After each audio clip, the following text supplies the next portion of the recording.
This is Countdown to Kickoff, brought to you by Alltel, simplifying communications, your local Lincoln Mercury dealers, Tamba Communications, the official two-way communications company of the Saints, Domino's Pizza, delivering the best in pizza value, and by River Parish Disposal. Our business stinks, but it's picking up. 5. Ready in Studio A? 4. Bob, Mark, 3. Stand by at the stadium.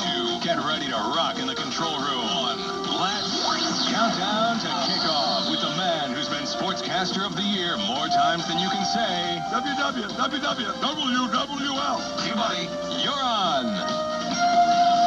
Welcome again to Countdown to Kickoff. This is Buddy Diliberto along with our NFL analyst Mike Detillier live at the New Orleans Center. Well, nobody said it would be easy, and it won't. But if the Saints pull it off today, consider the magnitude of the accomplishment when you factor in how many key injuries the Saints have sustained during their drive to the NFC West Championship.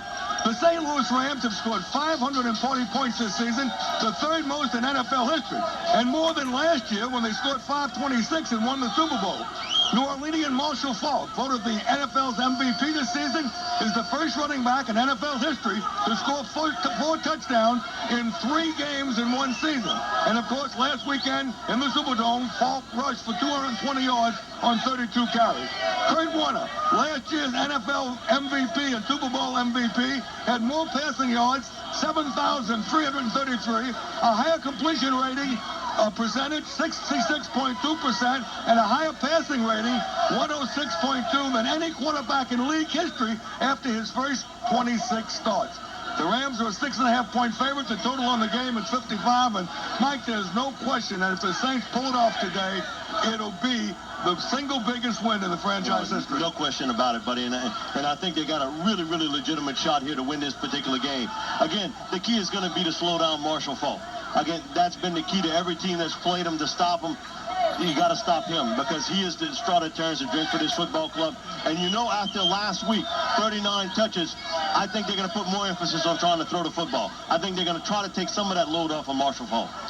All right, we'll be back with more on Countdown to Kickoff. Now, here's more of the countdown. Welcome back to Countdown to Kickoff. Buddy D. We're going to try and make this a fun show. We got Abdul the Tentmaker here. He's got his CDs now. He's got 150 of them left. And, of course, all of the proceeds go to the Padua House as a charity. And believe me, they got some funny, great songs if you're a Saints fan on there, like Big Bad Leroy, Aaron Brooks Got Game, Swamp Dog Rock, Swamp Dogs, Big Bad Ricky Williams. He's there selling them as long as they last. They get 150. And the little gal from Desperahan, Cherie, has got a new song out, Hit the Road Rams, and she's got some CDs there too. So as we go along, remember. All right, first let's go over to the Superdome Live where Larry Matson standing by. Larry? Well, good afternoon, buddy. It's going to be an exciting day, no question about it. The Monday Night Football crew here with Al Michaels, Dan Fouts, and Dennis Miller, the media from all over the country, extremely tight security in the Dome today. And the referee crew is Gerald Austin, and that's the same crew that, if you may remember, threw more flags than any other game in Saints history. That was at St. Louis.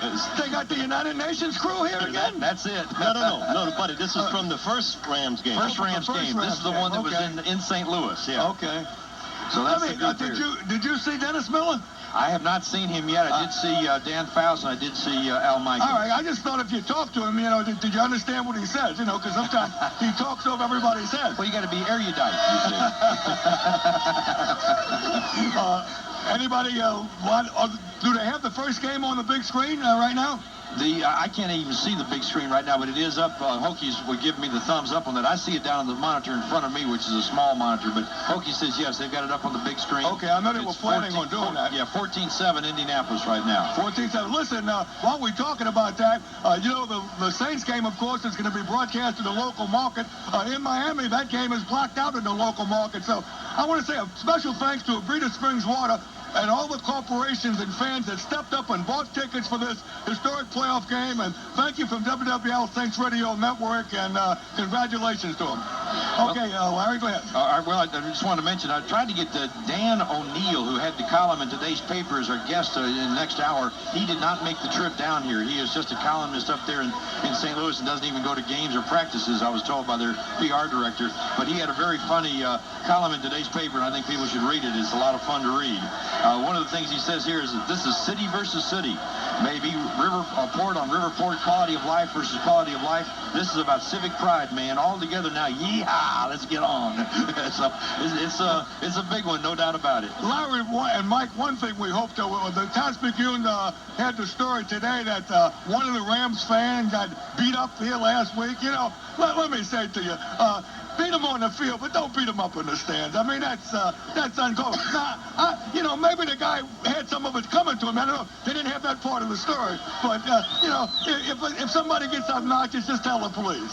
That's right. We want to have a class act here in the Dome and a class act on the field, and we just want to send them home, and we want to move on to Minneapolis next week.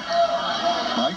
You know, buddy, we had talked about the lack of rivalries in the NFL today, and yet look what's happened today. You got Miami and Indianapolis in the big rivalry game. How much this St. Louis Rams rivalry has picked up just this year. So it goes to show in the NFL that you are going to always have those rivalries. Teams hate one another for whatever reasons, respect one another, but they really hate one another on the field. And this is the type of situation that you could really build upon a really heated rivalry. And even when realignments come in, the Rams and the Saints will still be in Atlanta. Maybe not. Maybe not. Atlanta will still Atlanta will be in there, but I don't know if St. Louis will be in there. I think Tampa Bay may take the place of the Rams. Well, let me say to you then, it's if they're going to get the Rams, they better get them quick. Yeah, I guarantee you. Okay, Larry, anything else, and we'll be back to you shortly. Larry? We'll be back with you, and we'll have Hokies Call coming up soon. Okay, Larry, thank you very much. All right, now a weekly feature on Countdown and Kickoff.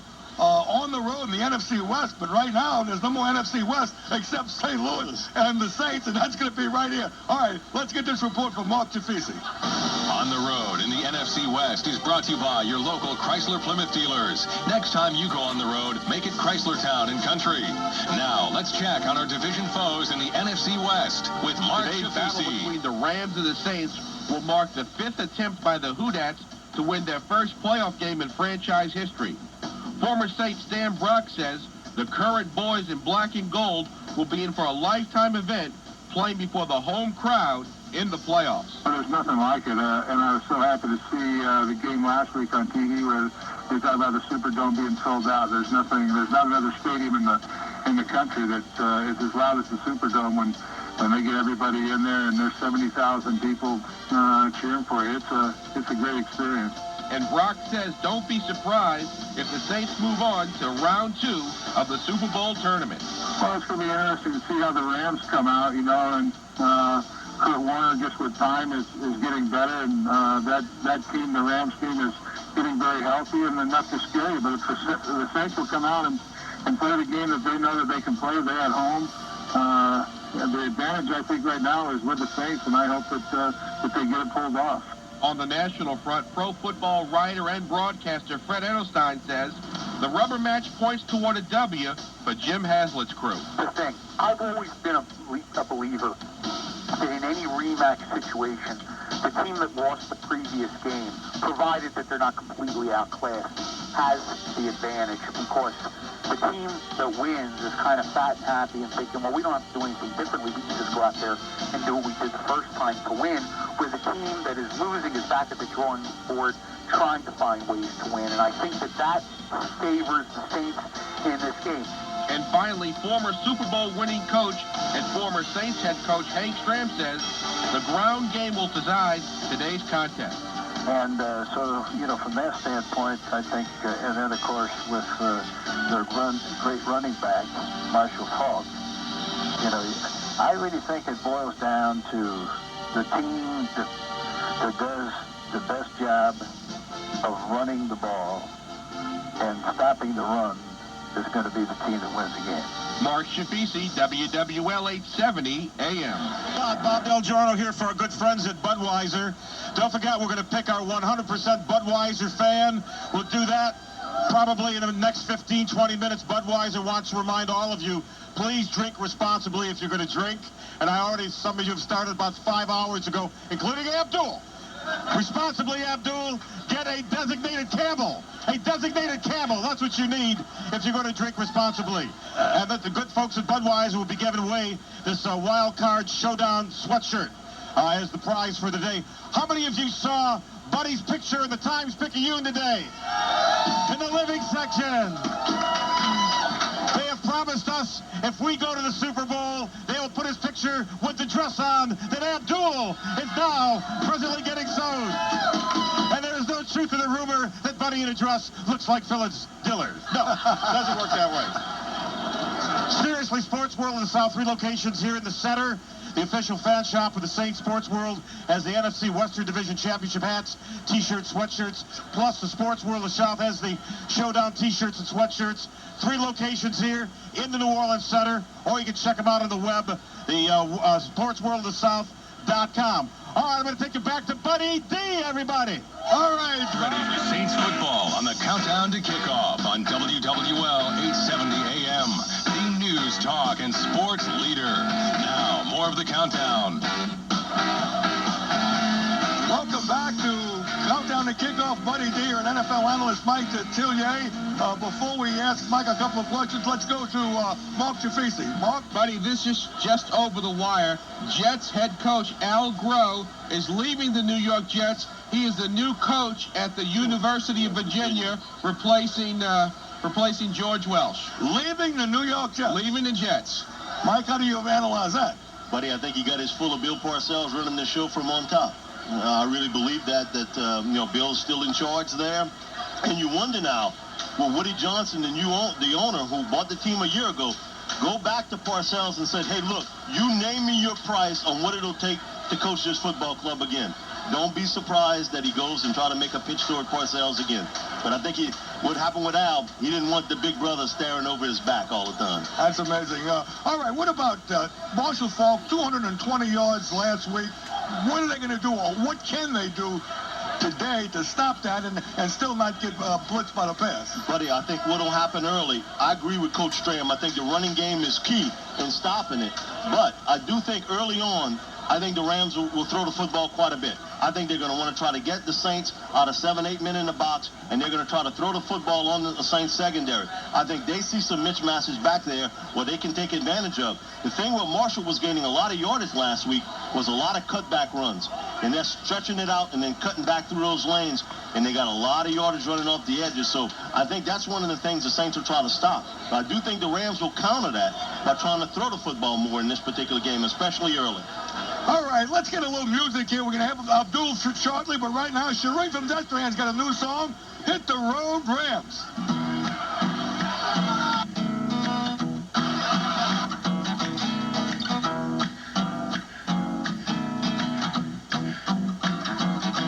Hit the road, Rams. Don't you come back no more, no more, no more, no more. Hit the road, Rams. Don't you come back no more. What you say? Well, the Saints are winning this game, and the Rams are thinking they are not the same. Even though we played them before, this time we're gonna settle the score. Hit the road, Rams. Don't you come back no more, no more, no more, no more. Hit the road, Rams. Don't you come back no more. Well, the Rams are looking kind of down, because they know the Saints run this town. We're playing here in the dome, but the Saints fans are gonna make you go home. Hit the road, Rams. Don't you come back no more, no more, no more, no more. Hit the road, Rams. Don't you come back no more. Saints are Super Bowl bound. You know we're on this town. Saints are Super Bowl bound. All right, that's Sharif from Destran. Give her a hand. Put those little things together. Of course, as I said, we're going to have a new song from Abdul the Tentmaker.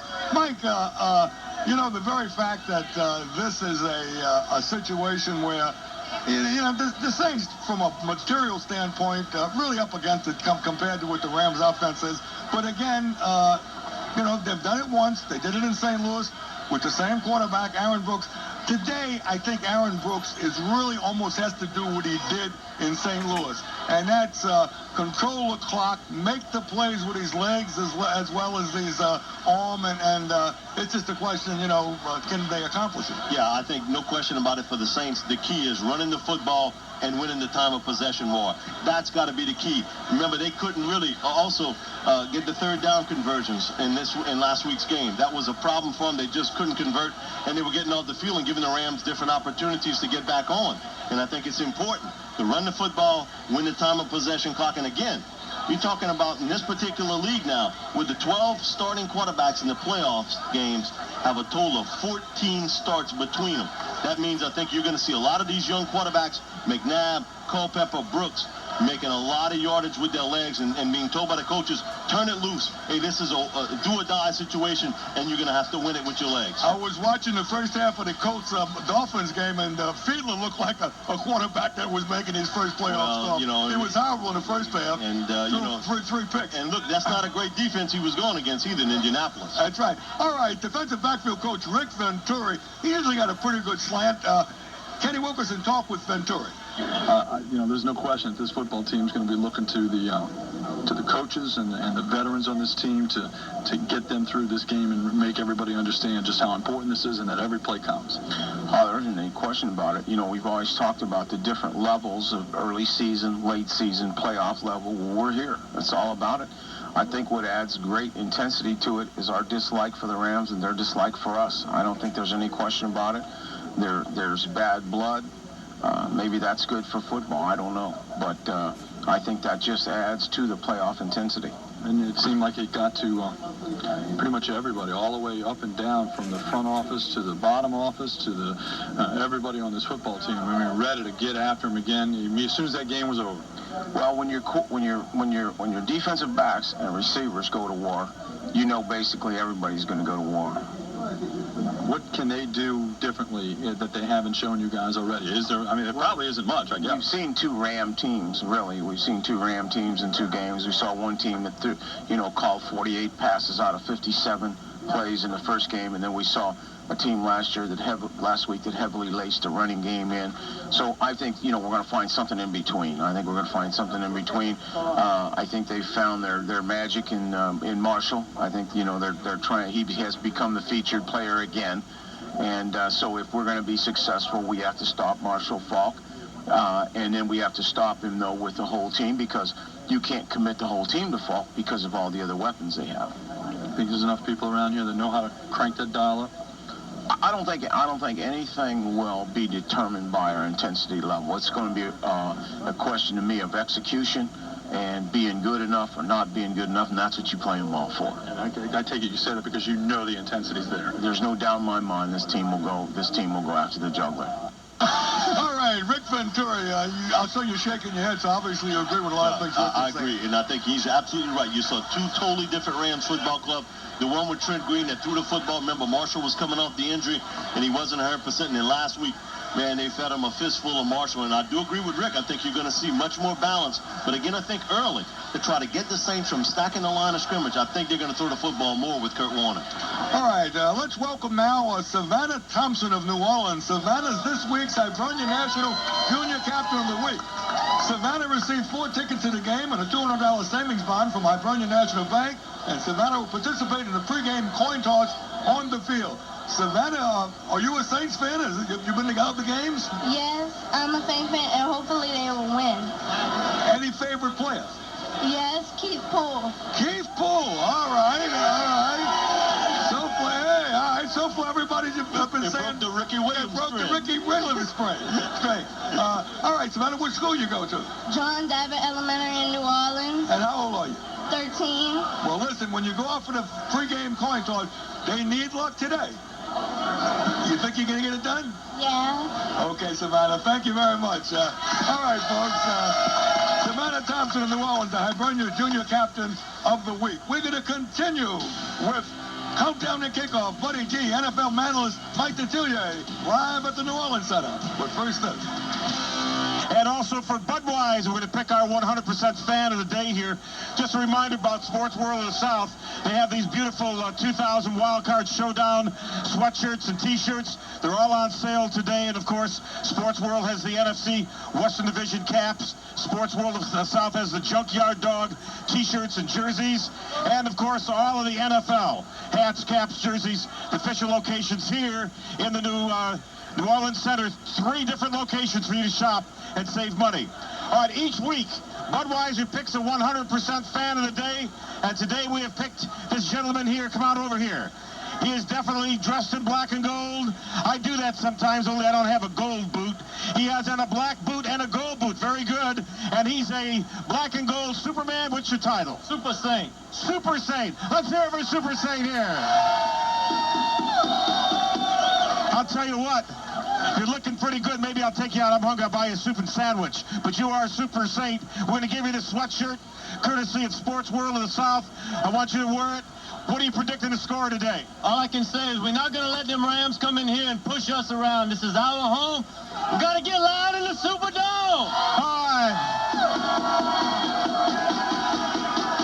I think I heard that speech in the movie Rudy, but it's still good. Yeah, no one's going to push us around in our house.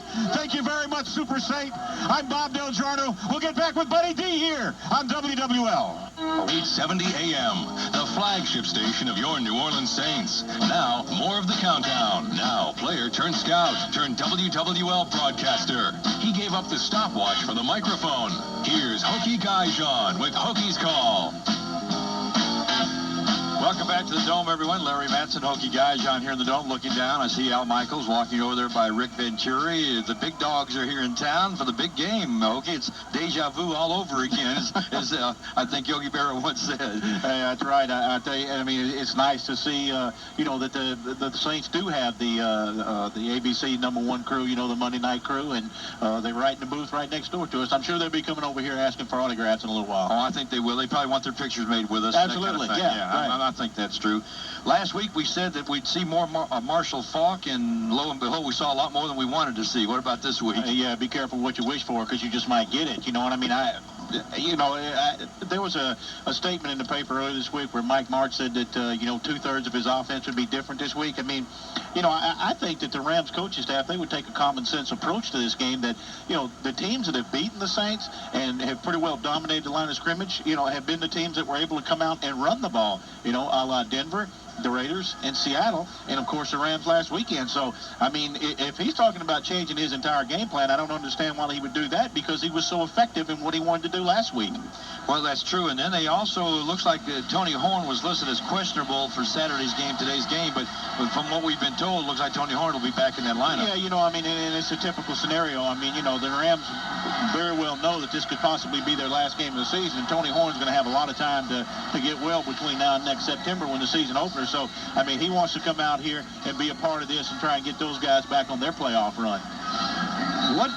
What can you say about two teams that have played each other? The home team has lost in both those cases, and it's been right at a touchdown, 6 points, 5 points, 7 points. When you add up the two scores, there's only like a point difference in both teams. Yeah, I mean, I think that, the fact that the Rams are, this is their third game in a row on the road. It's their third game in 13 days. They're the defending Super Bowl champions. I mean, very much like we said last week, they're not going to come into the Superdome and be intimidated by anything, because, they've had to play some tough games on the road. They know what lies ahead for them, that they have to win this ball game to keep going. So, the fact that they're playing on the road, I think that they're just delighted that they're already, that they were able to sneak into the playoffs. And, I don't know that you'll ever find two better 6 seeds in NFL history in the playoffs, with the Colts on one side and the Rams on the other. Because they are two of the best teams in the National Football League. And we've talked about it many times, how tough it is to beat a team twice in one season. Now it's a 3-game situation where one will win 2 out of 3, and that's the bottom line. You got to win 2 out of 3. Can you do it? It'd be tough to win back-to-back weeks, I would think. Well, yeah, it probably is, but the one thing about this particular game is both teams know each other so well. If there's a surprise waiting for the Rams or for the Saints out there, it'll be a play that neither one of those teams has used all week long, because you know the personnel so well. I mean, you basically playing, well, the Rams anyway. I mean, the Saints are basically playing the same team they played last year, you know, so, I mean, they know them. Now, the Rams, on the other hand, so many different new faces on the Saints football team and all that kind of stuff, you know. But, hey, I mean, when you're in a division, I know I do this as a player, and I even do it now. I will have a tendency to watch a ball game on TV if it's somebody in a division more so than I will if they're outside the division. I mean, I still watch a lot of football and all that, but if it's a team that is within the Saints division, I will watch it, you know, just to kind of keep a running score on how those teams are playing week in and week out. All right, that's Hokie's call. And, buddy, before I throw it back to you, I'll just tell you that Eric Dickerson's down the field talking with Andrew Glover. I see that Rick Venturi was kind of holding court with Dan Fouts and with Al Michaels. Looks like the Saints might be getting a lot of good national publicity out of this game today because the ABC crew seems to be centering in on the Saints personnel down there right now. We'll send it back to you. Thank you very much, Larry. And right now, at the end of 3 quarters, it's the Indianapolis Colts 14 to Miami Dolphins 7. Mike, right now, we're going to have Abdul the Tentmaker with a new one. Go ahead. Are we ready to rock the dome today? Okay, folks, we got a new song we're going to do. And this one's called The Dream. Well, this dream we call the season isn't going to end today. No, this football team ain't quitting until we get to Tampa Bay. So all you fans who got discouraged when we lost last week at home, come on back this weekend and let's rock the freaking dome.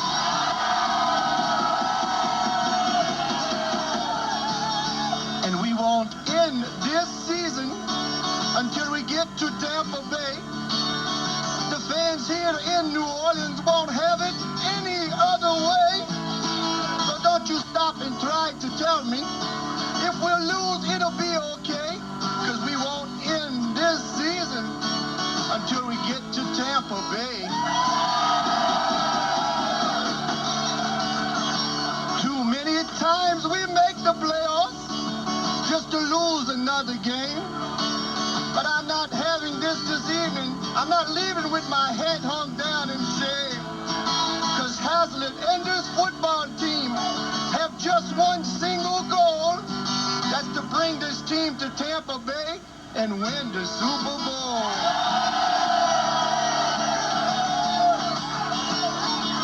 Now there's bound to be tough ball games, and today will be a test. But Buddy better shave his legs, cause he's gonna wear that dress. And we won't end this season until we get to Tampa Bay.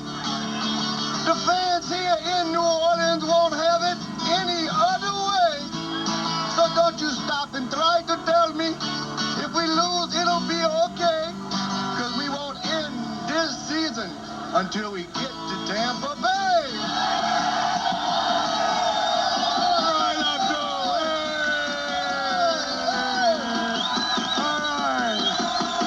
All right. And remember, Abdul's got these CDs over there. They're great holiday gifts, and all the proceeds go to the Battle House charity. So pick up one of the CDs with Abdul over there. We're going to continue with Countdown to Kickoff. 260-187. But first this.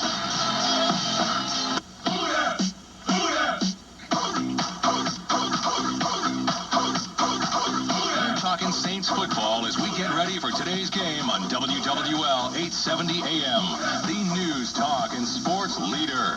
Now, more of the countdown.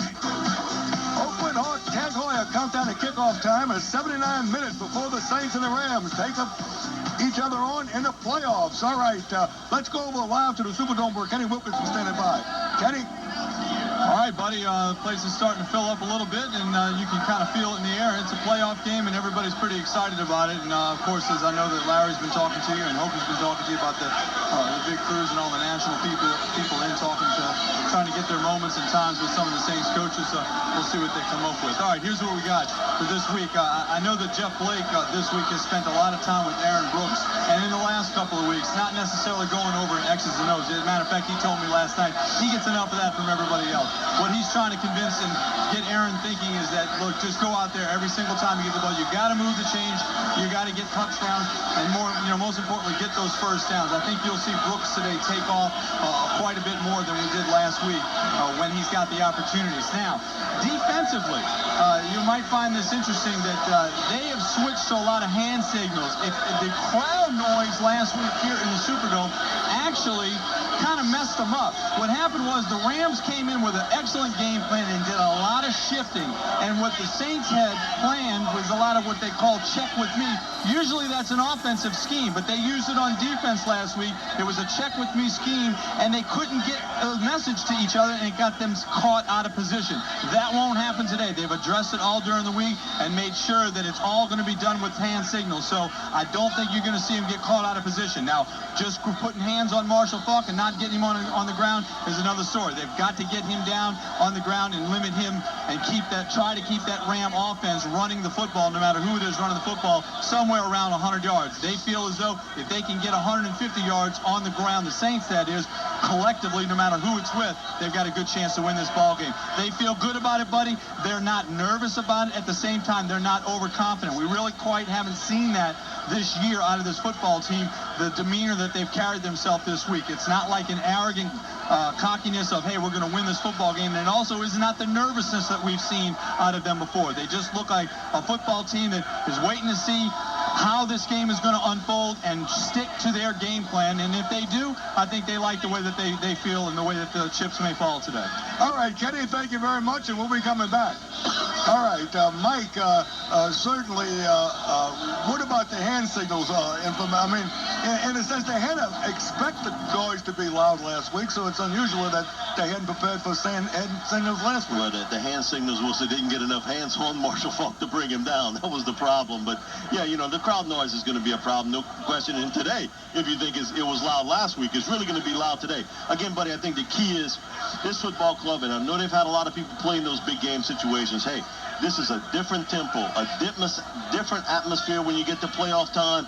And, the Rams have some experience in this. And then this is a sort of situation where, hey, look, you got to turn it loose and cut loose on this particular game because there is no tomorrow if you lose. There is no tomorrow. One thing I'm convinced of, they won't be overconfident today. No, I don't think not after last Sunday they won't be. Because if they won, they'd have to go to the asylum. You know what I mean? Right. All right, with 10 minutes to play in the game, it's the Indianapolis Colts 14, the Miami Dolphins 10. All right, let's go to our live mic now for Jim and Kenna. Jim? Hey, buddy, how you doing? All right. Hey, I want to apologize to you and all the fans. I mean, last week, I tried to have this black and gold special for Ram Chops, but I think the meat got held up in St. Louis. I mean, I'm going to try to get them today, and I think we have a darn good shot at getting them because I think the Saints are going to really step it up and really beat the St. Louis Rams and make them black and blue. Because I just think they're going to do a lot better because we got just a better team. Well, I think they're going to do great. Jim, let's hope you're right. And remember one thing. Man, make all the noise when the Rams are on offense. And when the Saints are on offense, don't do the wave. Don't do anything like that. I agree. I was just about to say that. Okay, thank you very much, Jim. Let's go back to Kenny at the Dome. He's got something else. Kenny? Yeah, buddy, just kind of found out there's a little more reason for the Saints to be angry today. Turns out that Norman Hand had his car stolen from the hotel last night. Keith Mitchell's car was found up on blocks. They stole the wheels off of that, and another player had his car stolen. I'm not sure. I haven't found out who that is, but 3 vehicles taken from, or one of them, the wheels taken, and 2 cars stolen from out of the parking lot last night at the hotel. So I would think that won't bode well for the Rams. That's more reasons for some of these players to be quite upset. Kenny, we hear some of the suspects are Ram fans that are in town for the game. I'm sorry, it's getting loud in here. What? Some suspects are Ram fans in town for the game. Yeah, I guess. I don't know. know, they do have some Ram fans in here, buddy, and it's going to also be interesting to see where those guys sit, because that was a problem, and I know that personally Jim Haslett addressed that with the ticket office about taking the Ram fans or any visiting fans and making sure they don't get seats in that bottom bowl. We'll wait and see if it turns out that way, but I know that is something that Jim Haslett himself addressed with the ticket office after that Raider game. He didn't like the way all those Raider fans were down low for that football game, and since then I think that he's talked to him not just once but several times about it, so we'll wait and see. But that's kind of a shame to have those cars stolen like that. At the same time, it'll fire up the big guy, and that'll bode well for the Saints and not too well for the Rams. Okay, Kenny, thank you very much. You know, one thing for sure, I guarantee you, if the robbers knew whose car it was, I don't think they would have stolen it. No, especially Norman Hand. Absolutely not. They wouldn't have touched that one. In fact, I know a few times in sports when cities had a championship, whether it be in the NFL or whether it be in baseball, man, all of a sudden, if they would happen to stick up a member of the Chicago Bears or something back in '63 when they won the NFL championship, man, the mob people said, hey, man, what are you doing? Are you crazy? That car's a Bears car. Go give it back. You know. So I'm sure that if with this announcement, maybe the robbers or the thieves will put the cars back. All right, we're going to continue. From WWL 870 AM, the flagship station of your New Orleans Saints, this is Countdown to Kickoff. Now, more of the countdown inside the NFL with Mike Detillier. Brought to you by Oakwood Heart Jewelers, the official jeweler of the Saints. All right, Oakwood Heart Tag Heuer countdown and kickoff time is 67 minutes before the Saints and the Rams get at it in a playoff atmosphere. All right, with 5 minutes left in the game, the Colts lead the Dolphins now 17-10. Mike, I know you thought the Saints had a good chance today. What do you pick the game? How are you picking the game? Buddy, I'm going to pick the Saints 28-24. I think the Saints will win the game 28-24. All right, Mike picks the Saints 28-24. All right, look, if Mora can win that first playoff game. Well, that'll be really ironic if both Mora and the Saints win their first playoff game in different cities on the same day. I'm happier for Peyton Manning. Because that opportunity that he's had and that defense, you know, hey, look, in this situation here, it's great for Peyton. Except they got 5 more minutes to go. Yeah, we've seen him lose a lot of games like that in the past. Gentlemen at the live mic at the New Orleans Center, name and question to comment. Yes, my name is Edmund from Raceland. Boys and I from the Bayou want to know Mike. Okay, the boys and I from the Bayou, Mike, want to know what will it take for the defense to stop Marshall Faulk today? And question number 2 is, how many fights will Kyle Turley get into? I'd say that probably over and under is about 12 on the fights with Kyle Turley. And I think the key is not to let Marshall Faulk cut back. That's where he was gaining a lot of yards in last week's game, getting to the edge and then hitting those cutback lanes. The Saints are going to have to fill in those gaps and not let him get into that free territory downfield. Ensure tackling. Though I will say this, I really believe early on, the Rams will try to attack the Saints secondary. I think they'll try to throw the football, feeling as though the Saints will put 7 and 8 men in the box. But again, stopping up those cutback lanes, that's the key to stop Marshall Faulk. All right, let's go Saints. All right. Mike, I know Mike Morris said in St. Louis story that he was going to change 2/3 of the game plan. I don't believe anything. Randy Mueller said, anything you read or hear this week, don't believe. Oh, I agree with you, buddy. You know, and Mike has said some real strange things over the last couple of weeks, and I don't believe anything about changing that 2/3. You know, the strange thing about it is, this is the most prolific passing team in NFL history. You look all the scoring that they've had, and yet, a strange development yesterday, he's talking about bringing in North Turner, the former Washington Redskins coach, as his offensive coordinator. Now, if you're on that Rams staff, how would you feel as though, you know, he basically threw that out on his own? That's a strange comment at this particular stage, as good as that offense has been.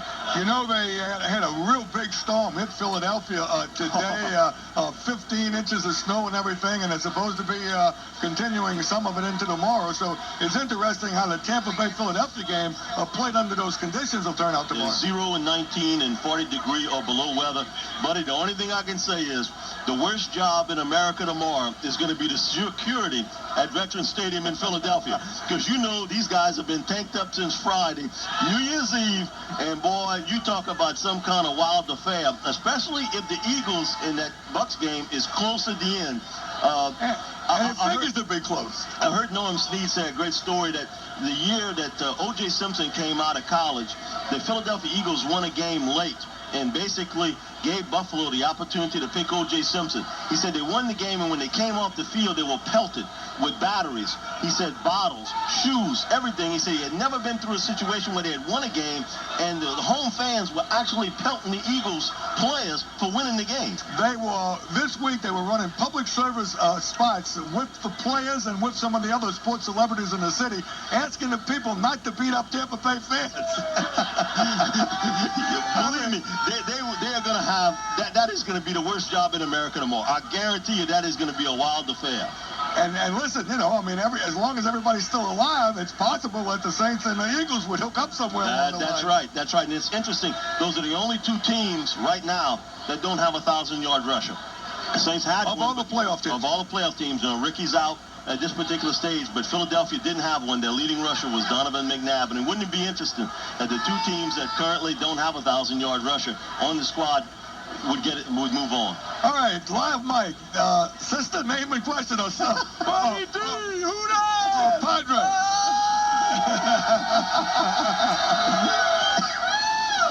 Question today, with Terrell Smith out of the game, I see Brian, Mills stepped in there, and the running game's kind of going down quite a bit since Brian Mills stepped up. What do you think the Saints are going to do to compensate for Terrell Smith's loss as far as the running game goes? I don't think they looks like we dropped off a little bit. I don't think they can compensate for the loss of Terrell Smith. Brian Mills is certainly effective coming out of the backfield as a receiver. But he's not as good at blocking. He's not as good at running. All right, we're going to continue with Countdown to Kickoff. We'll be joining our network affiliates. Turn down the sound on your TV and turn up Saints Radio today at 3. This WWL 870 AM Saints Traffic Report is brought to you by Sports World of the South. The big problem right now, 3-car accident I-10 inbound approaching the Shep overpass. Left lane is blocked the ways all the way back to Reed. The other side of the city, heavy traffic coming in from the west side. Riverbound Pontchartrain Expressway, the delays to the rear of the Superdome directly with North Charleston. The first delay you're going to run into is from the Orleans Jefferson line all the way back to Williams Boulevard on the I-10 eastbound. Charlie Johnston, Saints Traffic Watch, WWL 870 AM. Okay, if you're looking for a little action of a non-tackle variety, play at Harrah's Casino before or after the game, and you'll always be an MVP on any of their winning slots. Pick up your top 40 sheet at any entrance and start winning at Harrah's Casino. Bob Del Giorno here for Sports World of the South. 3 locations in New Orleans Center. The official shop of the Saints fan and home of the NFC Western Division merchandise. Sports World of the South. Shop New Orleans Center or online at sportsworldofthesouth.com. Who that say they gonna beat them Saints? Who that? Who that? Who that say they gonna beat them Saints? Who that? Who that?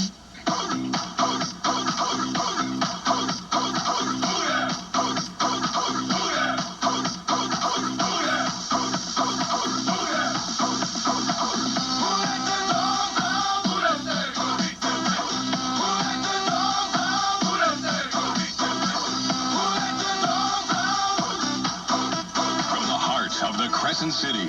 This is WWL New Orleans, an Entercom communication station, AM 870, the news, talk, and sports leader. Welcome to the New Orleans Saints Radio Network, just 1 hour away from today's big game. This is Countdown to Kickoff, brought to you by your local Chrysler Plymouth dealers, Jim Walter Homes, the nation's largest on-your-lot home builder, Napa Auto Parts, register in the great outdoors with Hokie Contest, SportsWorldOfTheSouth.com, the official online retailer of the Saints, Allstate Insurance Company, put your life in our hands, and by the House of Blues, the place to party after the game. Also by these local sponsors: Alltel, simplifying communications. Your local Lincoln Mercury dealers. Tamba Communications, the official two-way communications company of the Saints. Domino's Pizza, delivering the best in pizza value. And by River Parish Disposal. Our business stinks, but it's picking up. Coming up, the final wrap with Coach Jim Haslett as we count down to kickoff on WWL 870 AM.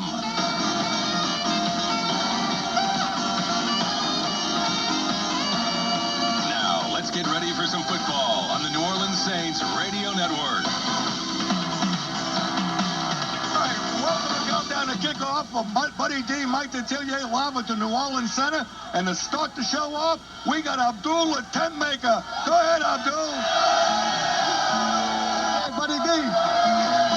We got another song to do today. It's another new song. How many Stevie Ray Vaughan fans we have out there?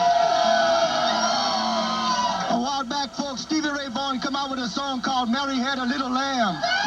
This one's called St. Louis Got Some Little Lambs.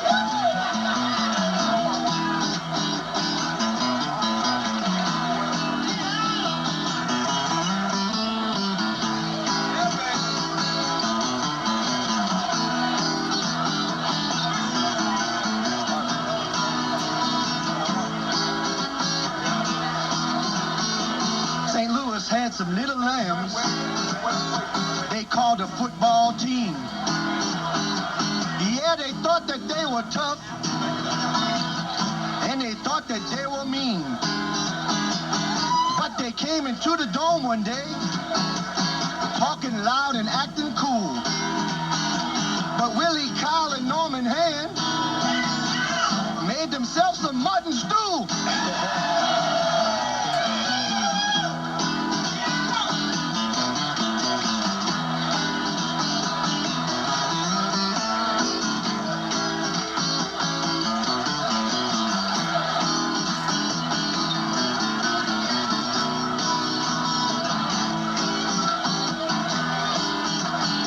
A tisket and a tasket. You can't run and you can't pass it. And you're going back to St. Louis right after you get your ass kicked. All right, Abdul. Thank you very much, guys. All right. Well, look at this. Hey, Abdul, listen. Rita Chappelle Lambert and Douglas Gerard Lambert have just made, in your honor, a $1,000 donation to Padua House. Oh, buddy. That's how much. This is so much. I tell you, buddy, this is so much. My heart goes out to the people and to the children and the staff at Padua House. I want to say a thanks to all of the fans who purchased the CD. And, buddy, I got some other good news. The company that I work for, they are telling me that after this is all said and done, that they will also match the donation that I am giving to Padua House. So thanks to everyone who has purchased the CD, and the folks and the children at Padua House. We like to say thanks, and go Saints, go! Okay, Abdul, thank you very much. All right, let's check in with, 1 minute to play in the game, and the Colts still lead Miami 17-10. All right, let's check in with Larry Matson over at the Superdome. Larry? Thank you, buddy. I've got today's inactives for St. Louis. It'll be quarterback Joe Germain, the third quarterback. Defensive end Brian Young, guard Pete Swanson, and wide receiver Darius Blevins. That means Sonny Horn will be activated today, and you can look for him to return some kicks, number 82. New Orleans will have Billy Joe Tolliver as the third quarterback. Marcus Price inactive, the tackle. Defensive tackle Jared Tomich. And Keith Poole today is inactive. Remember, he took that big blow last week against the Rams and will not be able to go today. Today's Saints injury report is brought to you by Tulane Institute of Sports Medicine. If you're hurt, go see the experts at Tulane Institute of Sports Medicine. Some of the fans are coming into the Dome, and it's a festive attitude, no question, as we have talked about it many times before, buddy, about how it's a playoff atmosphere. Well, today it definitely is, because it's the playoffs, the first time in, 8 years, so it's going to be exciting, no doubt. How exciting do you think it'll be if they win? Oh, buddy, you said it earlier, and I have to agree with you. This would be the biggest win in franchise history, having been the first victory ever in a playoff game. And let's hope that takes place. And I don't think they're even worried about the cold in Minnesota right now. They just want to beat the Rams right here in the Dome and then worry about the cold later. All right. Thank you very much, Larry. We'll be back shortly. You know, the ride has been good regardless of what happens today. And one of our producers and engineers back at the station, Gus Cattengill, has put together a montage of the season up to date. Here it is. One thing I can promise you from this football team, they will play hard and they'll be tough, all right? Brooks hands to Allen. Allen cuts it against the green and he is over. There, all the other things will fall into place. They've done a great job, I promise you that. Throws over the middle. This is going to be an interception. This is going to be a touchdown. Sammy Knight walks into the end zone. I always say the bottom line in this business, players win football games. And Blake's going to throw it deep downfield for Horn. He's open. He's got it for the touchdown. And I feel good about the players we have, and I think you're going to like what you see this year. The Saints have swept the Falcons, the 49ers, the Panthers, and as they will try to sweep the Rams. I know the expectations are great. I can promise you we're a better football team we've been in the past. We just need to go out there and play like it. Snap is back, half roll out to the left. He stops, hits it up in the air, and this is going to be an interception. Keith Mitchell tipped it up in the air, took it the length of the field for the touchdown. Handoff Williams. Williams in the end zone. Brooks will dive for the score. Up, over, and in. And down goes Grady, sacked by Howard, and it's over. And the Saints have done the unthinkable, the nearly impossible. They have beaten the St. Louis Rams. He's running for dear life, and he's still alive. He stops, he throws, he looks into the end zone. Jackson catches it. Brooks retreats and looks.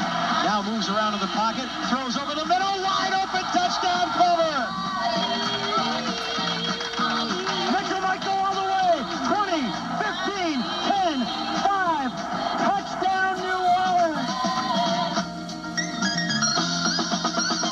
Brooks pumps, rolls to his right, throws to his right, caught by Horn inside the 10, inside the 5, he scores. Pump fake by Brooks, throwing downfield. He's got him wide open to the 5, and it's going to be Willie Jackson for the touchdown. Gannon, 5-step drop. Here comes the Saints, and they got him back. Saints blitzing again. And it's thrown short and intercepted. Picked off by the Saints. It's going to be Darren Smith who will walk into the end zone for the touchdown. What an incredible performance by Jim Haslett's ball club. I think you're going to like what you see this year. Allstate. You're in good hands with Allstate. 9, Allstate Insurance Company, Northbrook, Illinois. You seen all those fish around town? The ones with the fancy fins? Heck, that's nothing. We got gators on the loose. The River Parish Disposal Gators. They're big, they're mean. They eat garbage for breakfast. And when these guys wrestle a bin, you know who's gonna win. River Parish Disposal. If you got trash by you, only the swamp eater will do.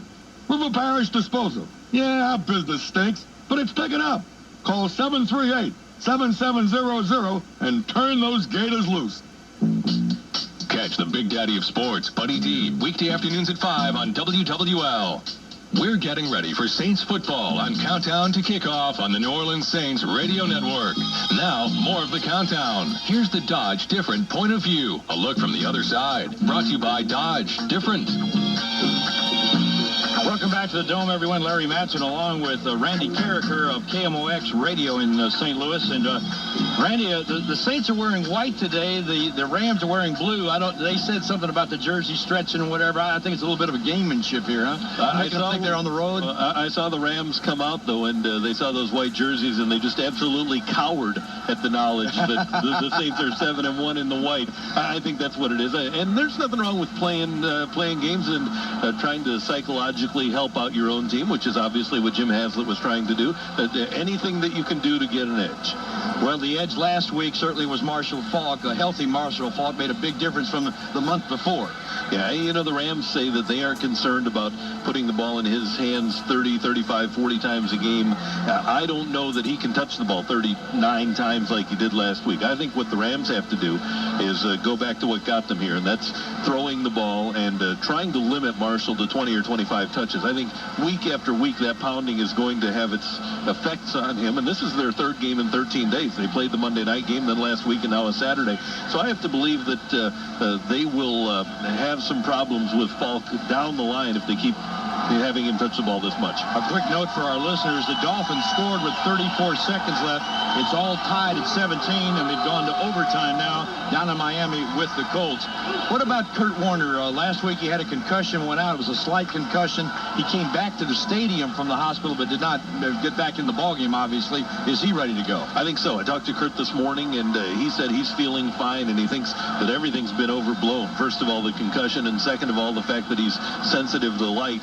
He felt like he had a very good week of practice, and he's prepared to go. And if the Saints put 8 in the box, he thinks that he's capable of doing what he's always done against the blitz, and that's terrorizing the opposing secondary.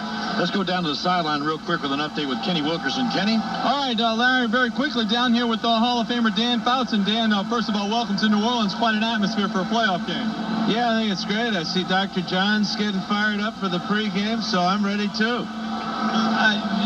These two teams went at it pretty good last week. What are you expecting today? Wow, the same. This game, the big thing is maintaining their poise. They can't afford to get chippy like they did last week and have so many after the play altercations that if they do that today, there are going to be a lot of penalties. And penalties in playoff games sometimes are the telling factor. You got Jerry Austin's the official today. He called a bunch of penalties in the first meeting between these two teams, so poise is important. And it comes down to at this time of the year, every single possession becomes so critical. Do you think that the Saints have enough players on their roster and have been around long enough to let everybody else on the team know just how critical it is? Well, they have more playoff experience than you might think at first glance, but the Rams have been there, and they've been there real recently, and they've had great success. But nobody's ever been able to win on the road back-to-back games into the regular season and in the playoffs. So the Rams, that's their challenge today. I like the frame of mind that the Saints are in. They're a little bit ticked off. They're embarrassed about how badly they played last week. So it should be a pretty good match. What do you sense from the Rams in talking to them? They're confident. They're thinking that this is where they belong. They didn't have a good year, but they're here. They're defending their title. They got lucky last week with Detroit losing, so they're in good shape. Thank you. I know you're busy. Appreciate your time. You bet. All right, Dan Fouts down here. Larry, I'll send it back to you. All right, talking with Randy Carricker of KMOX. Buddy D back in the New Orleans Center. Any questions for Randy? Yeah, Randy, I noticed in his morning's Times-Picayune that they've made a celebrity out of the St. Louis fan that came here last week and apparently got a broken nose and a black eye. Georgia Fontaine flew him down, set him up at the hotel. Well, who is that supposed to rile up? The fans and the football team? Well, I don't think so. I think he took one for the team, and Georgia Frontier is a very caring owner. She actually went to the ambulance. She burst into the ambulance to find out about this guy because she found out that he was a Rams fan, and that's just the way she is. She's very caring about the Ram fans. She's extremely fan-friendly, and I think she just wanted to make sure that he knew that the Rams appreciated him supporting them wherever they go. Randy, at playoff time, special teams is always a big factor. Today, the Rams get Tony Horn back. The Saints did a very good job with Al-Hakim last week. Your assessment, how healthy is Tony Horn, and what type of field possession he sets up for this football club? I think that's the biggest difference between last week's game and this week's game. Tony Horn looked great in practice this week. The Rams were very careful with him after he suffered that turf toe injury against Washington the week before the Rams lost to the Saints in the TWA Dome. He was the NFL's leading return man this year, and he was the difference last year when the Rams went to the Super Bowl. Their first playoff game, they were behind Minnesota at the half. He comes out, takes the opening kickoff of the second half, 95 yards for a touchdown, and the Rams rolled from there. I think he is the biggest difference and the biggest factor in today's game as opposed to last weekend. Randy, Mike Moritz has said publicly that he's going to change 2/3 of what they did last week. You don't buy that, do you? Well, that's something the Rams do every single week, buddy. It's nothing new. Going into any particular game, they might have 130, 135 different plays that they can run out of different pass formations. Because of the different looks that they give a defense, that's just the way they operate, and somebody that plays defense sees something different from the Rams every single week. I would venture to guess that if you talk to Jim Haslett, that he would say that last week's Rams game plan was at least 2/3 different than the first time the Saints saw the Rams, and I wouldn't be surprised if that were the case again today. That's just the way that Mike Martz and his staff approach things. Randy, were you surprised a little bit on some of the comments made by Mike Moritz that he would consider bringing in Norv Turner? I know they've been good friends. As good as this offense has been all year long with the staff he has, the most prolific passing team in NFL history, all the points they've scored, that at this stage to possibly bringing Norv Turner in for next year. Yeah, that does surprise me a little bit. And I know that Mike wants to take even more of a CEO role as the head coach. He wants to be able to spend more time with the defensive and special teams players. But at the same time, you know Norv Turner's history. He likes to hand the ball off to either Emmitt Smith or Stephen Davis, whoever his big running back is. He's a grinded-out type offensive coordinator. Mike Martz has a completely different philosophy. Mike Martz says that balance is the most overrated aspect of pro football. He doesn't care how he gets to the end zone, whether it's the pass, whether it's the run. He says the key is just getting there, and the Rams have no trouble, obviously, putting the ball up 40 times a game. I don't think that that's Norv Turner's philosophy, and I think Norv would have to change his philosophy a little bit if he were to come to work for Mike Martz. Randy, another thing is the fact that other than last Sunday, Orlando Pace had a lot of problems with Joe Johnson in a big matchup. Last week, Orlando Pace shut down Joe Johnson to 1 tackle. That, to me, is a big, big matchup today because Marshall Faulk was hitting a lot of plays off the edge. Your comments on that, to me, that's a huge matchup in this game. Right, and we missed that one last year. I think that's one of the more entertaining matchups in the entire NFL. The Rams Pro Bowl left tackle against the Saints Pro Bowl right end, and I think that's one of those any given Sunday matchups. There's going to be days where Johnson's going to get the best of Pace, and Pace is going to get the best of Johnson, and I think that's something that you have to keep an eye on today. But like I said earlier, I don't know that Orlando is going to be doing as much run blocking today as he did last week. I think that Kurt Warner is going to have to be looking out for the likes of Glover and Johnson and Howard, and I think the Rams are going to be dropping back and throwing it a lot more often than they were last week.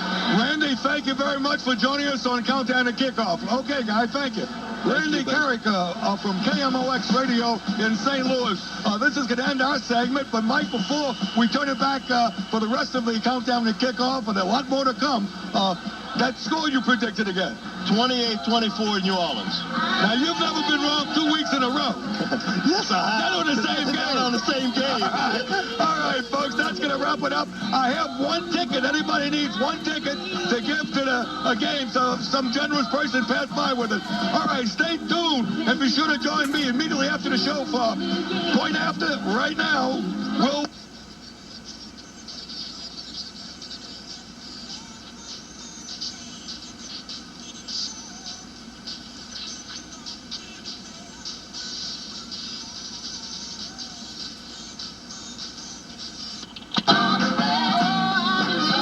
Celebrate the Jeep year-end clearance with noisemakers. A little bubbly. And exceptional values on a great selection of legendary Jeep vehicles. Because now, qualified buyers can get into a rugged 2001 Jeep Cherokee Sport with a $1,500 cash allowance or APR financing as low as 0.9%. Plus, Cherokee gives you great features like air conditioning, power windows and locks, and remote keyless entry at no extra charge. Or get a go-anywhere Wrangler starting at around $15,500. Base MSRP example excludes tax. Actual prices vary. Vehicle available for order. So why not open the new year by opening up a whole new world of possibility in a legendary Jeep vehicle? But the Jeep year-end clearance is only for a limited time, so come join the celebration only at your Jeep dealer. Cash allowance and APR offers end January 8th. Jeep is a registered trademark of Daimler Chrysler. See your local Jeep dealer today. Get me some more sutures, Stat. We've got to stop the bleeding. It's coming, Doctor. Let's move, people. I'm not losing this one. Here, Doctor. Okay, clamp, needle. And that ought to do it. Nice work, Doctor. Looks like it's going to be okay. That is a nasty paper cut, Doctor. 87 stitches. 12 more than last time. It's estimated that under managed care, doctors spend 70% of their time on paperwork. That's bad for doctors and patients. Introducing The Oath, where people come first. Doctors' integrity is respected. Questions are answered. The Oath, our promise to Louisiana. This is Bob Felkner, speaking with Louisiana Beef Industry Council, and I'm sure you can tell I'm not much of a singer.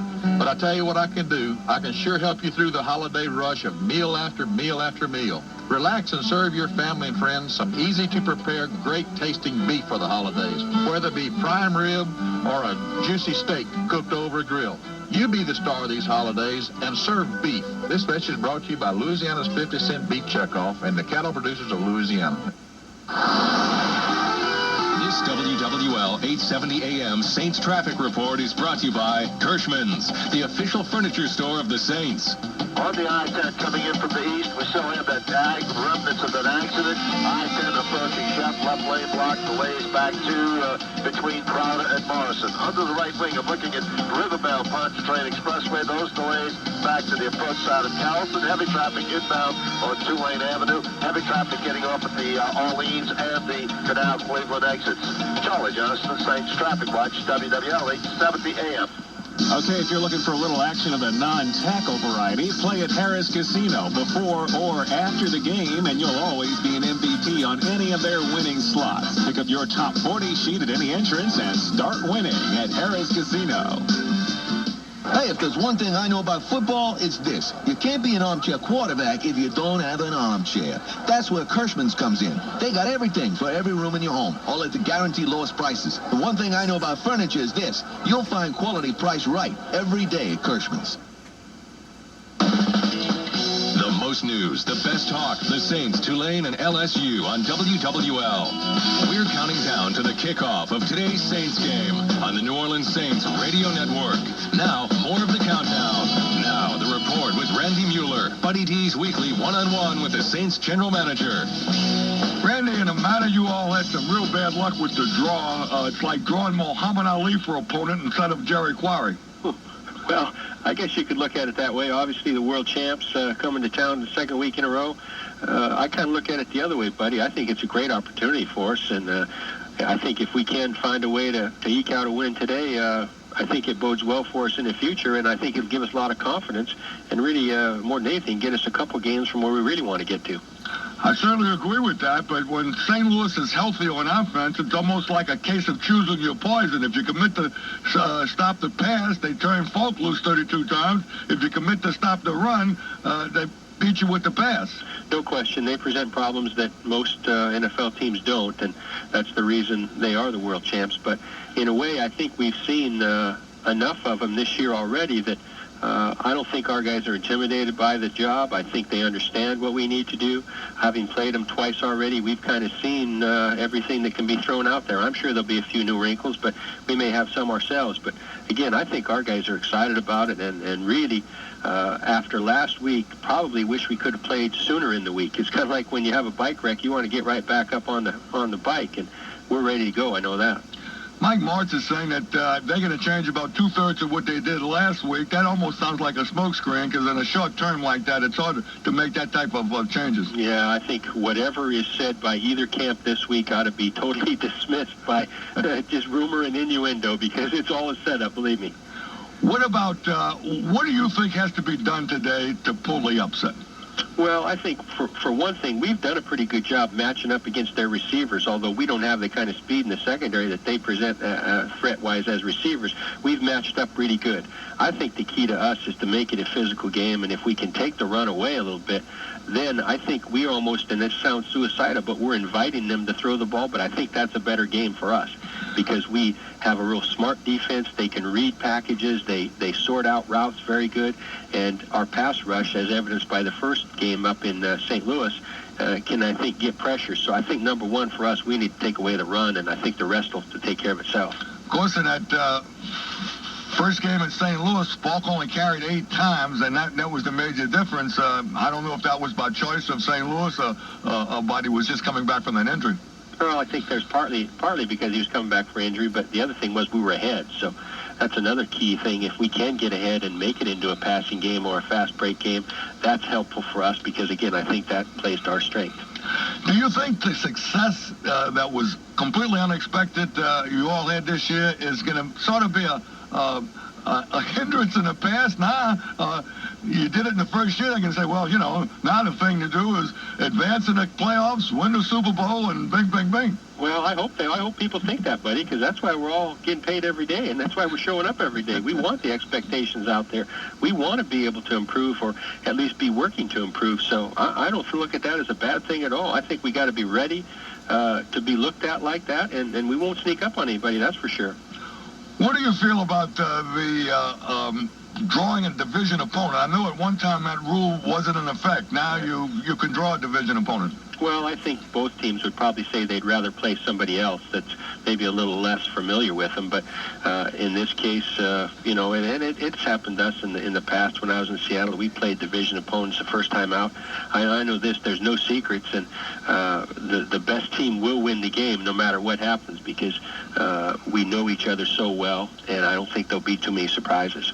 Randy, in the last few weeks, have you all sort of readjusted your thinking about next year's draft? Because certainly going into the season, you could expect it to maybe go in the top 10 picking. Now you're going to probably go in the bottom 10. Yeah, there's no question that your expectations are lowered with the more games you win draft-wise, but that's a good thing. We got a guy like Darren Howard in the second round, so if we end up picking 20th or 25th or wherever it is, I would anticipate us getting another player of his quality, regardless of the position. So we'll work just as hard, and I think you have to work maybe even harder to get those rubies toward the end of each round. From a general manager's standpoint, what has been the most pleasant surprise to you this year? Well, I think the number one thing for me is the way our guys have come together. We said, and I've said it a million times, we don't know how good we're going to be when the season started, but we knew we had a group of guys that had bought into what we were doing, who worked hard every day, and we would experience enough things along the way to determine how quickly we came together. And our guys really came together as a team. And I think more important than anything for us is the fact that they know now that if they set their personal agendas aside and play for the team and buy in 100% to what the coaches are doing, that we can go beyond our talent. We can go beyond where anybody expected us to go. And I think those are good things when kind of building a franchise that carry on from year to year, that type of attitude. And at least for next year, you have all the pieces in place. I mean, nobody's going to be lost on free agency unexpectedly. Yeah, for the most part, you're right. I guess when you sign 30-something new guys, most of them have multi-year deals, so you don't have a bunch of free agents. We've got a couple guys that we'll have to deal with, and we're going to add to the mix. Again, this is an ongoing process that we've endured 1 year through now, and we've still got some areas of concern. I know that Jim and myself and our personnel department have, so we're going to shore things up and hopefully even put a better product out there next year.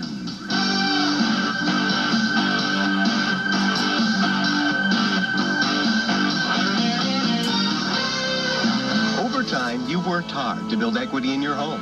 At Hibernia, we work hard to build equity in relationships so we can offer solutions that fit your needs, like Hibernia Home Equity Loans. They offer competitive rates, and for a limited time, we'll waive normal application fees and closing costs. Apply today at www.hibernia.com. Call 1-888-855-BANK or visit any Hibernia banking office. Hibernia, where service matters. Equal housing lender, normal credit qualifications apply. Some resolutions are hard to keep. I'll go on a diet, maybe tomorrow. Others are easy. I resolved to save more money. Start now by getting to the Chrysler year-end event. Choose a low lease rate on the all-new Chrysler Town & Country or the award-winning Chrysler 300M. Get big cash allowances on Chrysler Concorde, LHS, or Neon. So skip the difficult resolutions. I will work out every day. Okay, every other day. And make resolutions you can keep, like being on time to the Chrysler year-end event at your Chrysler dealer. The holidays are usually a hectic time. Lots of shopping, having friends and family over for some good cheer. Big Shot Beverages is a perfect companion for those occasions. Besides tasting good, Big Shot gives you 16 different choices. And when you're having a lot of people over, you know tastes will be different. So when you head to the store to stock up on holiday supplies, be sure to stop by the Big Shot display and make your choice. Whether it be pineapple, black cherry, root beer, orange, diet pineapple, or any other flavor. It's a no-brainer. you'll have all the bases covered. Hi, folks. Hokie Gajan here for Napa Auto Parts. Napa is proud to sponsor the Saints as they go marching into the playoffs of the NFC Western Division champions. Napa has great things in store for you in 2001, like our new instant giveaway promotions where you can receive items like the NASCAR Heat computer game, Napa t-shirts and footballs, and more just for visiting Napa and making a purchase. Watch for more information coming soon. Napa Auto Parts, proud sponsors of the NFC Western Division champion New Orleans Saints. This WWL 870 AM Saints Traffic Report is brought to you by Sports World of the South. I'm flying directly over an accident on the I-10 inbound. That's from the east at Shep Highway. It's the approach side of the Shep overpass. Left lane remains blocked. Delays are all the way back between Crowder and Reed. Tow truck here moving one of the two vehicles that's left on the scene, and we hope to have this accident cleared shortly. Charlie Johnson, Saints Traffic Watch, WWL 870 AM. Okay, if you're looking for a little action of the non-tackle variety, play at Harris Casino before or after the game, and you'll always be an MVP on any of their winning slots. Pick up your top 40 sheet at any entrance and start winning at Harris Casino. Bob Del Giorno here for Sports World of the South. 3 locations in New Orleans Center. The official shop of the Saints fan and home of the NFC Western Division merchandise. Sports World of the South. Shop New Orleans Center or online at sportsworldofthesouth.com. Home of New Orleans' own Andre and Buddy T, WWL 870 AM. Saints football is coming up on your New Orleans Saints radio network. Now, as we approach the kickoff, here's more of the countdown. Now, in the tunnel with Jim Haslett. The last words from the coach with Jim Henderson. Jim, as you enter this playoff game, what'll be your final words? What'll be your theme to your football team before you take the field here today? I think the most important thing is, go out there, have fun, play hard, and try to play Saints football. Don't try to be something that we're not. And you need to go out there and do what we've done all along to get to this point. Obviously, getting these guys stoked, getting them to be emotional for this game will not be a problem. Will keeping their emotions in check be a problem? And I'm speaking, I guess, specifically of Joe Horn and some of the things that have happened in the past. No, I don't think so. These guys are smart enough to realize that there's a lot at stake, and, we don't need anything after the whistle. Just, play hard, play physical and tough within the confines of the whistle and the rules, and everything will be fine. You've got an officiating crew here, in particular the referee who called a lot of penalties in the first meeting between these two teams. Are you worried at all about that, and do you caution your team about that? Well, they know, the league has made reference to it this week, and they're going to keep it close and tight, and probably the way it should be, but I think everything will be fine. Aaron Brooks this week in his public statement seemed to sort of accept the mantle of leadership of running this football team with some of the things he had to say. Has that sort of transformation taken place? Well, I think he's done a great job ever since he's been in there, and he took some heat last week. He didn't play very well, but along with the whole team, I don't think anybody played real well. So, it'll be exciting to see how they go out and perform after what happened last week. And, again, as bad as we played last week on both sides of the ball, with 2 minutes to go, we were still in the game. So this will be interesting and a heck of a game. And especially when you think that primary motivation was the Rams last week. Their backs were against the wall. They had to win that game to move on.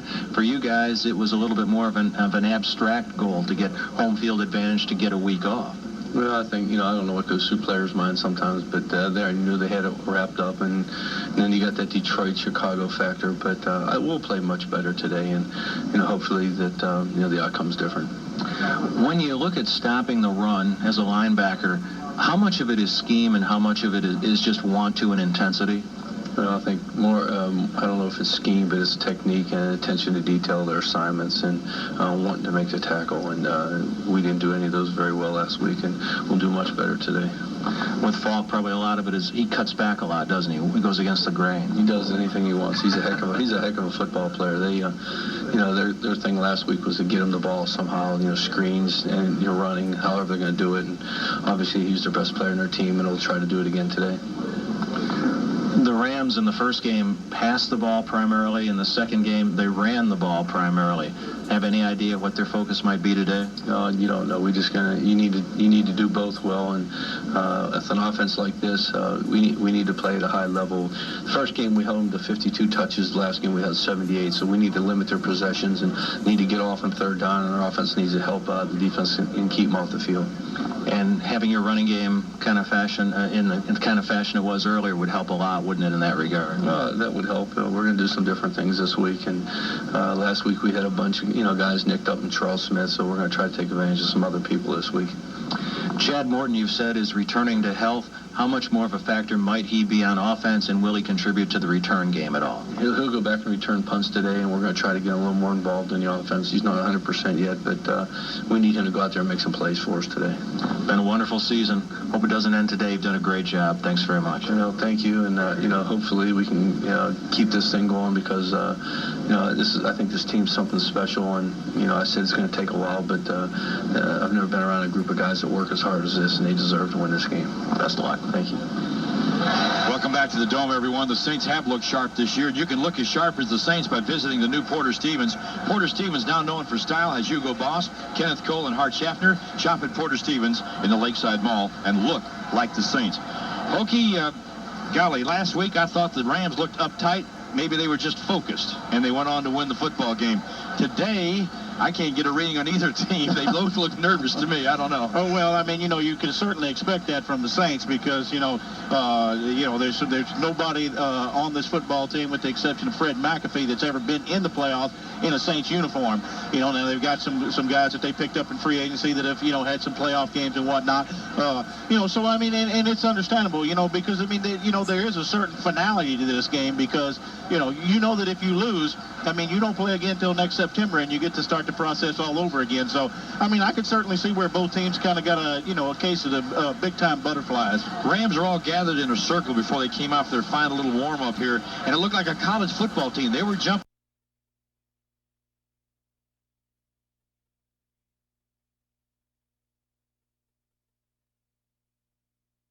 around. They've got some emotion going for them today that we did not see a week ago. Well, they certainly have reason to have emotion, because, I mean, they didn't even know until the game was over last week. They jogged off the field. They knew that they had won. They had taken care of their end of the bargain. They just, at the particular time, didn't know what happened with the Chicago and Detroit game. And just about the time they got to the tunnel down there, there was somebody there to tell them, Chicago kicked the last-second field goal. We're in.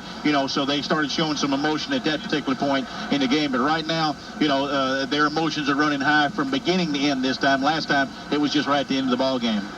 Your gut feeling today? Ooh, man, I'm going to tell you, Larry, it's hard to say. I mean, the one thing that you're a little bit scared of is that the Saints have not played particularly well at home. And, that's the one thing that concerns me now. I mean, they have played the best team. Well, they're wearing the road uniform today for that reason, maybe, Maybe so, but... it's hard to say. I think they're going to come out there. They're going to lay it all out on the field. They know what's in store. But then on the other hand, you've got the Rams that, they have experience in this ball game, and they have experience in the playoffs and going to the Super Bowl. So both teams are going to have their hands full today. My gut feeling, I don't know. I'm nervous this week, which is a good sign because I've been nervous all year long, except last week. And I think that had to do with the fact that I already knew the Saints were in, and it was a situation that this is not a must-win game. And as much as we played that down, I think that was a factor. They already knew they were in. It very well could have been. And, one thing is, I mean, their offense just, they really couldn't get anything going until late in the ball game last week, and it was too little too late. All right, that's going to do it. I'll tell you what, it's been exciting doing the pregame show today. The fans are in here, and it's going to be a festive, loud crowd. I think Dr. John is getting ready at center stage to do the national anthem. That's coming up here shortly.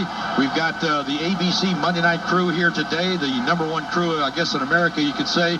And Miami has just beaten Indianapolis 23-17. That game in overtime, all the way down to the 3:34 mark of the OT. So Jim Mora, once again, not able to get the monkey off his back in a playoff situation and to win a ball game. Well, I certainly hope that trend doesn't continue here.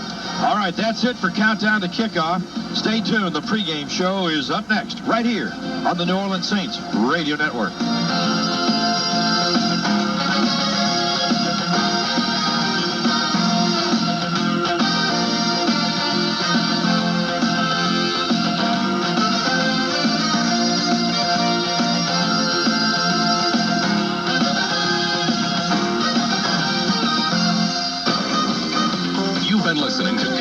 to kickoff on the New Orleans Saints Radio Network.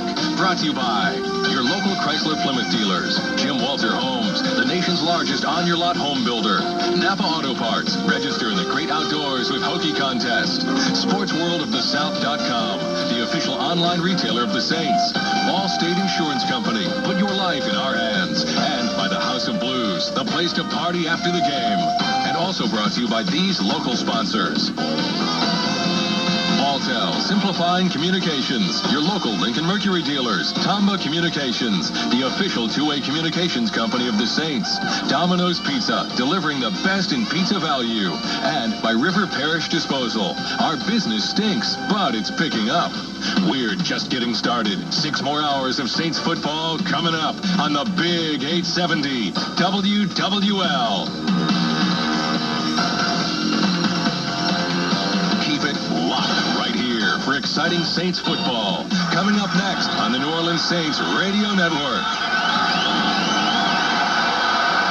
Over time, you've worked hard to build equity in your home. At Hibernia, we work hard to build equity in relationships, so we can offer Not one hot number. The new $2 instant scratch game. You could win up to $25,000. $25,000? Play one hot number. The new $2 instant scratch game from the Louisiana Lottery. If any of your hot numbers in black match either winning number, win the prize for your matching number. If any of the matching your hot numbers are in red, win double its prize. Ask for one hot number. Top prize, $25,000. Must be at least 21 to purchase. Is that a parachute? This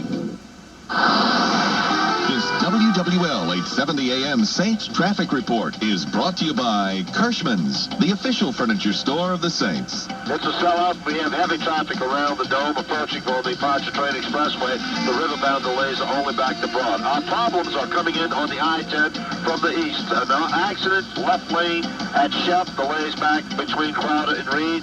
A second accident, I-10, the left lane and the right lane block. That's I-10 inbound from the east at Elysian Fields. Heavy buildups beginning to form at that location. Charlie Johnston, Saints Traffic Watch, WWL 870 AM. Okay, if you're looking for a little action of the non-tackle variety, play at Harris Casino before or after the game, and you'll always be an MVP on any of their winning slots. Pick up your top 40 sheet at any entrance and start winning at Harris Casino. Hey, you can't see the big game on a little TV. Get in the game with a big screen TV from Kirschman's. And now, Kirschman's lets you buy with 0% interest until 2003 on select big screens. Plus, you get a free RCA DVD player. Man, you can only get a deal like that at Kirschman's. Who that say gonna beat them Saints? Who that? Who that? Who that say gonna beat them Saints? Who that? Who that?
Saints Radio Network.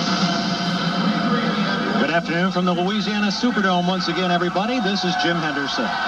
Tuesday night, this Superdome will be hosting the Sugar Bowl. This afternoon, it hosts the Rubber Bowl, the third game of a series between the Saints and the Rams that has seen the first two split with the visitor winning each. And to amplify that theme, it's the Saints who must bounce back in this Rubber Bowl and who have shown all season long the resiliency to do just that. The Saints have rebounded from their worst efforts of the season with some of their best. After a loss in the fourth week of the season against Philadelphia that dropped them to 1-3, the Saints reinvented themselves in the bye week, scored 31 points at Chicago, and began a 6-game winning streak. After Oakland snapped that streak and Jeff Blake's foot in the process, the Saints went to St. Louis as nearly 2-touchdown underdogs and upset the Rams. After Denver and Mike Anderson shredded the Saints defense like so much New Year's confetti, the Saints went to San Francisco and defeated the 49ers with one of the most exciting comebacks in team history. Now they have the chance to do it again. Jim Haslett, I'm sure, has done his best to sell his team on the premise that taking on the Super Bowl champions for a third time isn't a chore. Taking them on for the first time in the playoffs is an opportunity. This opportunity won't knock twice. It's an opportunity to knock off the Rams once and for all. The pregame show will continue after these messages on the New Orleans Saints Radio Network.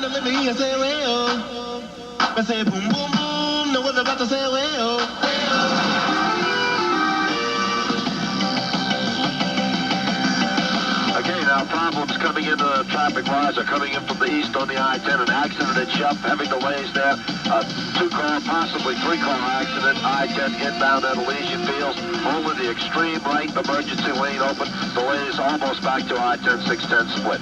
Charlie Johnston, Saints Traffic Watch, WWL 870 AM. Okay, if you're looking for a little action of the non-tackle variety, play at Harris Casino before or after the game, and you'll always be an MVP on any of their winning slots. Pick up your top 40 sheet at any entrance and start winning at Harris Casino. Discount Auto Parts presents When Good Parts Go Bad. Today's story, a brake pad that reached the end of its road. What can I say? I just went downhill, and so did the car. I mean, once I got going, I couldn't stop. My friends would call me names like Good for Nothing and Squeaky. It was a horrible experience. When parts go bad, stop by Discount Auto Parts. Assuming you can stop, that is. We've got thousands of parts in every store. Discount Auto Parts. The right part, right away. You're just out acting crazy, playing the fool, but when you look up at her, you see she's looking at you, and all of a sudden you don't know what to do. Well, make it a Bud Light. Make it a Bud Light. Just keep it simple. Make it a Bud Light. 'Cause it'll be alright. Make it a Bud Light. Bud Light beer, Anheuser-Busch, St. Louis, Missouri.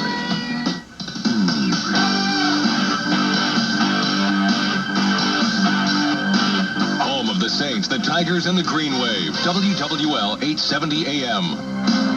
Well, it's going to be another big afternoon for Ron Zook, taking on this high-powered St. Louis Rams offense for a second straight week. Ron spoke with Kenny Wilkerson during this week. There ain't no fooling around anymore, is there? This is for all the marbles. He who wins keeps playing, and he who loses goes home. And they got you pretty good last week, didn't they? Well, yeah, they got after us, and obviously it's kind of the rubber match. We've won one, they've won one, and we'll find out today. I know you said earlier in the week that when you looked at it, that you didn't see anything that really jumped out at you as them, and coming up with any kind of schemes that you guys weren't ready to handle or anything like that. It was just a matter of that they outplayed you. Well, I think they did. I think you can say they outplayed us, and the fact that, our still thing against that offense is keeping them out of the end zone. And, if you go back and, 4 times where they've not scored a lot of points, they've lost 3 of them, and this was the only game that they've won where they've scored some points. And we talked to our guys about, hey, we got to keep them out of the end zone. They're going to get some plays. They're going to make some yards, and we can't worry about that. The one thing we didn't do that I thought we'd do a better job of, well, actually, you didn't really expect them to do. The different thing that they did was they come out and ran the football, particularly in early downs and sub receivers. How is it, Ron, that any back, whether it's Marshall Faulk, Mike Anderson, and that's just some of the guys you guys have seen this year and it's happened with, but, we see it all the time in football where a guy gets rolling and everybody in the world knows he's going to keep getting the football and teams just can't stop him. Well, anytime a team can run the football, it's a double-edged sword because, and that's why we always talk, our number one goal is we always say we got to stop the run. And outside of 2 teams, we've stopped the run.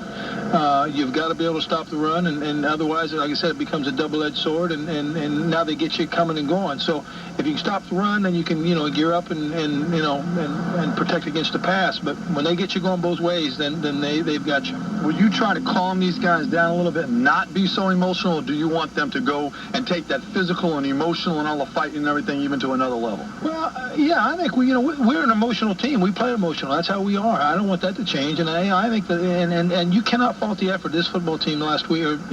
We played with as much effort as any game. The week before when we held Atlanta to 164 yards. But we just didn't do some things smart. We ran around some blocks. We didn't get over blocks. We didn't fit the run the way we need to fit it. And so we've gone back this past week and made sure we got the basics and fitting of the run and so forth taken care of. And I'm looking forward to playing. They pretty much gave you everything this past week. I would think that they'll come up with some wrinkles and maybe have a couple different schemes, but for the most part, everybody knows what this game and how each team is going to play. I can assure you they're either going to run it or pass it, and we've worked on both things, and we're looking forward to the game.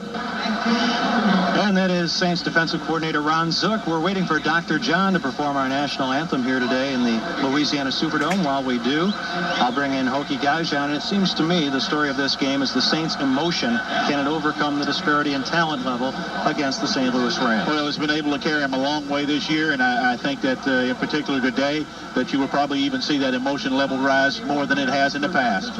And speaking of rising, the fans here in what will be a sold-out Louisiana Superdome coming to their feet as we listen to Dr. John perform our national anthem. Can you see by the dawn's early light what proudly we at the twilight's last view, brown stripes and bright stone through the bed runners light, ran from a steep ride was the gallant beat street.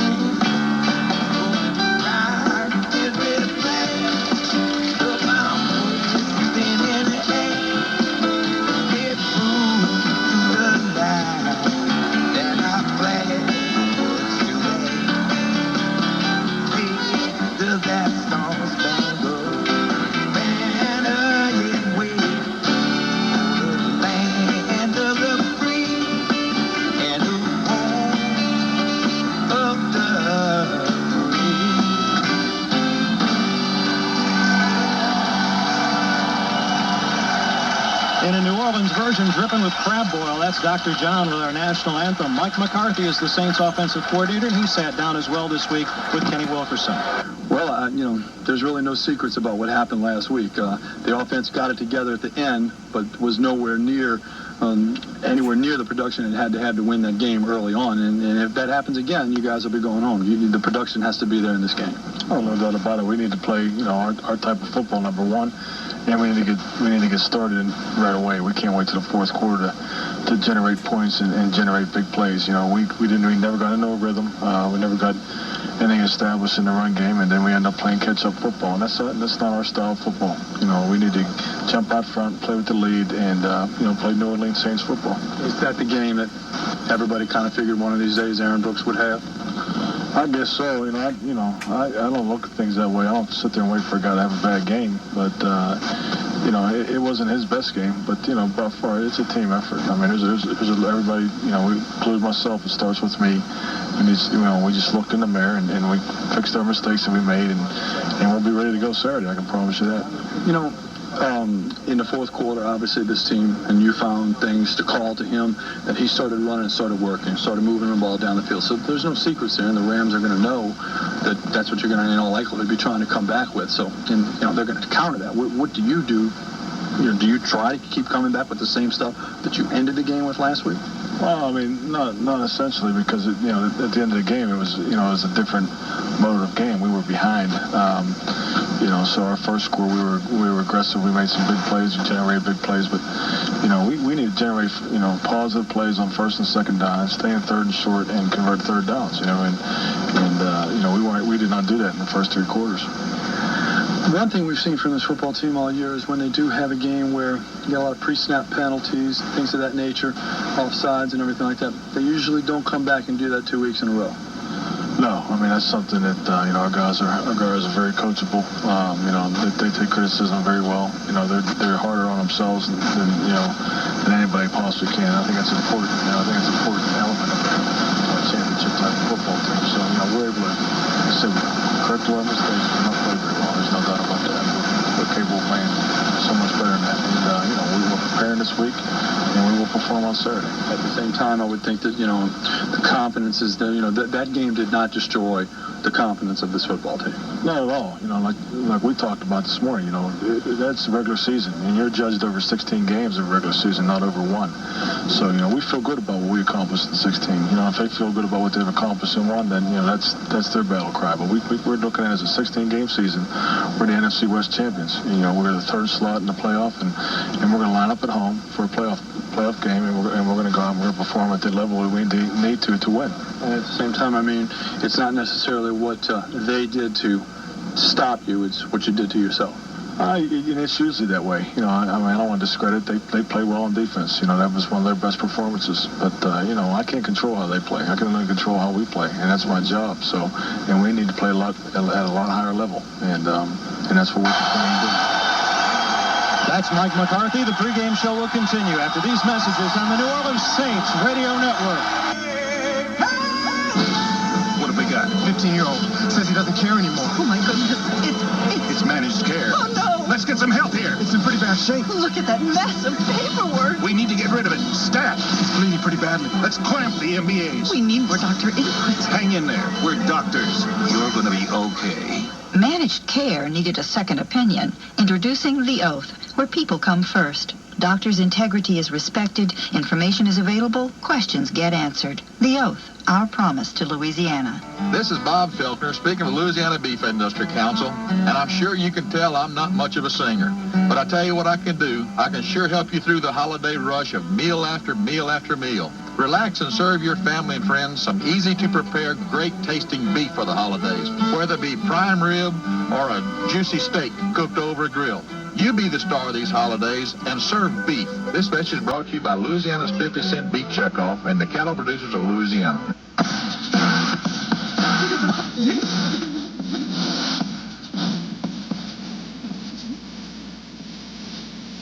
For everything you do, there's one thing you know you can count on, and that's Chevrolet. Now, make your money count with $12.50 cash back on the 2001 Chevy Malibu. Or get the 2001 Chevy Impala with as low as 5.9% APR. Or check out the 2001 Chevy Cavalier with $1,500 cash back. Rate availability depends on credit worthiness. Length of finance contract is limited. GMAC must approve. You must take retail delivery from participating dealer stock by 1201 for Malibu and by 11501 for Cavalier and Impala. Dealer financial participation may affect consumer costs. Offers not available with other offers. Something this good, you gotta see for yourself. So make your money count at your local Chevy dealer today.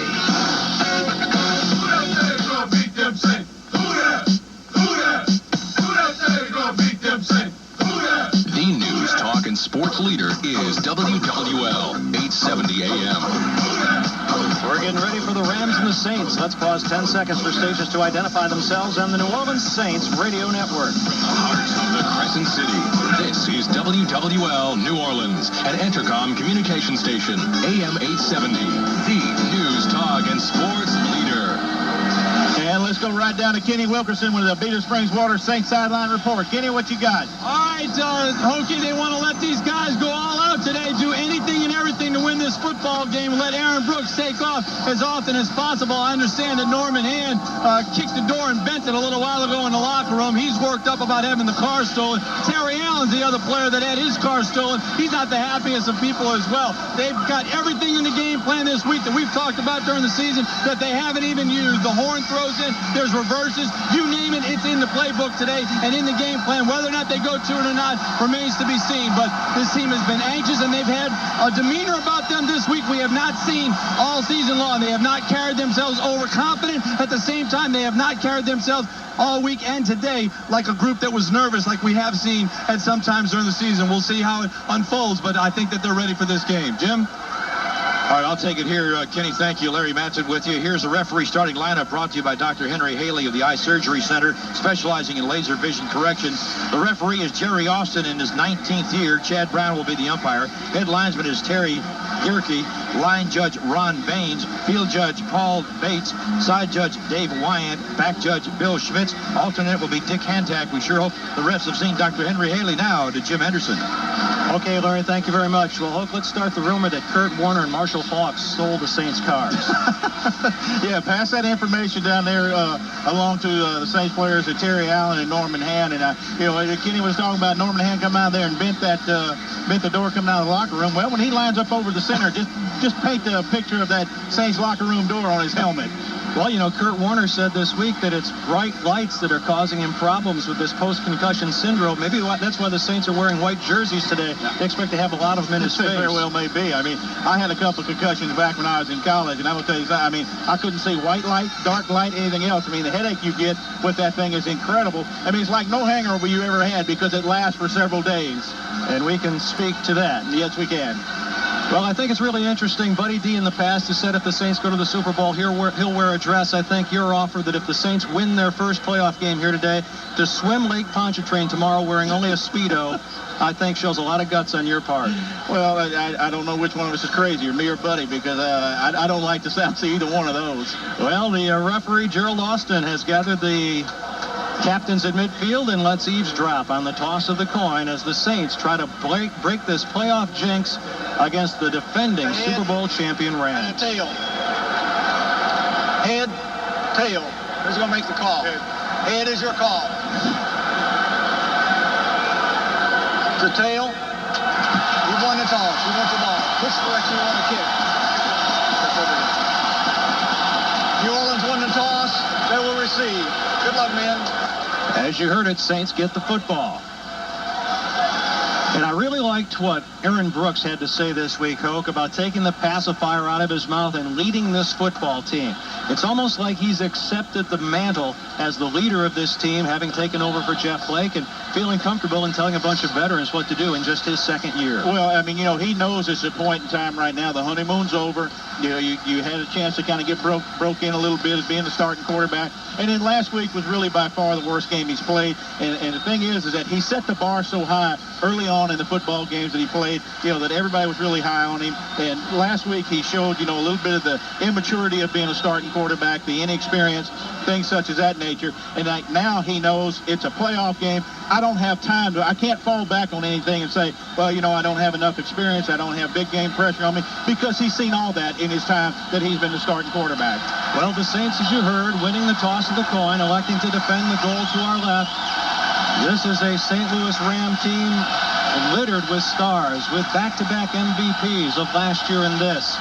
A team with some of the greatest firepower in NFL history, matched against a team in the Saints that have people like Aaron Brooks and Brian Milne, Terry Allen, Willie Jackson as people that they depend on. It would seem to be a huge mismatch on paper, but they play it on the field. The Rams may be saying, let's just get this thing over with. The Saints, I would think, are saying, let's just get this thing on. And the ball has been handed to Jeff Wilkins, and we're about to do exactly that. Back deep for the Saints, Fred McAfee standing at the goal line. Up in front of him is Terry Allen at the 10-yard line. If you could harness the energy in this place, you could heat a Buffalo household for the month of January. And here we go. Wilkins steps into it. It tumbles down into the hands of McAfee from his 4. He's up to the 10. He's across the 15, breaks one tackle, stays on his feet, and fights his way up to about the 22-yard line. That's a 20-yard return. For the Saints, they will open with Jackson and Horn at wide receiver. Andrew Glover is the tight end. Rofe, Williams, Fontenot, Nioli, and Turley up in front of Aaron Brooks, with the running backs being Terry Allen and the fullback Brian Milne. It's a Saints team that comes in here 10th overall at the end of the regular season in total offense. 8th rushing the football, 14th passing it. First and 10, New Orleans from the Saint 23-yard line. Jackson split out wide to the left, Horn wide right. Saints open in a 2 tight end formation. Brooks handing it off to Terry Allen, and it's Terry Allen up to about the 26-yard line. I would expect the Saints to be a lot more patient offensively today with their running game. We set this Rams defense. It has Kevin Carter, Ray Agnew, with Jeff Scanina starting for DeMarco Farr at right defensive tackle, and Grant Wistrom up front. Mike Jones, London Fletcher, and Todd Collins are the backers. Todd Light and Dexter McLeon on the corners. The strong safety is Devin Bush. The free safety is Keith Lyle. It's a pickup of 4 for Allen, and it brings up 2nd and 6. from the New Orleans 27. Two wideouts to the left. Brooks hands it off straight ahead to Allen. Allen stacked up by Agnew and company, driven backward. Blocking downfield is Lamont Hall. We got a tussle going on downfield as he's getting into it with London Fletcher. Lamont Hall blocking downfield around the 37-yard line. And it was London Fletcher who in the game last Sunday got into it with Andrew Glover. Well, I mean, you're going to see a lot of the same stuff that you saw last week. You're going to see a lot of stuff away from the ball, some pushing and shoving, little extracurricular activity going on. Because, I mean, both of these teams, they've gotten to the point right now where they pretty well despise one another. Yeah, push comes to shove early when these two teams get together. 3rd and 4 New Orleans from the Saint 29-yard line. Chad Morton goes in motion. It's an empty backfield. Brooks in the shotgun. He delivers it. The catch is made up around the 32-yard line. Ball comes free. The catch was made by Horn. It would appear that we've got no signal from the officials who are conferring. If it's a good catch, it's close to a first down. The ball came free as Horn hit the deck, and Horn is still down, although he doesn't appear to be hurt. Control of the ball. It's incomplete. 4th down. Well, in the meantime, the Saints medical staff is going to come on to take a look at Joe Horn as that pass was ruled incomplete. He's got his right leg stretched out on the carpet. It looked like he had his right leg bent underneath him on the tackle by Dre Bly. Well, that would not be very good news if, Joe Horn is really the only guy that you can say is a serious weapon for the Saints offense. I mean, a guy with some explosion, a guy that can get deep. And, I mean, if he's limited right now, by whatever case, he looked like he got his knee bent up underneath him. He's kind of coming off the field right now pretty gingerly. He's getting the assistance with Scotty Patton and Kevin Mangum. So we're going to be real interesting to see just the extent of this injury. And the Saints are already limited in that regard with Keith Poole inactive today because of the hit he took last Sunday. And so the Saints will punt it away. And back deep is Oz Hakeem. Toby Goen hangs it high. Hakeem comes up signaling for a fair catch right away and takes it in at the 31-yard line. On the fair catch, a 40-yard punt by Goen. No return on Oz Hakeem's fair catch as the medical staff, Dr. Tim Finney, continue to look at Joe Horn, who appeared to twist his right ankle. Well, Jim, if you heard the big roar of the crowd about the time that Oz Hakeem made his fair catch, I think they wanted a block in the...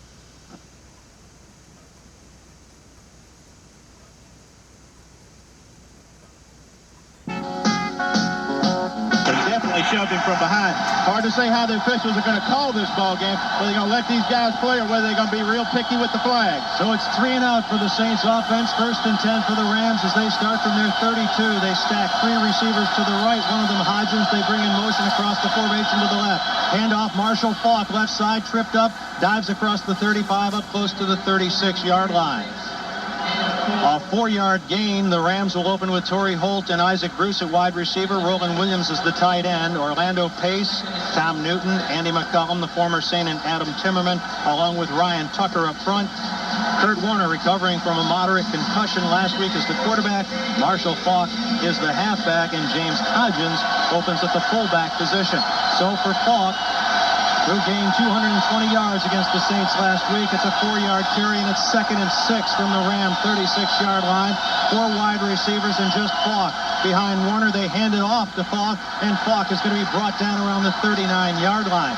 This is something after that 3-yard gain the Saints are really worried about that hurt them last week is the Rams spreading people out in multiple formation sets and then running the ball against them. Well, and it's one of the best things you can do against the Saints because when you do spread them out, the field is more open, and Marshall Faulk is one of the more dangerous open field runners in the league. So the more space that he's got out there, the better he becomes. Howard Hand, Glover, and Johnson up front. Mitchell, Smith, and Fields, the backers. Molden and Mathis on the corners. Perry and Knight, the safeties. 3rd and 3 for the Saints for the Rams from the Ram 39-yard line. They fake the end around to Bruce Warner with all sorts of time. Now he's going to be trapped as Roy Glover had him momentarily. He breaks away from that and throws the ball upfield to his tight end, Roland Williams, for the apparent first down. Well, I think that's the thing that you got with Kurt Warner is he's not the scrambler that, many of the quarterbacks that the Saints have seen this year. But what he is that I don't think he gets enough credit for is he is a big, strong guy in the pocket. Leroy Glover gets him around the waist and is trying to bring him down with one hand, but Warner's just too strong to go down. 6'2" and 220 pounds. Rams convert. Roland Williams with only his 12th reception of the season. 3 of those have been for touchdowns. 1st and 10 for the Rams from the St. Louis 44. 10:51 to play first quarter, a scoreless game. Warner up under center, hands it off to Falk, running room left side, but Norman Hand has him after he gets beyond the 45 up to about the 46-yard line.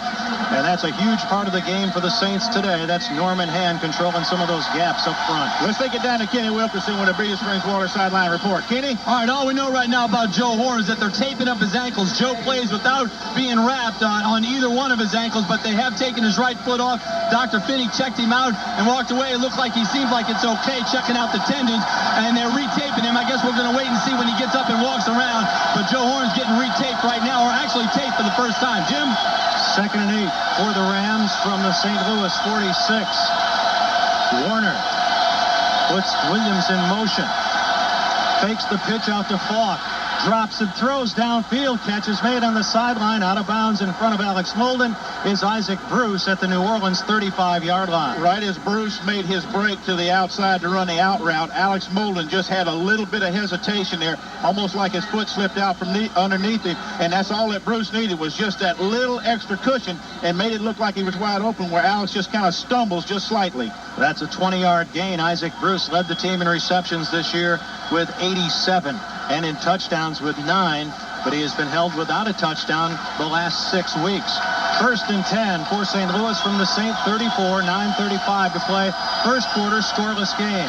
Ricky Prohl goes in motion, backs off set behind Warner, handoff to Falk. Can't find a lot of running room, gets as much as he can out of it, and he's inside the 30 down to about the 29-yard line. Well, the one thing that you're seeing so far with the Saints defense today is that they're getting into the offensive linemen of the Rams, and they're kind of stuffing things at the point of attack. And Marshall is in there, and you see him right now. He's picking and sliding and jumping from spot to spot, whereas last week there were gashes opening up. In the first game, the Rams passed the ball primarily. In the second game, they ran it primarily. So far, they've been mixing it. 3 runs and 2 passes thus far in 5 plays from the line of scrimmage. 2nd and 6 from the New Orleans 30-yard line. 2 wideouts to the left, 1 to the right. Saints coming on the blitz. Play action. Warner, he's under some pressure, steps up, throws it a bit short, and it's going to be incomplete. 2 Saints had a shot at the interception. Perry and Molden, either one could have had it. When it bounced off their hands on the carom, the Rams almost got a touchdown. Let's take it down to Kenny Wilkerson with a Beta Springs Water Saints sideline report. Kenny? All right, officially from them, a sprained ankle. They kind of used a little bit of that numbing spray, taped it up, and we're going to get him up and move him around a little bit, but it looks like Joe Horn will be okay and be back in the game. He's walking right now. It looks like he's a little ginger on it, and now he's kind of grimacing a little bit and putting his arms on Scotty Patton, so we're going to wait and see how much weight and how effective Joe Horn can still be, but it's a sprained ankle from what they know right now. Jim? 3rd and 6 from the 30-yard line of the Saints. 2 wideouts to the left, 1 to the right. That's Isaac Bruce. Blocked behind Warner. Saints moving around defensively. Here they come up the middle. Rams pick it up. The throw is down to the 20, inside the 20, and down to the 16-yard line. The catch is made again by the tight end Roland Williams. So the Saints thus far doing a pretty good job on the wide receiving core of the Rams, but they have so many different weapons, and that's a 14-yard pickup to the infrequently used Roland Williams. Well, I think that's one of the things that Kurt Warner brings to the table that Trent Green doesn't necessarily bring, is that because he's been the starting quarterback in this system for 2 years, he knows where everybody's going to be on every route, and he knows that the majority of teams are going to try and take away his wide receivers. He's smart enough to get the ball to his tight end. 1st and 10 Rams from the 16-yard line. Hodgins is split out wide to the right, Bruce wide left. Williams goes in motion. Warner handing it off to Falk, right side, squeezes through a bit of a crevice down to about the 12-yard line. Mark Fields is down there on the stop, along with Keith Mitchell. That's a 3-yard gain. Well, the thing about Falk is he doesn't have a lot of wiggle, but he does have that burst, that ability to just sit in the hole, use those quick feet until he sees any sliver of daylight, and then just explode. 5 carries for just 16 yards thus far, but the Rams have moved downfield with their first possession of this game, and they're in scoring position, 2nd and 7 from the Saint 13. Here's the pitch out to Falk, sweeping left, cutting it back into the Saints' pursuit. He's down to about the 12-yard line. Darren Smith bringing him down along with Sammy Knight. Well, that was the play last week that Marshall Falk really racked up a lot of yards on, was a pitch around to the offensive left side. That time the Saints did a much better job. They got Keith Mitchell up the field to keep him from getting the corner turn, and in the pursuit as he comes from inside out, people are staying in their lanes and stopping Marshall from having the cutback that he was also successful with last week. Got a lot of yards on that cutback move. Norman Hand asking for the Saints fans to come to the aid of this defense, which right now is backed up to the Saint 12-yard line, where it's 3rd and 6. 3 wide receivers to the right, 1 to the left. Falk behind Warner, who's up under center. Warner drops straight back. Push is coming up the middle. Flag has been thrown, and this play will be blown dead. So we must have had... Prior to the snap being made, delay of game, offense. 5 yards, it's still 3rd down. Jerry Austin signaling delay of game against the Rams. Well, there's some bad blood between these teams and also this coaching staff. I don't think Jim Haslett has any great regard for Mike Martz, do you? Well, it doesn't particularly sound like it. And, you know, some of the things that were written in the paper about the comments that Haslett made to a few of the Rams players and coaches last weekend, you know, Jim said, hey, I don't know what you're talking about. But some of the people from the Rams, you know, say, yeah, those quotes were made. So, I mean, Jim Haslett, you know, he's trying to use whatever advantage he can get on this team. 3rd and 11 now for the Rams from the Saints 17. Here's Warner dropping back, well protected, throwing into the end zone. It's a touchdown. It's caught by Isaac Bruce. He caught it in front of Michael Hawthorne. Well, that's a case right there where you've got a very experienced receiver going against a rookie. Hawthorne has had his moments this year, mainly on special teams. He's kind of filled in pretty well on defense when they need him. But right there, you have to figure it's a mismatch just from the standpoint of the experienced guy going against a rookie. A 17-yard touchdown catch, and as we had mentioned, Bruce had been held out of the end zone the past 6 weeks. The extra point attempt by Jeff Wilkins is up and through, and with 5:58 to play in quarter number 1, the Rams march it downfield for the first score of this game and lead the Saints by a score of 7-0. This is the New Orleans Saints Radio Network. Celebrate the Jeep year-end clearance with noisemakers. A little bubbly. And exceptional values on a great selection of legendary Jeep vehicles. Because now, qualified by Limbaugh, weekdays 11 to 2 on WWL 870 AM. All right, welcome back to the Superdome. Kenny Wilkerson down here on the sidelines. Joe Horn in tears moments ago, trying to push, trying to walk very, very gingerly. It looks like the ankle's bothering him quite a bit, and they've taken him into the locker room for x-rays. Once again, he was down here in tears, being consoled by several different players. We'll wait and see what happens when he comes out. Jim? Well, if he can't continue, the Saints will have lost their team record holder in receptions and yardage, and their only real threat in the passing game. So the mountain gets higher. On the kickoff, it's going to be McAfee from the goal line back to the 10, 15, across the 20, across the 25, and stop at the 30-yard line. That's where the Saints will put it in play. A 30-yard return. 5:48 to play, quarter number 1. Rams on top of the Saints 7-0. This is the New Orleans Saints Radio Network. And 365, WWL 870 AM. This week's Allstate Insurance Company Saints Performance Award winner is Todd Robichaux of Metairie, Louisiana. Call Todd Robichaux of Allstate or stop by and discover why being in good hands is the only place to be. Allstate Insurance Company.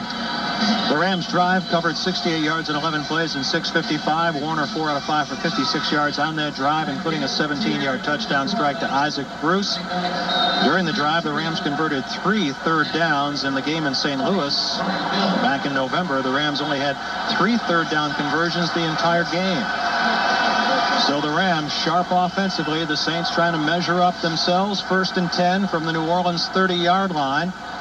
Up the middle come the Rams. Here's the throw to Glover. Glover's got the first down up to the 46-yard line.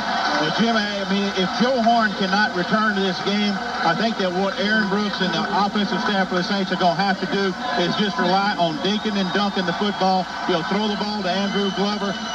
Jake Reed is a possession receiver. Hit the backside of the backfield and try and mix in the running game here and there. But you're not really going to have the surprise there to being able to throw the ball deep. 16-yard gain, first down. Keith Lyle, the safety on the tackle. 1st and 10 New Orleans from the Saint 46. Robert Wilson goes in motion. Right to left. Backs offset behind Brooks. Pitch goes to Allen. Bobbles it momentarily. Now he's got some running room. Terry Allen battling all the way to the 45-yard line of St. Louis for a 9-yard gain on first down. Well, Terry Allen is one of the players, one of the very few players that the Saints have on offense that have some playoff experience. And, I mean, he kind of knows the magnitude of this game, and he knows right now, especially with the fact that if Joe Horn is out, that he's going to have to try and carry this offense on his shoulders. Aaron Brooks is going to have to do his part, but Terry Allen's going to have to find the holes and keep chewing time off the clock in the running game. 2nd and 1 for the Saints from the Ram 45-yard line. Brooks play action, pulls it down, looks over the middle, throws, and it's incomplete. Intended for Jake Reed at the 30-yard line. He bobbled a catchable football and was separated from it by Devin Bush, the strong safety who laid out Keith Poole here on Sunday. Poole inactive today because of that hit. And those are the balls that have to be caught for this Saints offense to stay on the field. And a guy like Jake Reed is the one that you would really expect to make that catch more than probably anybody else on there because of his experience in the league and his experience in playoff games. Jim Haslett has a few words for the veteran as he comes to the sideline. It's 3rd and 1 for the Saints. From the Ram 45, Jackson goes in motion, backs offset. Flag is down. Allen stacked up short of the first down on 3rd and a yard. A flag has been thrown. And the initial indication is it'll go against St. Louis. They probably lined up in the neutral zone. Offside, 99 defense, 5 yards, first down. That's Ray Agnew, the 11-year defensive tackle out of North Carolina State. So the Saints, who would not have had the first down on the carry by Allen, pick it up on the penalty. Well, I mean, they'll take whatever they can get right now. I mean, whether they get first downs by a penalty or whether they can just kind of keep, doing some things and dinking and dunking the football. What they got to do right now is move the ball down the field and get some points on the board. 1st and 10 for the Saints from the Ram 40-yard line. 3 receivers set off to the left. 1 to the right, that's Jackson. Lamont Hall comes in motion. Brooks hands it off on the straight-ahead running play to Terry Allen, and he barely gets back to the line of scrimmage, if that far. It didn't fool the Rams at all. It was a nice play fake by Aaron Brooks. I actually thought he just faked the ball off to Terry Allen, was continuing on his drop, but the Rams weren't fooled by that at all. They stayed at home, clogged things up in the middle, didn't give Terry anywhere to go. And it was Ray Agnew, flagged prior to that, who was in on the bottom of the pile for the tackle.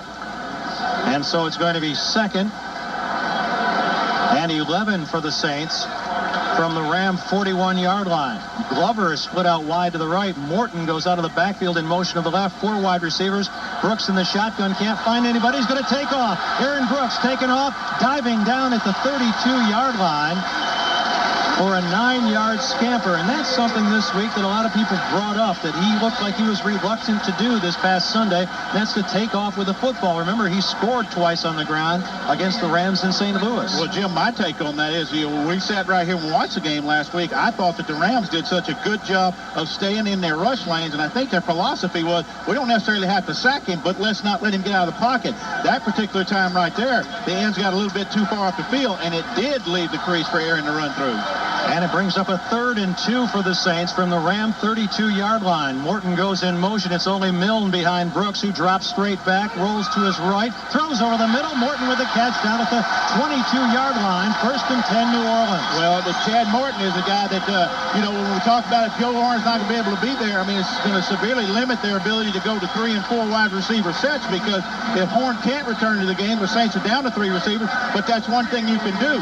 With Chad Morton's quickness and speed, you can shift him out and get him isolated on some people, run some little routes like that with him, and again, just move the chains, eat up some clock. 11-yard gain, Keith Lyle on the tackle. 1st and 10 New Orleans from the Ram 21. Saints trail 7-0 in the final 2 minutes of the first quarter. Jackson in motion. Brooks play action. Has a lot of time. Throws over the middle. Glover drops the ball at the 1. That was a certain touchdown, Jim. I mean, that's, Andrew Glover, he's had his moments this year when he's dropped a lot of very catchable balls.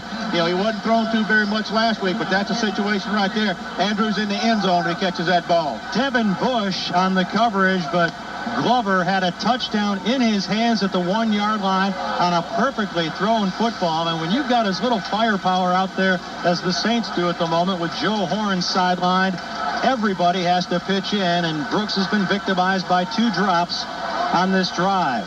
It's 2nd and 10 for the Saints from the Ram 21. Lamont Hall in motion.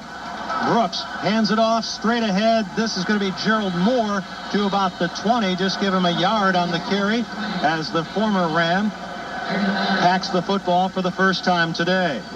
Jim, if there is some good news here, it's the fact that Aaron Brooks like he's gotten back to his old self.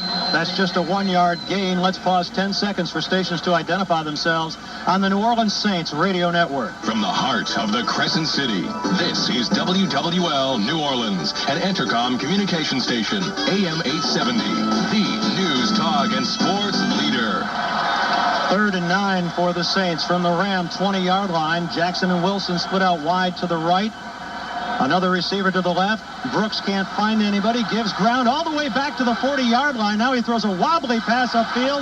The catch is made. Coming back for it by Wilson at the 20-yard line. There is a flag down at the 22 in the secondary of the Rams. Let's get this one sorted out. It looked to be a good catch on the sideline. But there is also perhaps a holding call here against the Rams over on the other side. Defense. That's Dexter McLeon, the right cornerback, 2nd in the NFL this season with 8 interceptions. He was holding away from the play. And maybe that's why Brooks had to give so much ground with Carter bearing down on him. Well, even the reception that the Saints made over on the sidelines was not going to net the first down. In this particular case, the Saints will get the first down. 1st and 10 New Orleans from the Ram 15-yard line. Saints trail 7-0, 1 minute to play, first quarter. Saints playing without Joe Horn, sidelined at least momentarily with a sprained ankle. Glover goes in motion. Brooks drops straight back, looks, continues to give ground, escapes the sack. He's got running room if he wants to take it left side, but he pulls the ball down. He will run eventually down to about the 11-yard line. Well, that's what I was saying a minute ago. I mean, the good news with this whole thing is Aaron Brooks is becoming a lot more decisive on his throws, and right there he bought himself some time, got out of the pocket, and now he's going to start putting some pressure on the Rams defense because they're seeing that things are breaking down and that Aaron is getting out and scrambling around, which is the thing they didn't want him to do. Showing the kind of elusiveness that he last showed in that victory against San Francisco out on the coast in that thrilling 31-27 Saints win. 2nd and 6 for New Orleans from the Ram 11-yard line. 2 tight ends, 2 wide receivers, 1 to either side. Brooks hands off to Gerald Moore, runs into his own blocker for a loss on the play. One of them was Andrew Glover as the Rams just stacked that thing up big time. Sean Moran was in there along with a host of others as we have reached the end of the first quarter of this game. Rams with the only score, but the Saints are threatening. After 15 minutes, it's St. Louis 7 and New Orleans nothing. This is the New Orleans Saints Radio Network. Weekdays at 5 on WWL 870 AM. It's the New Orleans Saints tradition. Turn down the sound on your TV and turn up the Saints Radio Network throughout the playoffs. Turn down the sound and then turn us up, the Saints Radio Network. Rams scored on an 11-play drive in the first quarter for the only points of this game, culminated in a 17-yard touchdown strike, Warner to Bruce. This is the 11th play in this drive for the Saints as they try to reply. It has reached the 12-yard line of the Rams. In the second quarter, the Saints will be moving it right to left from our vantage point. 3rd and 7 now from the St. Louis 12. Jackson split out wide to the right. It's Reed and Wilson wide left. Brooks in the shotgun with Morton alongside. Brooks calls for the football and drops straight back. Looks to his left. Going to throw it into the end zone. The catch is made for the touchdown. The catch is made for the touchdown by Robert Robert Wilson. Jim, you talked about the 11th play of both drives. I mean, that seems to be the lucky number in this ball game. Aaron Brooks, as we talked about before, he just looks so much more comfortable this game. He's making much quicker decisions. He's a lot more decisive with the ball. Going into that play right there, he was 2 of 7 for 27 yards, but he scrambled a couple of times for 13 yards. Right there, he throws the perfect strike. That's just exactly what the Saints needed. Answer the call to the Falcons touchdown, the Rams touchdown. Robert Wilson's first touchdown reception as a Pro, his first as a New Orleans Saint. The Saints are on the scoreboard. The extra point attempt by Doug Bryan is up and through, and the Saints have replied.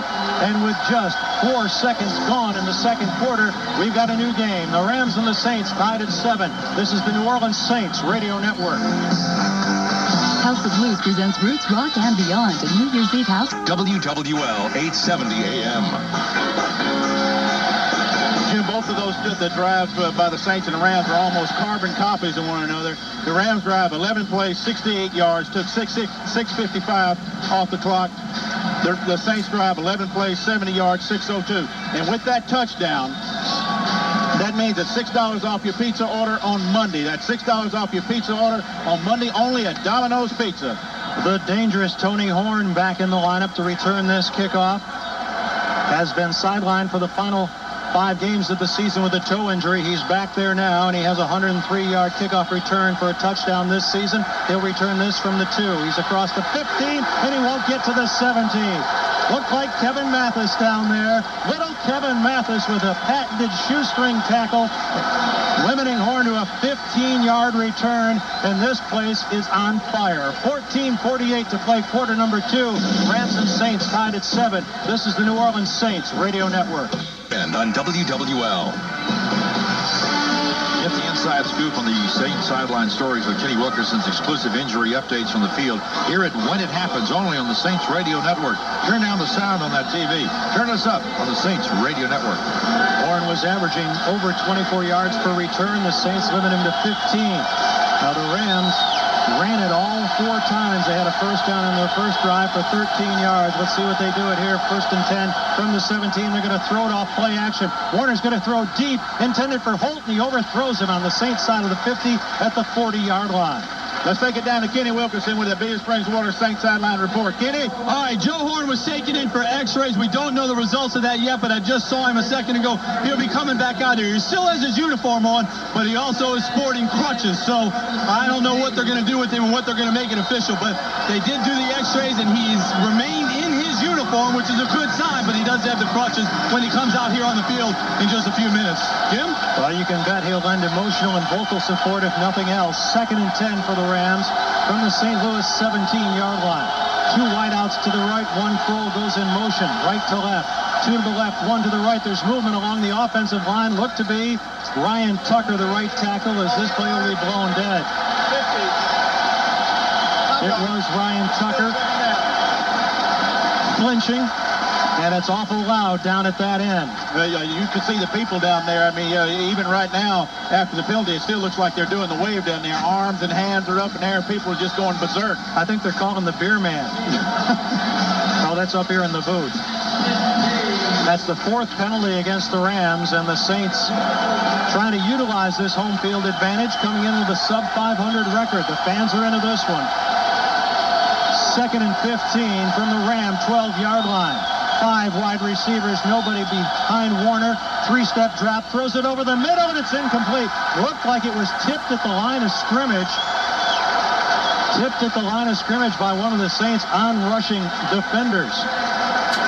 Looked like it was Keith Mitchell, who's been pretty quiet of late with the penetration, getting a big paw up in front of Kurt Warner. Well, you know, a lot of that, the fact that Keith Mitchell has been quiet of late, is because they've been using him a lot in pass coverage. And, you know, when he's not blitzing, things like that, and he's not getting the sacks, I mean, when you're in coverage, it's kind of hard for people to hear your name when you're not getting the ball thrown your way. Well, for one of the few times in the last 2 games between these teams, the Saints have the Rams in a long yardage situation on 3rd down. It's 3rd and 15 from the St. Louis 12. Warner dropping straight back at his 3. Stands there, delivers downfield. The catch is made up around the 30-yard line by Isaac Bruce. That'll be a 1st down. Sammy Knight coming over a bit late for the tackle. That's an 18-yard gain, and the Rams dig themselves out of a hole. And that's the thing that you've got to do defensively against the Rams. I mean, when you get them in third and long situation, you either got to get to the quarterback or you've got to play your responsibilities on defense and make sure that they don't complete that long gainer, because Warner's got the arm, he's got the accuracy, and those receivers have the hands and the speed to get down there deep and catch it. Bruce has caught 3 for 55. It's 1st and 10 for the Rams up at the St. Louis 30. Just under 14 minutes to play in the second quarter. Tied at 7. Here's Warner throwing a short pass over the middle up to about the 36-yard line. Looked to be Torrey Holt on the reception. Mark Fields on the tackle. That's a 6-yard gain for Torrey Holt. Holt, coming into this game, was complaining this week of a sore foot. He also has an infection in his elbow. But at this time of the year, everybody's banged up, and if you can play through it, you do. And he said he's always been inspired by the battle his mother put up against cancer, and playing with those kind of injuries is nothing by comparison. 2nd and 4 from the Ram 36-yard line. Warner gives it off to Falk. Breaks it outside, and he's free. He's up to midfield. He races down the near sideline. 30, 25, 20. Pushed out of bounds inside the 15-yard line. But there's a flag down way back upfield at the 38-yard line of the Rams. You can see that Jerry Austin, he didn't even leave any suspense right there. He wanted the fans to know right off the get-go, this flag is for holding on the Rams. And you can read Mark Martz's lips across the way. 10 yards, 15-second down. The holding call goes against Roland Williams, and that negates a huge run by Falk. Williams was holding on Keith Mitchell, and it was pretty evident. Well, he actually, he did just exactly what you're taught. When you come off the line of scrimmage, get those hands inside, because anytime an official sees a hand on the outside, whether you've got a piece of that jersey or not, he's usually going to throw the flag. But right there, as he pulled Keith Mitchell's jersey, it was just too obvious for the officials to miss, because it was right at the point of attack. Williams heads to the Rams sideline. The Rams head back to the huddle. They now break it, looking at 2nd and 14 from the St. Louis 26. It's been a cacophony in here through the first quarter plus. Kroll comes in motion, resets to the right side. Pitch goes to the running back up to the 31-yard line. That's Justin Watson getting his first carry of the day. A 5-yard gain for Justin Watson, one of a number of San Diego State players in this game. He spells Marshall Falk, who is from there. Well, I mean, that program puts out a lot of good players. And, I mean, when you look at Marshall Falk, you look at Kyle Turley, you look at Ephraim Salam, you look at Watson. I mean, those guys have got a number of players in the pros, and they're all good players. Leroy Glover on the stop. The ball rests just outside the Ram 31-yard line. It's 3rd and 9. 3 wide receivers to the left, 1 to the right. Warner up under center. Saints showing blitz with Knight. He's coming up the middle. Knight can't get there. Warner's going to throw. He's got a receiver downfield, but he overthrows Torrey Holt. The coverage by Molden. The line judge all over it, not making a call. Make that the side judge. And so the Saints have held defensively and forced the first punt of this game by John Baker and the Rams. Well, you always kind of hold your breath whenever you see Kurt Warner have an opportunity to stand in the pocket. And as the pocket started collapsing around him a little bit, you saw him look long. Like I said, that's what makes you hold your breath, because those guys have that extra gear to run under that ball. Chad Morton back in there after an absence of some games while his shoulder healed. He awaits the punt by Baker. Morton calls for a fair catch and makes it at the 26-yard line of New Orleans. That's where the Saints will start after a 43-yard John Baker punt. We've got 11:39 to play in the second quarter. Rams and the Saints knotted up at 7. This is the New Orleans Saints Radio Network. Buddy D, WWL 870 AM. Each team has had 2 possessions. Each team has gone on an 11-play drive for a touchdown. Each team has had to punt once. 7-7 our score with 11:39 to play in quarter number 2. Our congratulations go out to the Miami Dolphins. Our commiserations to Jim Moore and his Indianapolis Colts as the Dolphins defeated the Colts 23-17 in overtime today. Lamar Smith, a huge day, 40 carries for 209 yards and a pair of touchdowns. 1st and 10 New Orleans from the Saint 26-yard line. Brooks hands it off on the delay, and Allen is hit in the backfield and dropped for a loss. Well, Jim, this is 2 weeks in a row where the Saints just can't seem to get anything at all going in the running game. The offensive line, it's about time for them to step up, start creating some holes in there, because if the Saints can't run the football, it's going to be just like it was last week. You get a little bit too one-dimensional, it might get Aaron Brooks kind of back into that scatter mode that he was in last week. A loss of 3. Jeff Scanina on the tackle. He got the start today for DeMarco Farr. 2nd and 13 for New Orleans from the Saint 23. Rams load up the line of scrimmage and hit this Saint running back in the backfield. Again, it's Allen, and another loss back to the 21-yard line. Well, the Saints just given no respect at all by the Rams at the moment for their running game. Sean Moran in on that stop. Well, it's going to have to pick up, because they all week long they said, we've got, and I mean, it's an old cliche in football, but it's something that you've got to do. You have got to be able to run the football. The Miami Dolphins proved that today, and they won the playoff game. So I mean, you've got to be able to get out there and establish something on the ground. You just cannot rely on the pass. Allen's run 6 times for just 8 yards, Moore twice for nothing. 3rd and 15 for the Saints from the 21 on the bootleg. Rolling left as Brooks pulls it down, throws it upfield, catches made, and Jackson is free. He's up at midfield, putting a move on a couple of Ram defenders. He's still on his feet inside the 35 and bounced out of bounds at the 30-yard line of St. Louis. Willie Jackson with a huge catch and run of 49 yards. Well, we have said it all year long. Joe Horn is the most explosive receiver that the Saints have, but Willie Jackson is the best run-after-catch receiver the Saints have. He's slippery, he's not terribly fast, but he's very strong, and he does break tackles downfield. Willie Jackson with the best yards after catch that the Saints have in their arsenal at the moment. Gives the New Orleans Saints a first down at the 29-yard line of St. Louis. 9:55 to play, second quarter, 7-7 game, 1st and 10 New Orleans. Chad Morton gets the call, sweeping right, bounces it outside, turns the corner, pushed out of bounds, down around the 25-yard line. They put a move on the cornerback, Dexter McLeon, and he does have the speed to get outside when there's nothing up the middle. And that's the one thing that he brings to this backfield. He's really the only guy back there right now that has the speed to amount to anything. And I mean, Chad Morton has got great quickness, but he's also got some acceleration and long speed, so they could possibly use him out there on the perimeter. 5-yard pickup. It's 2nd and 5 for New Orleans. From the Ram 24, 2 wideouts to the left, 1 to the right. Morton behind Brooks. Brooks looks to his left, throws short, catch is made by Wilson. Bounced out of bounds by the cornerback, Todd White. At the 16-yard line, that's a New Orleans first down after an 8-yard reception. Well, you can see right here what a difference a week makes. You talked about it in the pregame show. Aaron Brooks said he had to take the pacifier out of his mouth. Well, it looks like he's taking it and throwing it out the window, because he's a much different quarterback this week.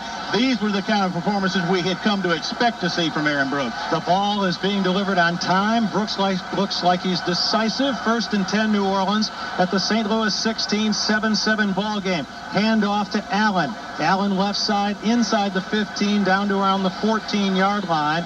Give him just a yard on the carry as the Saints try to keep the Rams on their toes up the middle. Every once in a while they'll probe that area, though they haven't gotten much of anything out of it. Well, they've been able to do it better today. I mean, that they're still staying with the run, even though they're not successful with it. But the little short dump-off patterns and things of that nature, is what's enabling the Saints to eat up some clock and just control the football game. 2nd and 9 from the 15. Morton is split out wide to the right. Milne behind Brooks. Brooks drops straight back. Looks over the middle. Can't find anybody. Rolls to his right. Staying alive. Still looking downfield. He'll throw it into the end zone, and it looks like it's intercepted at the goal line. Intercepted, I believe, by Bush.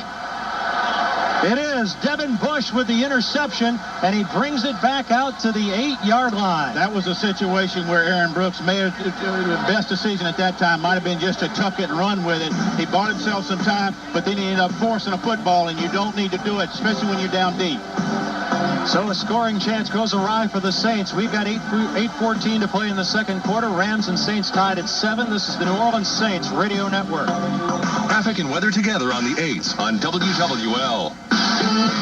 Jim, after getting an opportunity to watch the replay of the last throw, it was a fault of 2 players. Number one, Aaron Brooks for trying to force the football, and the other one, Chad Morton, broke off his route. When he ran it flat, he wasn't open, so he turned it up the sidelines. He got into the end zone, and then when he got in the end zone, he just squatted and didn't work back to the football, and that's just a young player mistake. Anytime the quarterback scrambles, you got to work back to him to give him a lane to throw to.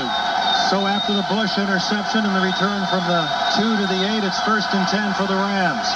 This crowd's getting loud, backs it an eye behind Warner.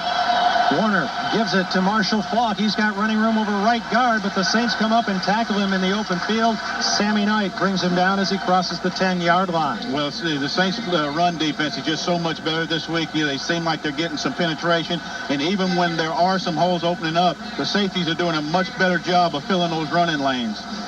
And it seems like when you don't tackle well, you don't play well, and the Saints have tackled better here today. Faulk limited to 20 yards thus far in 7 carries. He had a huge run called back by penalty. Has not been the target of a Warner aerial as yet. 2nd and 7 from the Ram 11-yard line. Wideouts left and right. Warner hands it off again to Faulk, sweeping right, cutting it back, and again he's limited to a short gain up to around the 14-yard line. Leroy Glover pinching down to make the tackle, and there's a Saint shaken up on the tackle. That may be Darren Perry or perhaps Alex Molden. It is Alex Molden, and the officials are going to have to stop play as Faulk is brought down after a 3-yard gain. So with the injury timeout, we'll step away as well. 7:17 to play. Quarter number 2, the Rams and the Saints tied up at 7. This is the New Orleans Saints Radio Network. Payne and LSU on WWL.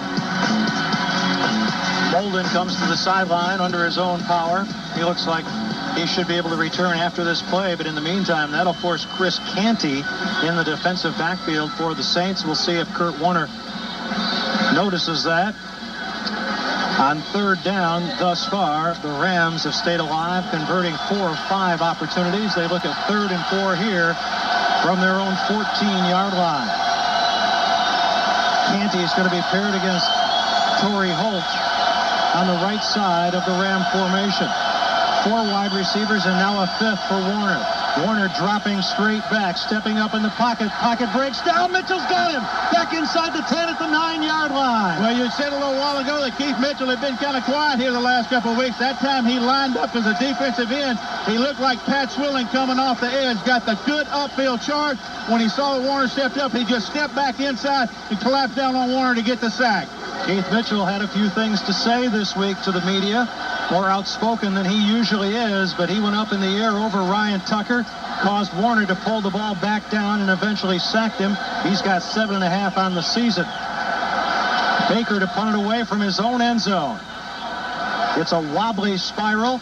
Morton waits for it. He'll field it at his 43, running to the near sideline, stopping Darty, reversing his field, looking for a block, gets outside. He's at midfield, running up the right sideline. He'll be knocked out of bounds inside the 40-yard line of St. Louis. Boy, the Saints punt return has sorely missed Chad Morton back there because he's got the ability to make the big play.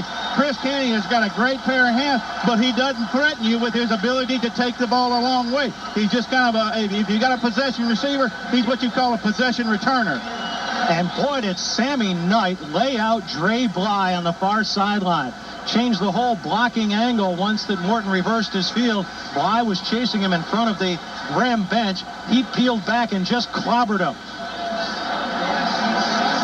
A 46-yard punt and a 17-yard return. 6:16 to play quarter number 2. Rams and Saints tied at 7. This is the New Orleans Saints Radio Network. Latest news every hour on the hour on WWL 870 AM. First and 10 Saints from the Ram 40-yard line. Lamont Hall comes in motion right to left. Allen behind Brooks, who drops straight back, sets up in the pocket. Now it breaks down, and Wistrom's got him for the sack back at the 46-yard line. First sack of the day for the Rams. Let's pause 10 seconds for stations to identify themselves on the New Orleans Saints Radio Network. From the heart of the Crescent City, this is WWL New Orleans, an Entercom communication station, AM 870, the news, talk, and sports leader. Loss of 6 on the play. The Saints with their best starting field position of the day. First time they've started from beyond their 32. Here's an inside handoff out of the shotgun to Allen running right, turning it upfield. He's back to about the original line of scrimmage. Stopped just short of the Ram 41-yard line. Well, on that sack that Grant Winstrom just had, what he did, he rushed up the field, and then Aaron Brooks stepped up so far in the pocket that Willie Rofe was expecting the quarterback to kind of be behind him. And then as Winstrom went to the inside, it almost appeared that Willie didn't really know where he was going, but it was the fact that Aaron had stepped up so far in the pocket. It's a 5-yard gain and brings up 3rd and 11 for the Saints from the Ram 41-yard line. We're tied up at 7. Wilson, who has the touchdown reception, is split out wide to the right. It's Jackson and Reed wide left. Now Morton comes out of the backfield. Brooks is in the shotgun. 3 wide receivers to his left. He looks in that direction. Can't find anybody. He's going to give ground all the way back to his 45, and he'll be tackled back at the 49-yard line of the Saints. Brought down by Leonard Little. Well, that was the thing the Saints couldn't afford to do. They got great field position after the punt return. Ball's on the 40-yard line, and it just 2 plays out of that. They lost 6 on the first one, lost a bunch there. The Saints were looking for a unsportsmanlike conduct call on one of the Rams defenders. I think it was Kevin Carter came up and hit Wally Williams from behind. That's a loss of 10. Back-to-back sacks for the Rams, who now have 53 on the season, including the regular season. And the Saints squander some excellent field position, and Goen has to punt it away. Hakeem calls for the fair catch. The Saints, have the opportunity to cover it back inside the 1, but it's going to be a touchback. Fred Thomas had the opportunity to pin the Rams back right near their goal line, but it went through his hands, and the Saints couldn't prevent the ball from getting into the end zone for the touchback. You can kind of see the disgust on Fred Thomas' face, because you work on that all the time. It'd been nothing better to have them pinned on the 1-yard line. He let the ball slip right through his hands. After a 50-yard punt with 4:25 to play, quarter number 2, Rams and Saints tied at 7. This is the New Orleans Saints Radio Network. 9 on WWL 870 AM. 1st and 10 for the Rams from their 20-yard line. Alex Molden back in action. After suffering a neck stinger, he's back in there now. Joe Horn, meanwhile, on the Saints sideline on crutches with a sprained ankle, will not return. 1st and 10 for the Rams from their 20. Backs in an eye behind Warner. Play action to Falk, setting up the screen to Falk, and he's going to be brought down in his tracks by Chris Oldham. 28, upending 28, short of the 20-yard line. I think that was a situation where Oldham was probably playing a spy on Marshall Falk, and he realized that the Rams offensive line was letting entirely too many the Saints front line defensive linemen get into the backfield. He snuffed out the screen right away, gets up there, gets him for the 2-yard loss. Actually, officially, it'll be ruled a loss of 1 and bring up 2nd and 11 from the 19-yard line.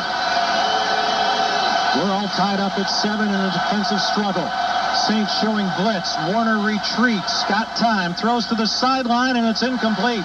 Up at the 32-yard line, Ricky Prohl was stumbling as he came out of his break in front of Alex Molden and couldn't make the reception. You know, Mike Marks said coming into this game, he said earlier in the week, we're going to change some things on the game plan. And, I really felt that was a little bit foolish that he said something like that by the way that Marshall Falk ran the ball and the way that the Saints had been suspect to a good running game this year.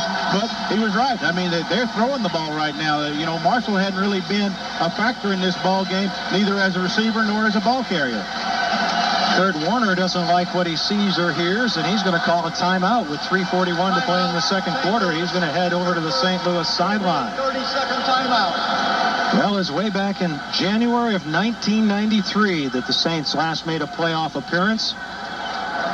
No one expected them to be in this situation.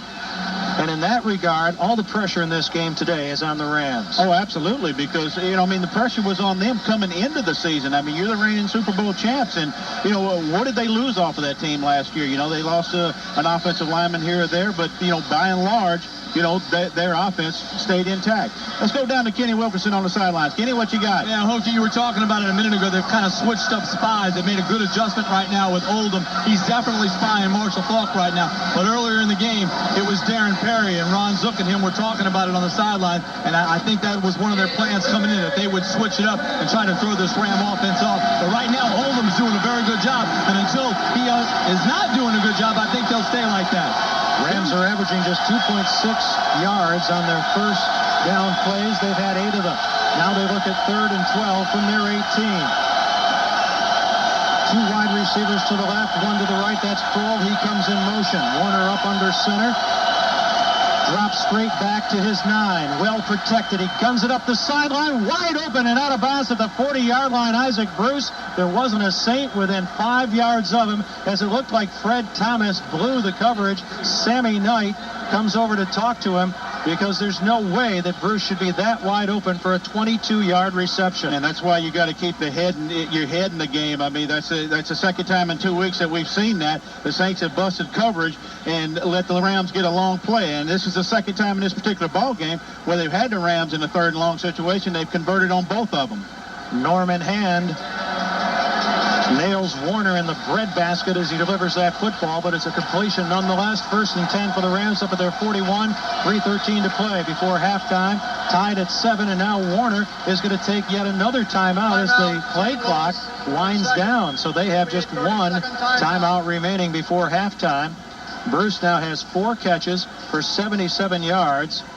All of those 4 catches for first downs, and he's a guy who's been pretty quiet against the Saints. Absolutely. I was just going to say that. I mean, he's been one of their big cogs, one of their main offensive weapons over the last 2 years, but really in the 2 games against the Saints, he's done very little. He's making amends for that today, at least in the first half.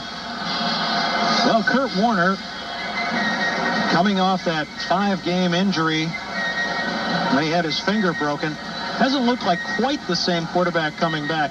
And here today, we've seen him call timeout a couple of times. Don't know if there are any lingering effects from that concussion, but he doesn't look quite as sharp as he was prior to that injury. Well, Jim, all I can tell you was last week was the first time I'd ever got a chance to see Kurt Warner in person, you know. So, and you know, of course, you've had, I guess, displeasure, I would say, of seeing him for the last 2 years, you know, but I know he's looking sharp today. 1st and 10 from the 41-yard line of the Rams. Falk goes in motion, nobody behind Warner. They throw a little hitch to Falk. Falk waits for his blocker, turns it upfield to about the 48-yard line. If you don't think this guy is one of the most complete backs in the league, if not the most complete back, I mean, how many guys can you do that with? Motion him all the way out to the sideline and then run the little hitch screen with him that you usually do to a receiver that's already out there in a stationary position.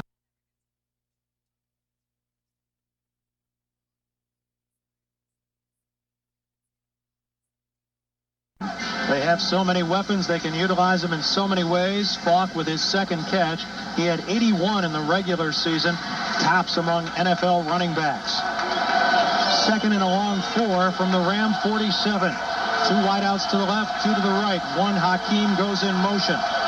Warner up under center, drops back to his 40, pulls it down, throws it upfield, intercepted by Knight. He's inside the 45, inside the 40. Sammy Knight still running, inside the 20, loses the football from behind, but out of bounds. Another big play by Sammy Knight, steps up there, gets the interception, and in most cases, he would score on that. But when you talk about the outside speed of the Rams receivers, you saw it right there. One of them just came up right behind Sammy Knight and sucked him up, but I'll take the interception any day. A 32-yard return of the interception by Knight, who had 5 of them during the regular season. Debris has to be cleaned off of the Superdome carpet. As the fans have come to their feet, the Saints have the football at the Ram 20 with 2:21 to play before halftime in a 7-7 ball game. Now, this ought to be something that should get this offense very motivated, very fired up. They need to go down there and punch this thing in the end zone and not settle for a field goal here and not settle to lose yardage in this situation as they did on their last drive. They'll begin from the 20-yard line of the Rams. 1st and 10. Here's Brooks handing it off straight ahead, and again, there's not much with the running game, maybe a yard. 1 yard on the carry. And the running back for the Saints isn't getting up. I believe that was Gerald Moore, and it was. Now, eventually, he's helped to his feet. I think he's just lying on his back in disgust as we have reached the 2-minute warning. Saints trying to capitalize on the Knight interception. 2 minutes remaining before halftime. Rams and Saints tied up at 7. This is the New Orleans Saints Radio Network. Mornings 9 to 11 on WWL 870 AM. There have been no challenges in this half, but we do have one. It'll be brought to you by Hibernia National Bank, the official bank of the Saints. Make Hibernia your official bank and trust all your financial needs with the one you know. That's Hibernia, where service matters. Saints have run the ball 12 times for just 20 yards, and Aaron Brooks in 2 carries has 13 of those. So the Saints have 14 carries for 33 yards. Make that a total of 14 carries for 33 yards. So Allen Moore and Morton very ineffectual on the ground. The Saints look at 2nd and 9 from the Ram 19. Morton goes in motion left to right. Brooks drops straight back, lots of time, can step up and run if he wants to. Instead, he'll throw into the end zone and throw it away in the direction of Morton Todd Light on the coverage, and it seems from up here, and again, this is a very easy vantage point from which to view, that Aaron Brooks had a world of room out to his right if he chose to run the ball. He had a huge hole between Kyle Turley and Chris Naoli, but I think that the thing that Aaron wants to do is, he's trying to prove to the coaches and the team that, I can sit in the pocket and deliver the ball, but sometimes you need to tuck it and run, because that's one of the things that he does best. And he'll call a timeout here. The Saints first. They'll have 2 remaining with 1:54 to play in the second quarter. And probably for Brooks as well, he's lost his go-to guy in Joe Horn, the one guy that throughout the season, both Jeff Blake and he had the luxury of looking for on third down and in crucial situations. Right, and when you lose those guys, you don't have as much confidence as a quarterback. You just don't have as much confidence. Oh, the other people around. Andrew Glover's already dropped the ball.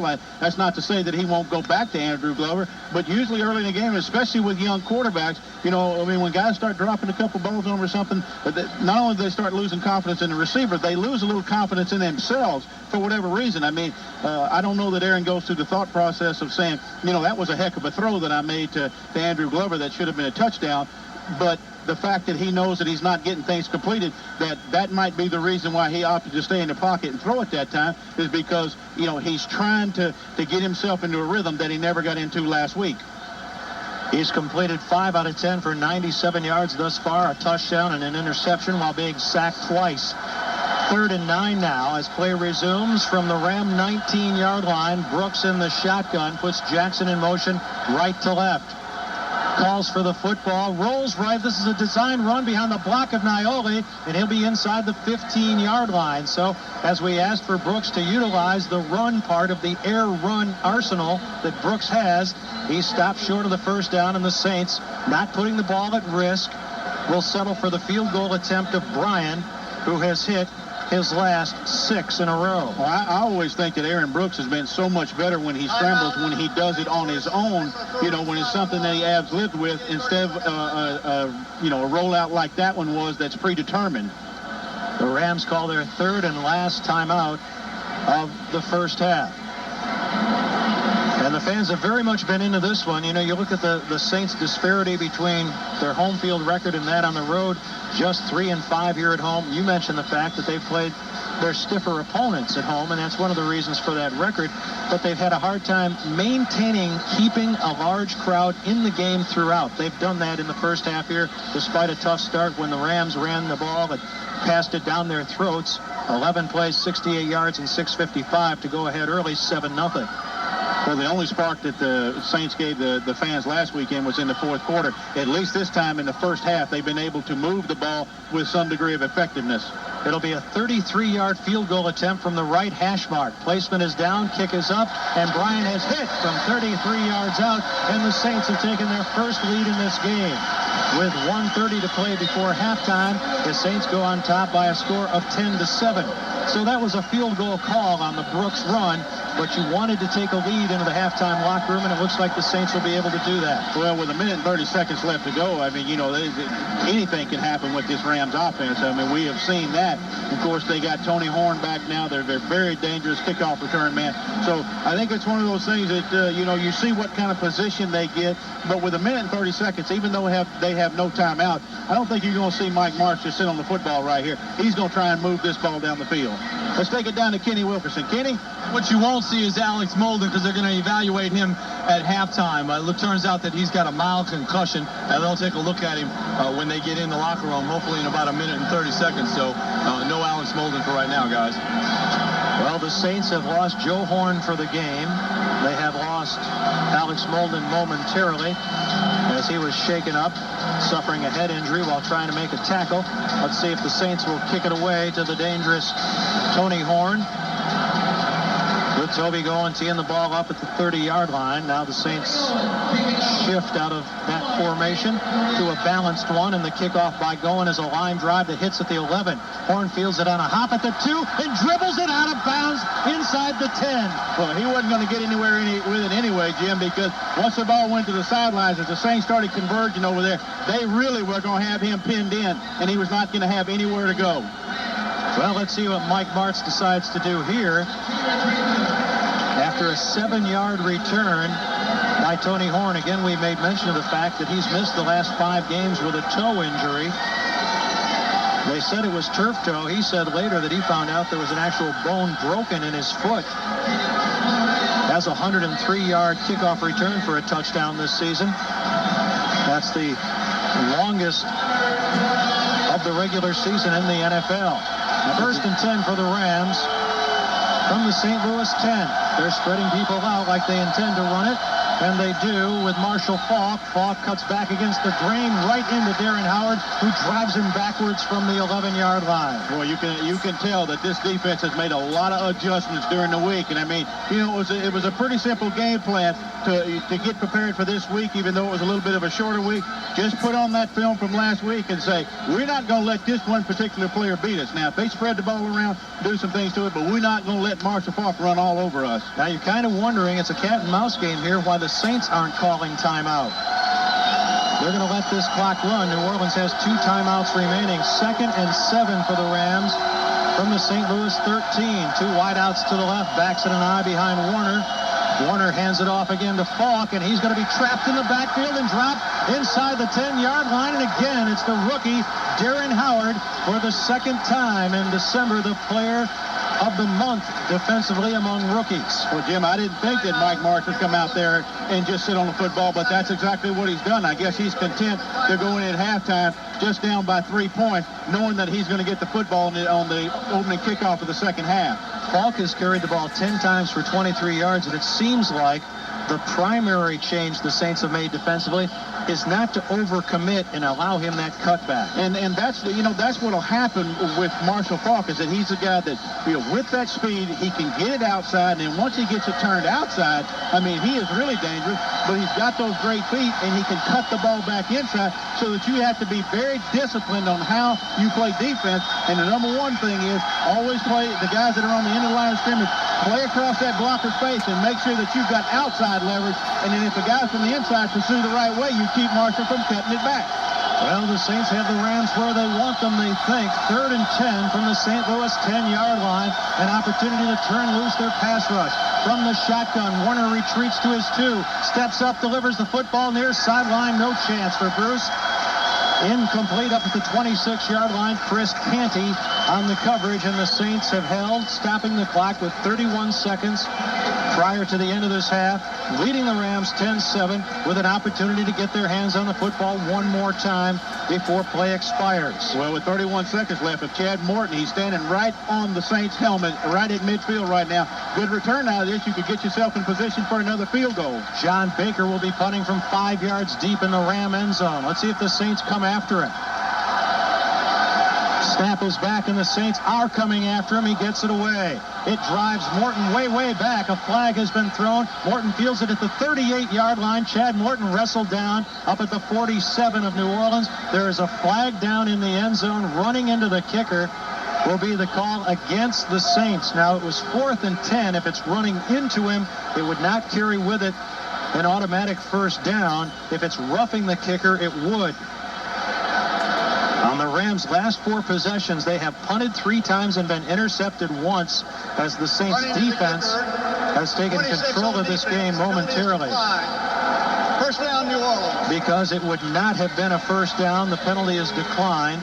And after the punt of 53 yards with the 11-yard return, the Saints will come back on the field offensively with 20 seconds remaining before halftime. They have 1 timeout left. Well, Jim, you can't really blame the Saints for going after the punt in that situation. You got a rookie punter back there standing in his end zone. I mean, if you block it and it goes out, it's a safety. If you happen to block it in recovery, you get a touchdown. And plus, John Baker delivered right there with a heck of a punt. I mean, with Chad Morton was standing on the 50-yard line, and as he backpedaled, he caught the ball at the 38, so it was a heck of a punt. Let's see what the Saints have in mind. On 1st and 10 from their 48-yard line, they lead 10-7.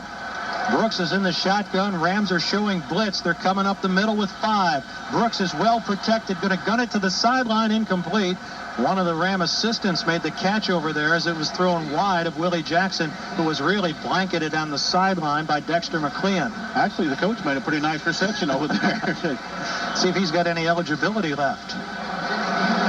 Maybe he's one of those assistants that Mike Martz is supposed to be getting rid of. You know, the more things you can do over there, the better. Well, I tell you what, with the Saints receiving corps depleted the way that it is. Of the Saints, Brooks in the shotgun once more. 2 wideouts to the left and 1 to the right. He's well protected, throws it over the middle. The catch is made by Reed, running for the sideline. He gets out of bounds just short of the Ram 40-yard line, stopping the clock with 8 seconds left. However, they are out of field goal range for Doug Bryan. That's a 12-yard reception for Jake Reed. The Saints down to just 3 wide receivers in this game, with Poole inactive and Horn now hurt. It's Reed, Jackson, and Wilson, the only wide receivers that Aaron Brooks has at his disposal. Well, when we talked about Chad Morton, the inexperience with him not working back to the ball on the interception earlier, you did see the experience of Jake Reed there. Catch the ball, immediately knew, because he was in the middle field, I've got to get this thing out of bounds. Let's see if Brooks throws it for the end zone on first down. From the shotgun, he throws it short to the near sideline behind Jackson, incomplete. He's covered by Dre Bly. That stops the clock with 5 seconds left, and now you would have to think that Brooks would take a shot at the end zone. Well, I don't know who was at fault there. It looked like Aaron was kind of throwing what they call that fade stop route, where the receiver acts like he's going up the field on the go route and then stops and comes back. If he catches the ball's down around the 30-yard line, you give yourself a realistic opportunity of a field goal. And a guy whose number we haven't called much this year comes into the Saints huddle. That's Dave Stahelski. The Saints eventually call for the timeout, as it looks like there was a problem as to who would be in the lineup and what package would be utilized. Well, you had people coming in and out of the huddle and on and off the field, and I think that the one thing that the Saints didn't want to get caught into was one of those penalties where you've got too many people in the huddle at one time. We've seen that happen to them a couple of times this year. And wouldn't you think right here the Saints have to line up with a covey of receivers and throw it into the end zone? Do you remember the first playoff game the Saints were in? Vikings were going in the other direction, but they threw a Hail Mary at the end of the first half. I think it was Hassan Jones who caught it for the touchdown. It was a backbreaker in that game. This wouldn't be in this game, but it certainly would provide some momentum for the Saints to take to halftime, although they already have quite a bit. Even that one particular play that you were talking about against the Vikings, I mean, after that, the Vikings just kind of went on to cruise to victory in that game. Well, let's see what the Saints are going to do here on 2nd and 10. From the Ram 39, Rams are going to drop people 30 yards downfield. Brooks steps up, going to throw it for all he's worth into the end zone, into about 8 players, and it's going to be knocked out of the end zone by the Rams, incomplete. On the final play of an entertaining first half that sees the Saints go to the halftime dressing room in possession of a 3-point lead. It's New Orleans 10 and the St. Louis Rams 7. This is the New Orleans Saints Radio Network. Welcome back to the Superdome, everyone. It is halftime. The Saints lead at 10-7. The Rams took a 7-0 lead. Saints came back and scored 10 points in the second period to grab that lead. 17-yard touchdown catch by Isaac Bruce gave the Rams that 7-0 lead after 11-play, 68-yard drive. Took almost 7 minutes off the clock. It was the Rams' only possession of the first quarter. Bad news in that quarter, though. Joe Horn was hurt and will not return a sprained ankle. In the second quarter, a Brooks touchdown pass of 12 yards to Wilson tied it at 7. That was with the first play of the second period, and it was an 11-play, 70-yard drive that took 6:02 off the clock, and it was only the second possession for the Saints in the game. Brooks did have an interception at the 2 by Bush, run out to the 8 in the second period. Warner, though, had one picked off, 32 yards by Sammy Knight. He ran it back to the Ram 20, which led to a field goal, and the Saints got the Doug Bryan field goal 33 yards, and that's where the Saints lead it now 10-7. Alex Molden has a slight concussion, was taken into the locker room late in the second quarter. We'll find out more here at halftime about him. Our special guest is coming up next. It's halftime with the score. We'll be back with Jack Snow after this on the New Orleans Saints Radio Network. Welcome back, Saints fans. George Brooks here for Land and Marine Services. The news, talk, and sports leader. Welcome back to the Superdome. Halftime. Saints leading at 10-7. Our special guest is broadcaster Jack Snow, former pro star with the Los Angeles Rams. Yes, I wanted to say Los Angeles, but I see you got the St. Louis Super Bowl ring on there, huh? Yeah, I don't care where I am as long as I got that ring. That's fine. I'd be down in Tijuana, Mexico for crying out loud. That's right. Jack, it's good to see you. I'm looking at the NFL stats that they gave us here at the beginning of the game. It says one facet of the game seemed to dominate 2000. It was rushing. 23 1,000-yard rushers. There were 11 200-yard rushing games, the most ever. You being a wide receiver and seeing the league over all these years, years. It's going back to the 50s in a sense in that regard. Yeah, you're exactly right. But they got some great guys that can run the ball. Ezra and James, our own guy Marshall Falk. So there's no question. Your kid Ricky had 1,000 yards before he went out with an injury. So yeah, it's I don't want to say it's nice to see him get back to run the football. No, I want to see him put that baby in the air. You liked going deep, didn't you? Absolutely. Deep, short, I didn't care. Anytime they threw it, that's all I was concerned about. Morton Anderson just came in to visit with us here a little bit, the Falcon kicker, former Saint, and he came by to say hi. Didn't have a very good career, did he? No, he's still kicking too. And he got in the Super Bowl, didn't win it, but he got at least he was there. He was there in the show. You bet.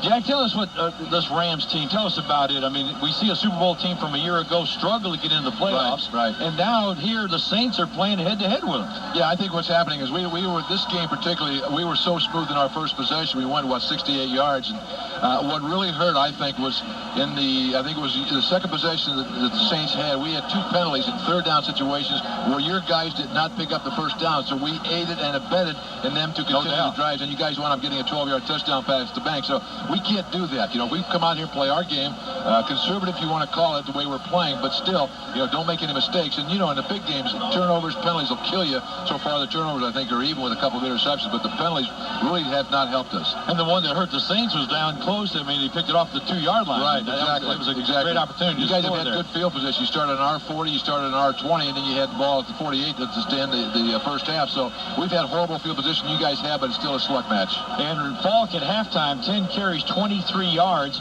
and this guy 220 a week ago. Yeah, he did, and obviously you guys done a good job in preparing to stop him. I think looking at your defense also, Sammy Knight's in there, or Chris Oldham playing in that dime situation as a linebacker. I mean, that's a smart move, and he's been on our guys a couple of times. You're playing good defense today.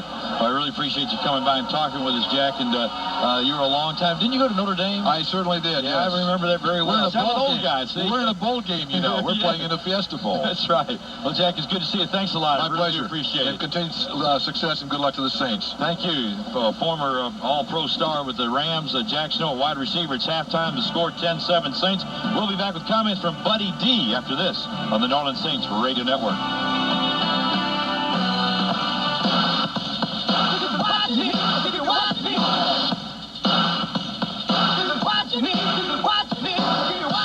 For everything you do, there's one thing you can count on, and that's Chevrolet. Now, make your money count with $12.50 cash back on the 2001 Chevy Malibu, or get the 2001 Chevy Impala with as low as 5.9% APR, or check out the 2001 Chevy Cavalier with $1,500 cash back. Rate availability depends on credit worthiness. Length of finance contract is limited. GMAC must approve. You must take retail delivery from participating dealer stock by 1201 for Malibu and by 11501 for Cavalier and Impala. Dealer financial participation may affect consumer costs. Offers not available with other offers. Something this good, you gotta see for yourself. So make your money count at your local Chevy dealer today. First News with Bob Del Giorno, weekday mornings 5 to 9 on WWL 870 AM. Back in the dome, Larry Matson with you. Let's go right to Buddy D and his commentary. Buddy? Larry, it's a different game than a week ago. The Saints thus far have shown a defensive answer for the Marshall plan. Marshall Falk's cutback runs of a week ago. The Saints have shown a lot of resiliency. They lose their best receiver, Joe Horn, on the game's third play. Andrew Glover drops a short touchdown pass delivered perfectly by young Aaron Brooks. Fred Thomas drops a pop fly that would have pinned the Rams at their 0-1 late in the second half. The defense has been putting heat on Kurt Warner. They've only got him for 1 sack, but they make him throw quicker than he wants to sometimes. Brooks appears much more in control of the game than a week ago. Sammy Knight gave him a chance for the lead on a perfectly timed interception and return to the Rams 20. And then Doug Brown delivered with the field goal for the 10-7 lead. And maybe Martin Anderson walked into the broadcast booth and he's pulling hard for the Saints, and hey, Martin might be the lucky charm, and this thing will finally get the first playoff win. It's still anybody's game, but right now the Saints have really made a ball game of it and overcome a lot of adversity. No doubt about it. Those are the comments that Buddy, and there's been, for a 10-7 game, there's been a lot of action out there today. A lot of action. I think you're going to see even more in the second half. No doubt about it. It's exciting. The fans are here having a great time, and no doubt that this is the opportunity the Saints have been looking for, is to win a Super Bowl, win a postseason game. Let's put it that way. Let's not jump ahead to the Super Bowl. The reason I mentioned that, Morton Anderson is here with us, and Morton, you've been to the big dance, the big show, and unfortunately it wasn't in the black and gold. It was in the black and red. Yeah. But tell us about that experience. Well, we didn't dance really well in that game, unfortunately. You didn't do the Dirty Bird. No, we didn't. It was Wounded Bird all the way in Miami, unfortunately. We've got a great experience, and I hope the Saints do it. I really do. And the fans of New Orleans deserve that, and the team deserves it. It's a wonderful experience for the players and for the fans especially. I know that New Orleans is a melting pot of all international type of people and everything here, and the European kind of flavor that we have here. And you kind of adopted this as a second home for you. Oh, it is. It's my, I'm from Denmark, but really, yeah, it is my home. And when I come back here, I feel at home. I feel at ease, and people know you by your first name, and they don't always call you by your first name. Call you other things. Yeah, they do.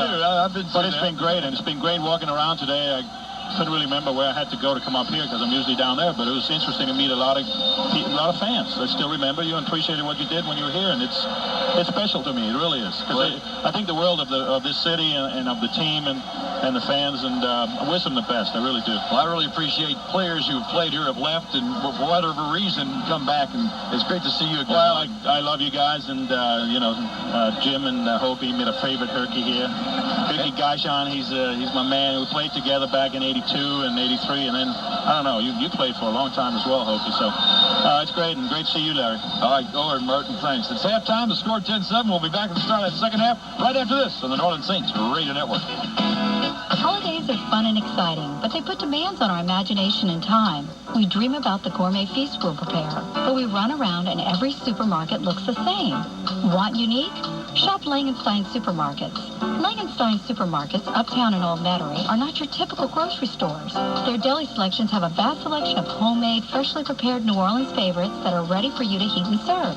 For starters, how about a gourmet cheese or pâté? Or serve those vegetables with a smoked mushroom dip, or the popular feta cheddar or le papaye dips. Need some thick USDA choice fillets, fresh made lobsters, or a scrumptious masterpiece roast or lamb or pork crown roast? For New Year's, these appetizing selections go on. And so does the vast selection of champagne and wine to choose from. Your New Year's party will be a success, and you can claim the glory without the fuss or stress. Let Langenstein Supermarkets help you ring in the new year. They're as unique as New Orleans is. Langenstein, uptown in Old Metairie. Catch New Orleans Queen of Talk, Andre, weekday mornings 9 to 11 on WWL. Jim Henderson back with you as the second half about to begin, with the Saints kicking the ball away to the Rams. And in the first half, the Saints certainly benefited with field position. Their average start in the first half was their own 45, with the Rams' Tony Horn being bottled up and also dribbling the football on one occasion. The Rams had to start from their own 17. The word from the locker room is that the Saints have lost another player for the day. Alex Molden will not return with a concussion.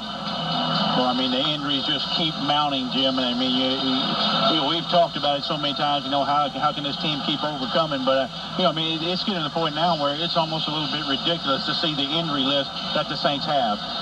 Well, the Saints have done a great job thus far in shutting down Marshall Faulk in the Ram running game. 28 net yards rushing for the Rams to the Saints' meager 37.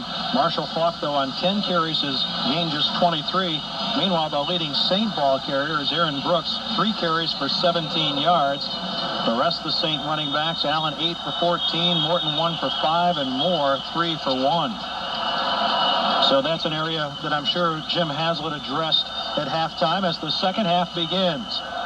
Goins kickoff, fielded at the 6 by Horn. He's up to the 10, to the 15, to the 20. A bit of a seam. Fred Thomas brings him down just short of the 30-yard line.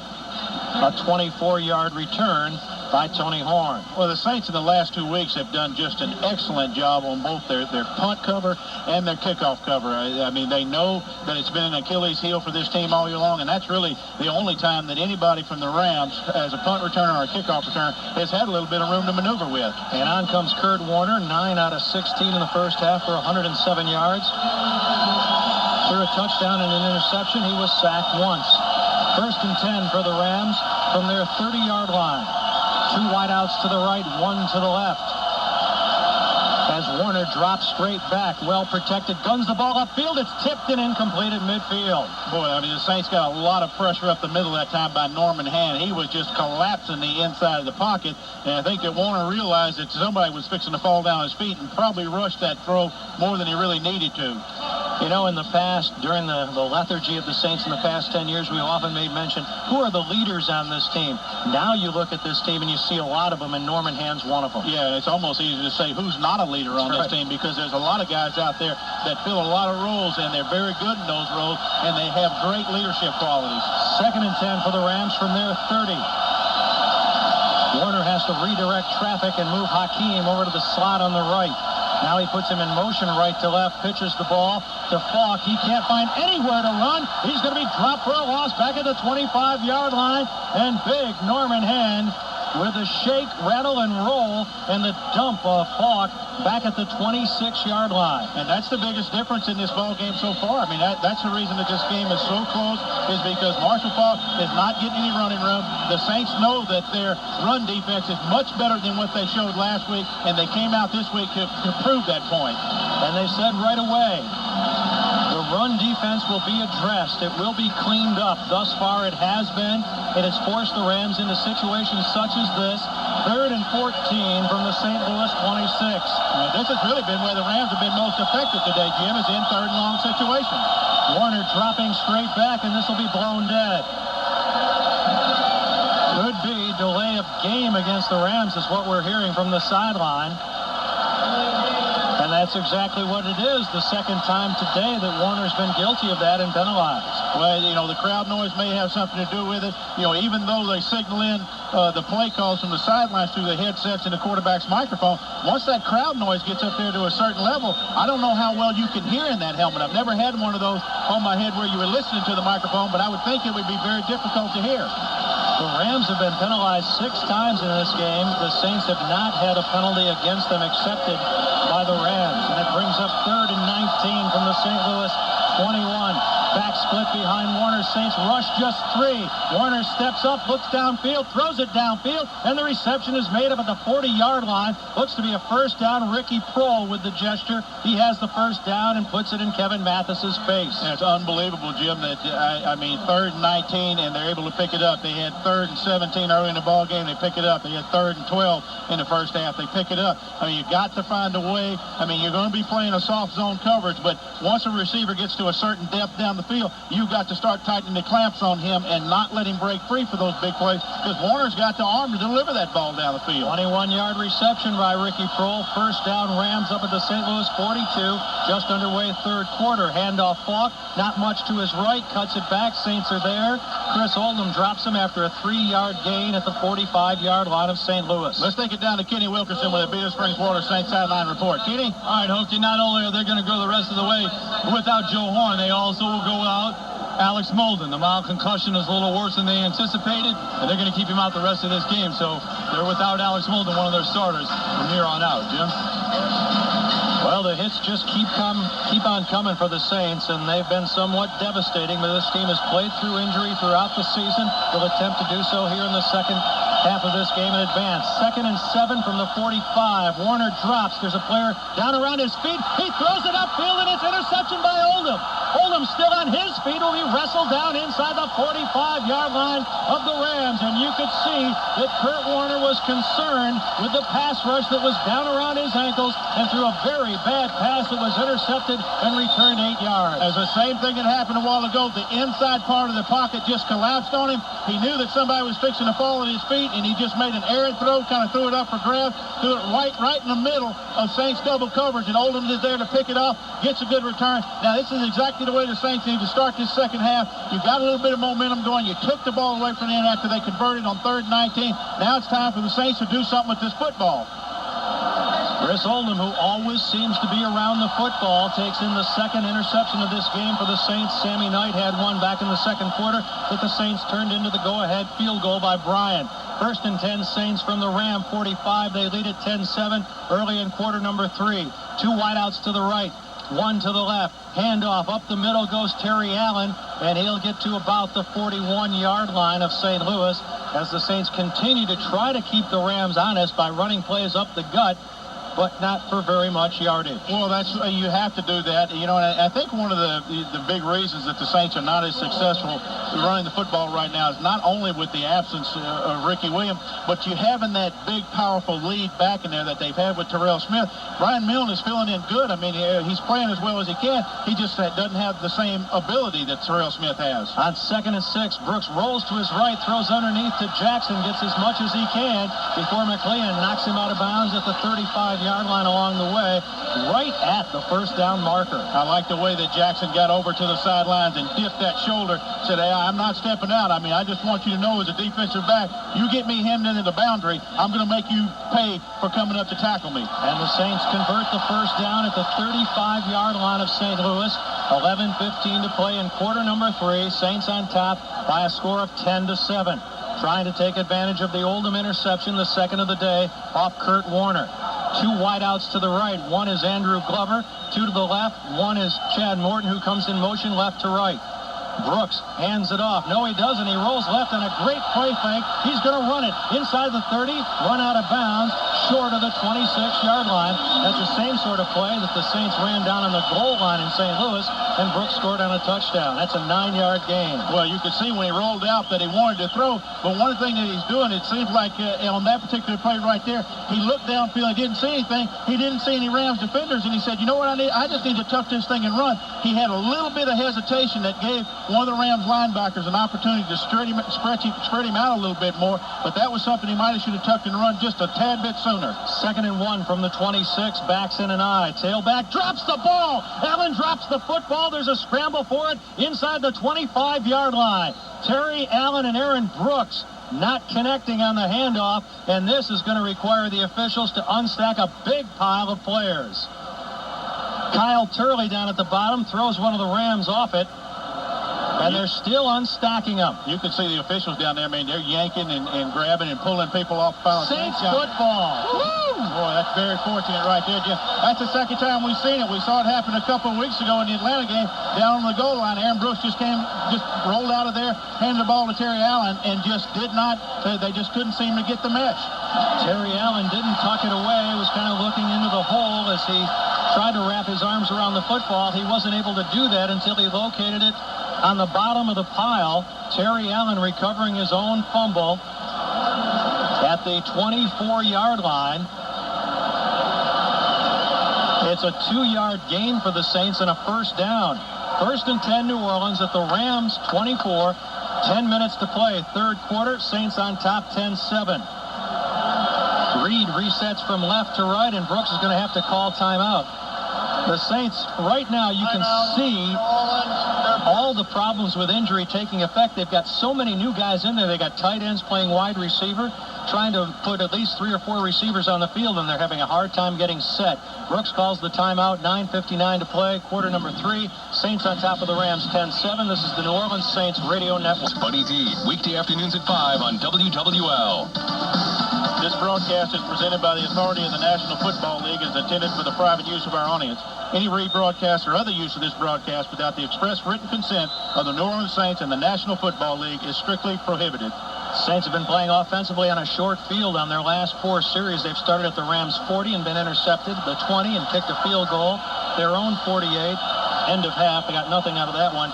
This drive, they've started from the Rams 45. It's 1st and 10 from the Ram 24-yard line. Brooks drops straight back, well protected, throws over the middle. Short catch is made by Jackson. He's still alive, running to the sideline, staying in bounds for all he's worth, eventually pushed out of bounds inside the 15-yard line of the Rams. It's another Saint first down. Well, you can hear by the cheer of the crowd the appreciation of the effort that they're seeing with Willie Jackson, catching the ball, making things happen, making some people miss, and getting first down. I mean, he might become Aaron Brooks' new go-to guy now that he doesn't have Joe Horn. It's an 11-yard gain. He slipped the tackle of Todd Collins and also the cornerback Dexter McLean. First and 10 Saints at the Ram 13-yard line. New Orleans leads 10-7, looking for more. 9:30 to play, third quarter.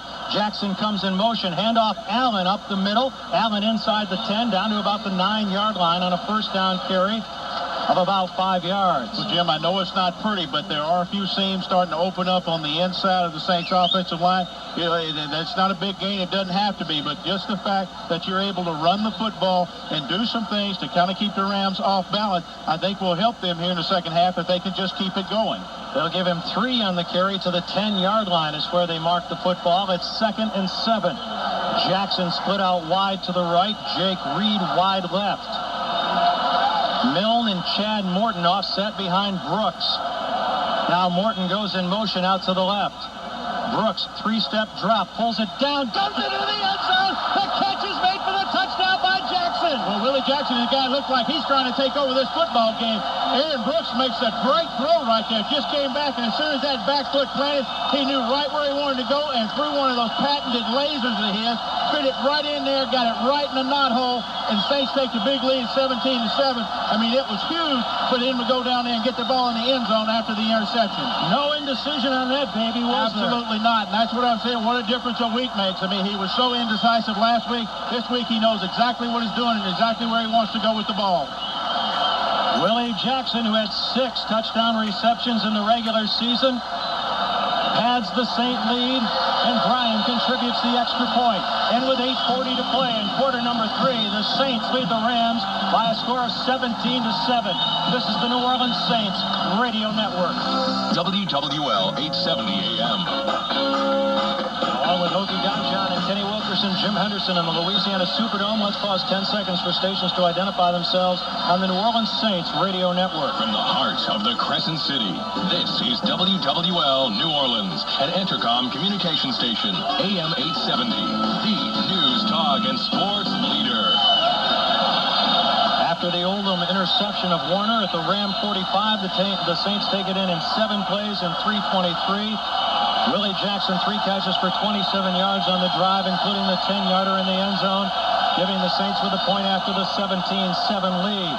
Goins kickoff fielded by Horn at the 12, 15, 20. Stops, can't find any place to run. He's buried at the 21-yard line by 3 Saints. Well, the Saints are not going to let something like poor special teams play be the outcome of this game. I was watching Fred McAfee come down there on that particular kickoff, and he just ran right over one of the Rams' front line blockers.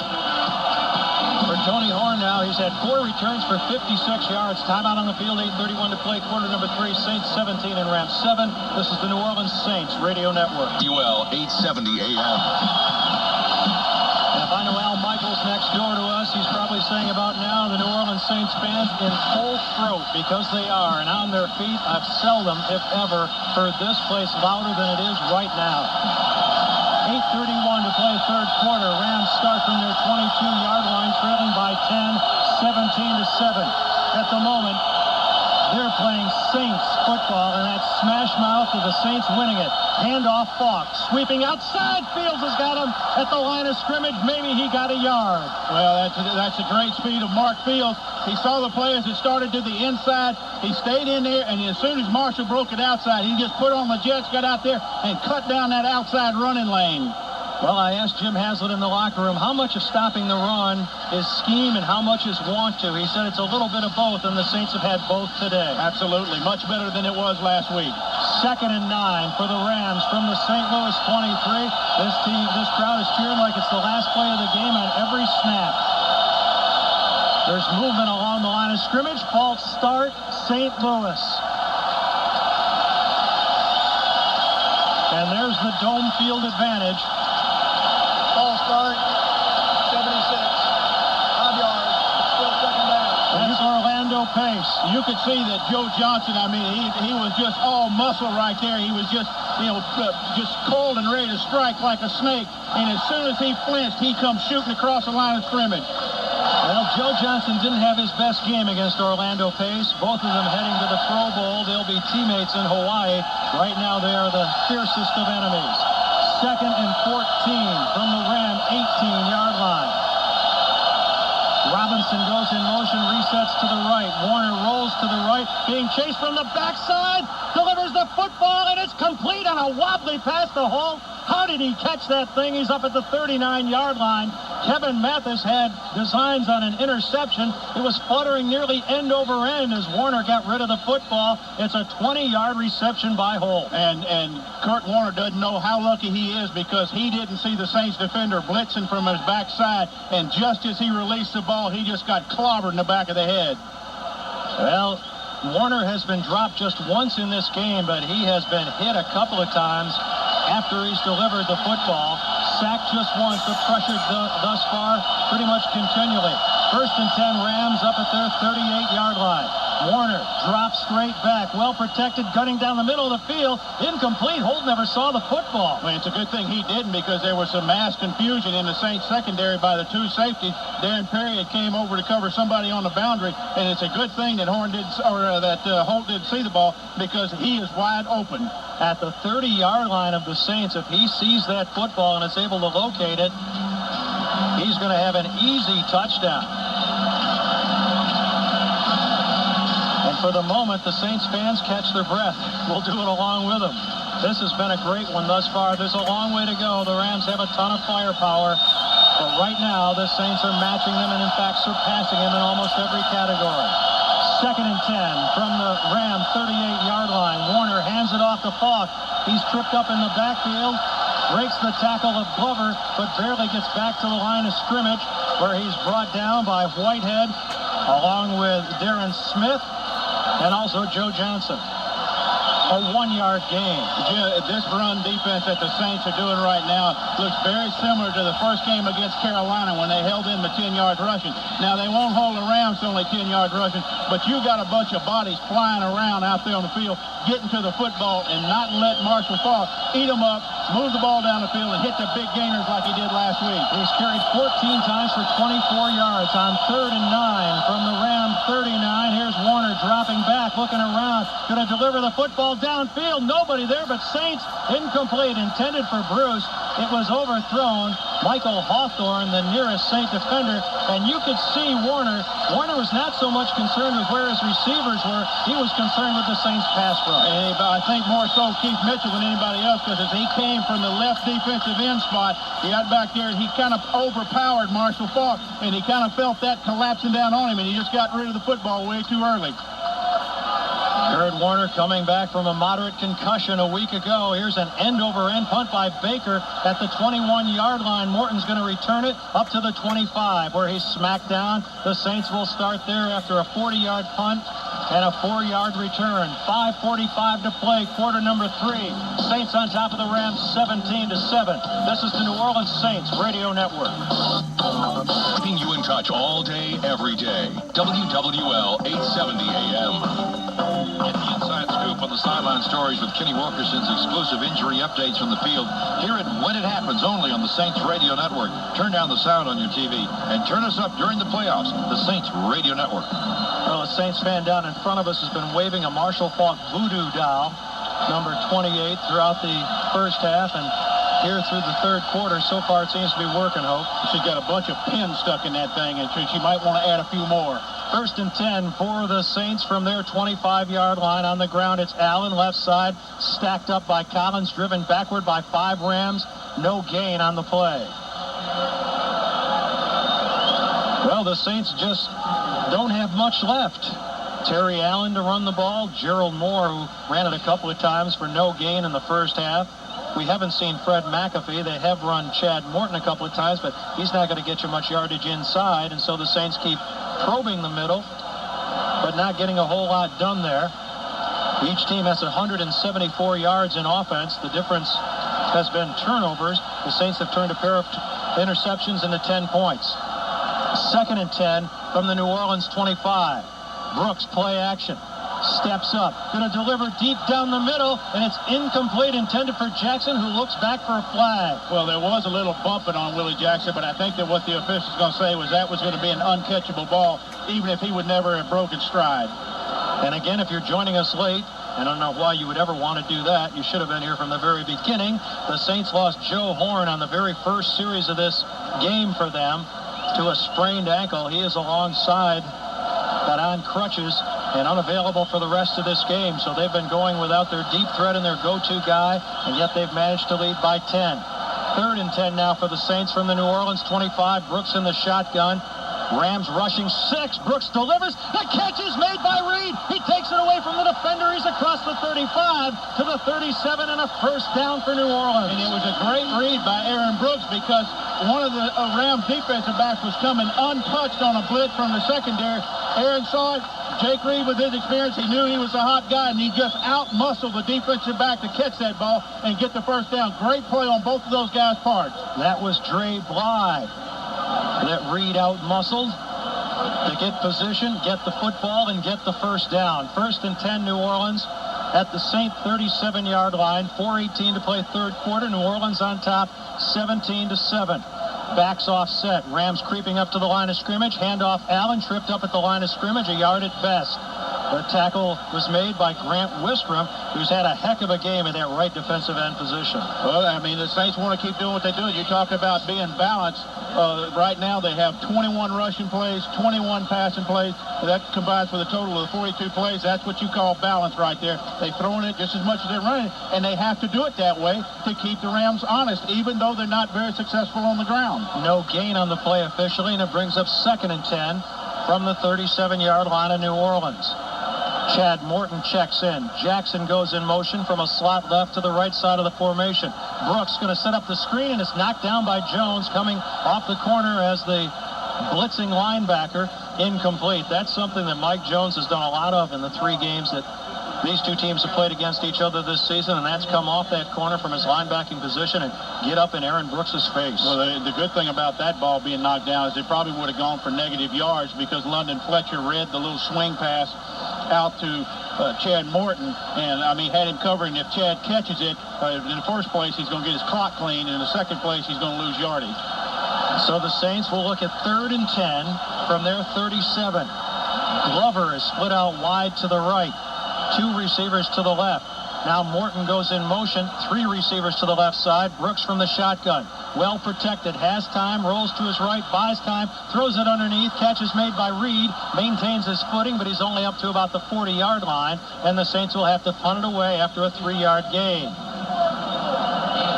Well, Brooks playing with a lot more composure. And apart from that one interception that he threw inadvisedly in the end zone in the direction of Morton that was intercepted by Bush in the second quarter, he's made good decisions. Well, that was a bad decision on that play, but it was also bad on Chad Morton's part for not working back to the ball, because if he does, he will at least have the opportunity to break it up from Devin Bush. Toby going, hangs it high, angling it to a far sideline. It'll go out of bounds. Az Hakim won't have a chance to return this one. The official walks up the far sideline, and it looks like he'll mark it at the Ram 22-yard line.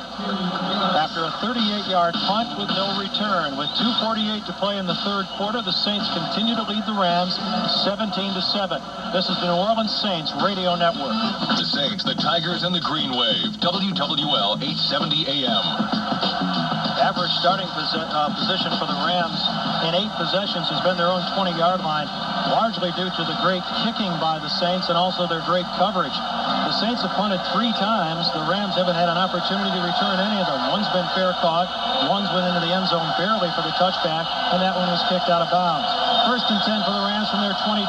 Short set by Warner, and it's complete to Bruce. Bruce is still running, hits the deck at the 35-yard line. Was that Knight that almost had the interception? That was Sammy Knight. He had his eyeballs. He drew a bead on that one. I mean, I don't know really how he missed it, because Sammy has been so instinctive and always finds a way to come up with the key interception. He just about did it right there. 13-yard gain, and as usual, Isaac Bruce, when he goes into the middle of the field, looking for the fastest and quickest place to land without being hit. 1st and 10 for the Rams up at their 35-yard line. Warner's going to have to call timeout. The first of the second half for St. Louis. It comes with 2:13 to play in quarter number 3, and the Saints on top by a score of 17-7. Well, that's several times now that we've seen Kurt Warner call a timeout when, it's really not that stage of the game. Either something that the Saints personnel moves that they're doing with who they're sending in off the bench, something about that is confusing him, because there's a couple of times, they got down in the first half, and they had no timeouts left because things like that happened earlier in the ballgame, but Warner saw something he didn't like and had to call a timeout. The Rams scored a franchise record 540 points this season. First in the NFL in passing offense, points, third down conversions, yards per first down attempt, and red zone offense. The Saints have limited them to 7 points today. That occurred at the culmination of their first possession, a 68-yard drive. After that, they've had a long way to go, and the Saints have made it too difficult for them to put it in the end zone. First and 10 from his 35. Warner has time, delivers the football, and the catch is not made. It's incomplete, and very nearly Mark Fields comes over on the carom for the interception. Intended for Torrey Holt. He almost made a fingertip grab. Then the ball was tipped up into the air.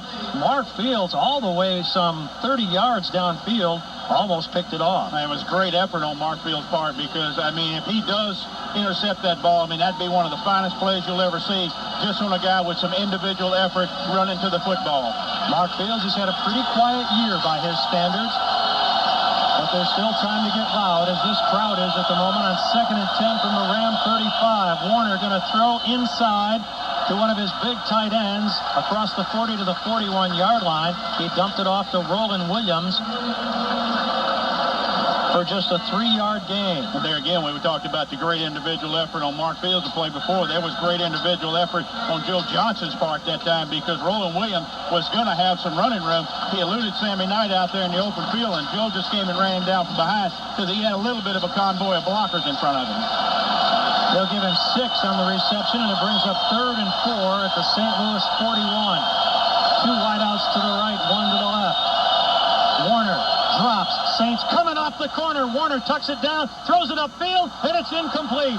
Off the fingertips of Bruce, and the Saints had Perry in the coverage and had Darren Smith, the middle linebacker, all the way down at the 25-yard line, running step for step with Isaac Bruce, who maybe short-armed that thing a little bit. Well, I tell you what, this has been great coverage by the Saints secondary on any deep route thrown today.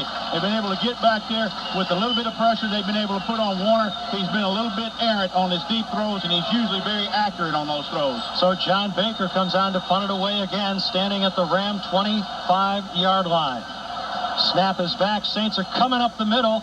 A wobbly effort. Morton comes up, makes the fair catch at the 26-yard line of the Saints. Just a 33-yard punt, as the Saints have really been putting some pressure on the punter, John Baker.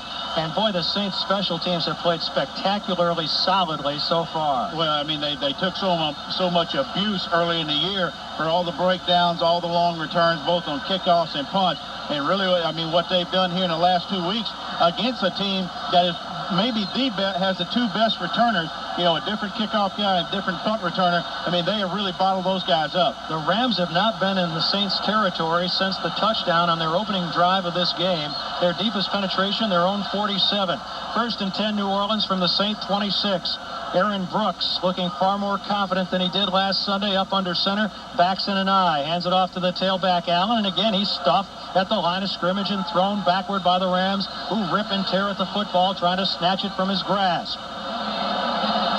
And I think, like you say, Hope, it's a combination of factors. One, you got a tailback who's certainly not as talented as Ricky Williams.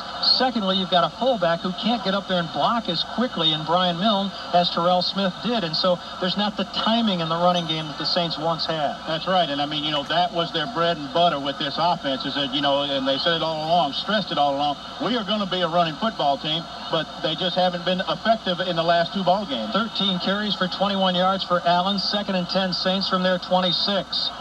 Brooks, play action. All the way back at the 15-yard line. He steps up, delivers, catch. Catch is made by Wilson up at the 47-yard line for the first down. Well, you talk about a big-time throw on that particular pass right there by Aaron Brooks. He was able to set up in the pocket, made his progression of reads down the field, and again, just threw that frozen rope down the field. 21-yard reception on the final play of the third quarter. The only score inning at a 10-yard touchdown pass. Brooks to Willie Jackson. We got 15 minutes remaining until the Saints can dislodge that monkey from their backs. Crowd on its feet after three quarters. Saints on top of the Rams, 17-7. This is the New Orleans Saints Radio Network. The news, talk, and sports leader is WWL 870 AM.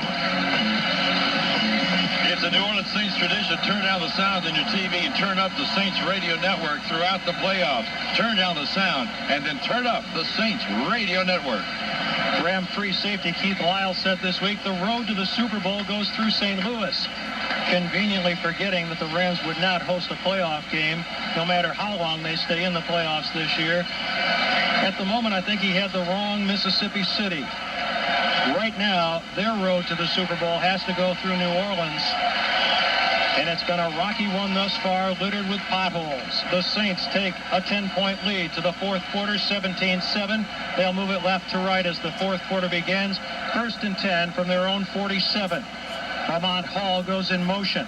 Brooks looks, pulls it down, rolls right, throws on the run to the near sideline to Allen, slips the tackle of the linebacker Jones. He's into Ram territory, down to about the 48-yard line. Correct me if I'm wrong on that, but is that Terry Allen's first reception this year? I don't really ever recall them using him any at all in the passing game. I mean, they must see something on a daily basis in practice that they don't think he's a very good receiver out of the backfield. That particular case right there, I mean, he was Aaron Brooks' only option. Close. He had one reception for 7 yards in the regular season. It's a 6-yard gain, and it brings up 2nd and 4 at the Ram 47. Two tight ends, wideouts left and right. One back behind Brooks, who's up under center. He hands the ball off to Allen, hit in the backfield. He won't get back to the line of scrimmage. Dropped at the 49-yard line, and again, breaking through the right defensive end, Grant Wistrom. The Rams just have no respect whatsoever for the Saint running game. Well, you know, when you mentioned a minute ago about, not having Terrell Smith in there, I mean, that one right there you can pin solely on the offensive line because those are defensive linemen that are getting in the backfield. And it's an unusual thing to see because the Saints are usually a team that come out, they put the old cow catcher down, and they move people off the line of scrimmage. They're not doing it against the Rams in 2 games. 3rd and 6 now for the Saints from the Ram 49-yard line. The Saints trying to convert once more. Morton goes in motion. Brooks pulls it down, throws it up in the direction of Jackson. A juggling grab! He's going to walk in from 10 yards out. He does the duck walk in from the 3. Touchdown, New Orleans! Well, I mean, who's the go-to guy now? I mean, what a great throw Aaron Brooks just made. Willie Jackson with great concentration had the Rams defender draped all over him, goes up and catches the ball, breaks the tackle, and I would like to see him dart in the end zone a little bit more, but the good thing about that is he did use a few more seconds off the clock, and you don't want to give the Rams any more time than they need. From the 10-yard line, Willie Jackson was nearly stopped, looking backward, seeing where the pursuit was. There wasn't any between him and the goal line, nor was there any from behind him from about 20 yards away from him, and he just walked into the end zone literally from the 10-yard line in. Doug Bryan's extra point is good, and the Saints run their lead to 24-7 with 13:22 to play in regulation. This is the New Orleans Saints Radio Network. Well, let's take it down to Kenny Wilkerson with a Beaver Springs Water Saints sideline report. Kenny, speak to me. Well, I tell you what, Willie Jackson's walked from the 10-yard line, and that's the kind of thing that you were wondering, and I was wondering whether or not Jim Hazard was going to go over and give him a hard time for showboating. He didn't go over and give him a hard time. He high-fived him as he came off the field. So Jim Hazard's pumped up as much as anybody in this building, and it is as loud as we have ever had it here in the Superdome. Jim? 5 receptions for 126 yards and a pair of touchdowns for Willie Jackson. Goin steps into it. A knuckleball hits at the 15, bounces down to Horn at the 2. He's up to the 10, and he bangs into one of his own players, and he's dropped at the 13. And Jim, with that second Willie Jackson touchdown, that's another $6, or that's $6 off your pizza order on Monday. Remember, that's $6 off your pizza order on Monday only at Domino's Pizza. Let's pause 10 seconds for stations to identify themselves on the New Orleans Saints radio network.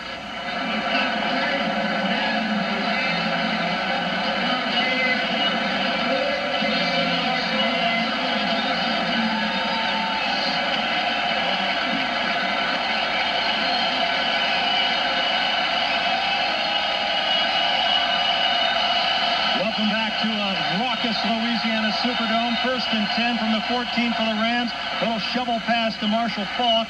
Dropped at the 21-yard line. Also dropped on that was Kurt Warner. And the Saints, I mean, you know, they understand what kind of mode they need to be in right now. And let's get back there and put some pressure on Kurt Warner. Here's an interesting stat for you. Through 3 quarters, Aaron Brooks has outrushed Marshall Faulk. 26 yards rushing for Brooks. 14 carries for just 24 yards for Marshall Faulk, who last week gained 220 and 32. 2nd and 3 from the 21-yard line of St. Louis. 3-step drop Warner, throwing near sideline Faulk, trying to be pushed out of bounds by Hawthorne. He will be. And he has the first down. So Marshall Faulk picks up the first down on the short reception. They will mark the football after a 6-yard gain at the Ram 28-yard line. That's his 4th catch of this game, but he has been held well in check. He's only had 19 yards through the air. Last week he had 7 catches for 41 and a touchdown this past Sunday. 1st and 10 for the Rams from the St. Louis 28. 12-13 to play 4th quarter. Saints leading 24-7. Warner, 5-step drop. Saints rush 4. Warner can't find anybody. He's hit from behind. The ball has come free. I think the Saints have covered it with Glover. Absolutely, and that's what they got the pressure on Warner with just the 4 down guys rushing. He didn't see the man coming free behind him. Gets the big turnover. Saints got an opportunity to ice this ball game right now. I think it was Whitehead who hit him from behind. It was William Whitehead who blindsided the quarterback Warner, and the recovery was made by Glover. For the Saints, their 2nd sack of this game, and the biggest one of the day, maybe the biggest of this season. It bounced on one hop into the breadbasket of Leroy Glover. It's a great example there of never giving up on a play, Jim. We've said it so many times this year, play to the whistle. That's exactly what Willie Whitehead does, because he was actually getting blocked pretty good by the Rams offensive line, but he just stayed alive, stayed in the ball game, and came up with a huge turnover. 1st and 10 New Orleans from the Rams 16. Saints offensive line tries to quiet this crowd. The Saints perhaps putting one in the end zone here for the kill shot. Nobody behind Brooks. 3-step drop. He guns it into the end zone. Touchdown, Jackson! His 3rd of the 2nd half. Wow, Willie Jackson. You know what I mean? There's a whole lot of records that can be broken in this game. Aaron Brooks did it a while ago when he threw the ball to Willie Jackson. 2 touchdown passes in a playoff game. This right here gives him 3. I mean, this is just huge. A huge day for Willie Jackson and Aaron Brooks both. All season long, the Saints have lost meaningful veterans, meaningful starters. Someone has always stepped up. Today, they lost Joe Horn in the very first series of this game, and Willie Jackson has more than stepped into the breach. 41 underneath there. After the score, the touchdown count. Detillier will be done on the kickoff. Personal foul on the Rams, who've lost their composure. Saints would like to see them lose this game. A 16-yard strike as the Saints go right for the throat. Yeah, I mean, there was no holding back on that particular play. They went out there, and as soon as they motioned to back out of the backfield, you knew it was going to be a throw or a quarterback draw by Aaron Brooks, and he throws one of those darts right in there to the end zone. He found his guy to throw the ball to in this game, and Willie Jackson. Ryan adds the extra point with 11:57 to play. It's now the Saints 31 and the Rams 7. This is the New Orleans Saints Radio Network. You connected 24/7, 365. WWL 870 AM. Jim, scoring drive for the Saints. One play, 16 yards, time of possession, 5 seconds. In the second half, Aaron Brooks is 9 for 11 for 134 yards, 3 TDs, all of them to Willie Jackson. And that means it's $6 off your pizza order on Monday. That's $6 off your pizza order on Monday, only at Domino's. How the heck would they give it to him for free after today, huh? At least thus far, though we have a long way to go, and don't forget the Rams' firepower. The Saints will tee it up at their 45 after the personal foul, and Goen will try to put it through the uprights. He may have. It's through the end zone, though I think he pulled it just wide left. And so the Rams will start from their 20-yard line when we return. And boy, will the Saints turn their pass rush loose now against a battled Kurt Warner. 11:53 to play. Fourth quarter, it's the Saints 31 and the Rams 7. This is the New Orleans Saints Radio Network. With his 3 touchdown receptions of the second half, Willie Jackson ties an NFL playoff record with 3 touchdown catches, held by 9 others. You think that Jim Haslett doesn't pay attention to detail? During the timeout, he personally requested that the loudspeaker cue up who let the dogs out to get his defense fired up as the Rams come up to the line of scrimmage. 1st and 10 from their 20, trailing by 24 points. Here's Warner dropping, setting up a screen to Falk with 2 blockers in front of him. Marshall Falk, with his best gain of the day, is stacked up short of the 40-yard line. That's a first down for St. Louis. Well, the offensive coaches for the Rams are certainly not idiots. I mean, they know what kind of mode they're in, and they know what the Saints are going to be doing. So what they do, let them get upfield, get it to your most dangerous weapon out there in Marshall Falk on the screens. I mean, something because you know that pass rush is coming. And Marshall Falk, for the second time in 2 games, mixing it up with a Saint. This time it's Michael Hawthorne. And they both slap hands as they retreat to their respective huddles. Well, you know, Marshall said after last week's game, in the interviews after the ball game, he said, you know, that's not really me. I'm not a guy to really lose my composure. And I would say that that's a pretty valid statement on his part. As much as I've seen him play, I've never really seen him lose his cool like he did last week. 20-yard gain, 1st and 10 for the Rams up at their 40. Warner going to throw it, and it's going to be complete on the sideline to Falk. Somehow he breaks the tackle. He continues to run down to the 26-yard line. Sammy Knight just lost him on the sideline. Had an opportunity to swat the ball away, intercepted or at least make the tackle.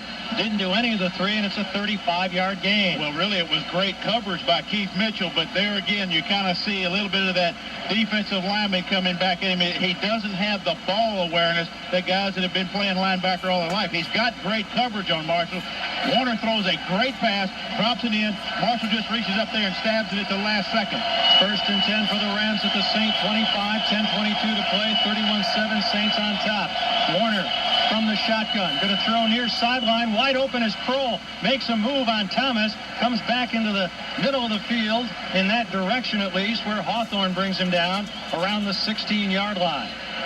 A 9-yard gain. And the Rams quickly moving downfield as the Saints perhaps play a little more softly in the secondary. Time becoming a factor. It shows less than 10 minutes remaining. It's a 9-yard gain, and it brings up 2nd and a long 1 from the 16-yard line of the Saints. Clock goes in motion. Nobody behind Warner. 5-step drop. Guns it over the middle. Catch is made by Kroll. Touchdown. Well, there you see right there. I mean, you just can't sit back and rest and just assume that the Rams are going to fold because they're down 31-7. They march that ball down the field in short order. And, I mean, they can do it again, and they know that. Saints will have to come out and be a little bit more aggressive. And, you know, what you got to do, the pass rush is still going to keep coming at Warner. But, I mean, in the secondary, you got to cover some people up. Yes, you do. And the Saints were very loose in their coverage on that drive. Ricky Prohl went in pretty much unmolested on a 17-yard touchdown strike, and the Rams will go for 2. Trailing at the moment 31-13 with 9:36 to play in the 4th quarter.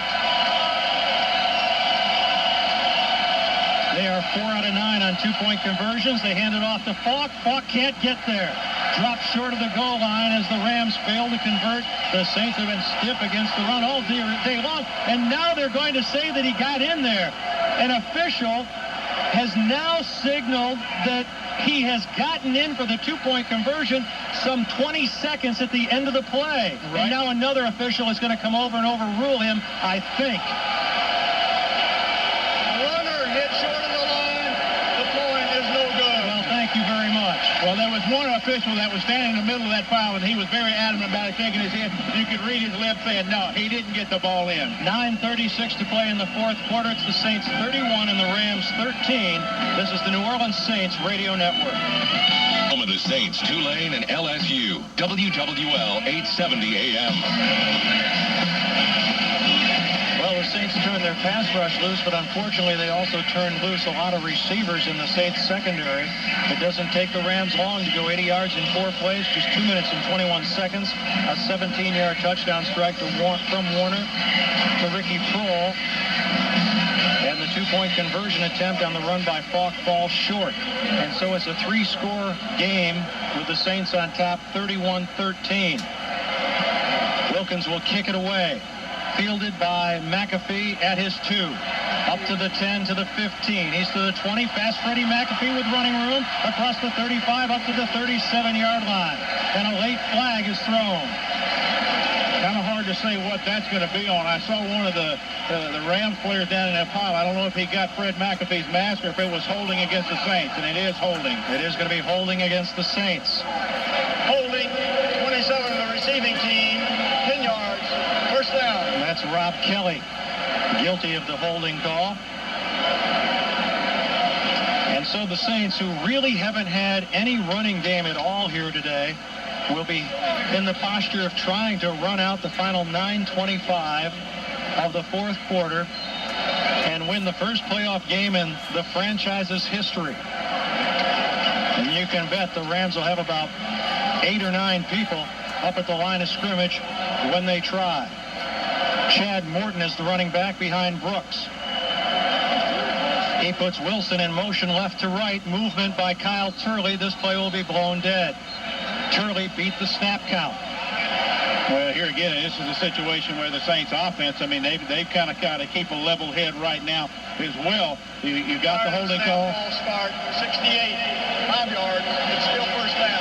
You got the holding call on the kickoff return, which was a nice return by Fred McAfee, and then you come out on your first play, and now you're 1st and 15. And when you hadn't been able to run the ball all day long, I mean, certainly now is not the time to keep stubbing your toe. And those are the first 2 penalties of this game against the Saints. They've occurred on back-to-back plays. The holding on the run back by McAfee, Kelly flag, and now the false start by Turley. The line of scrimmage is now the Saints' 18-yard line. Play action. Brooks sets up the screen for Morton. 3 blockers in front of him. Chad Morton across the 30. Still on his feet. Across the 35. He'll be stacked up at the 40-yard line. Saints people coming down. Chad Morton across the 30. Still on his feet. Across the 35. He'll be stacked up at the 40-yard line. Saints people coming downfield and picking off Rams all around the pile. Lyle got creamed.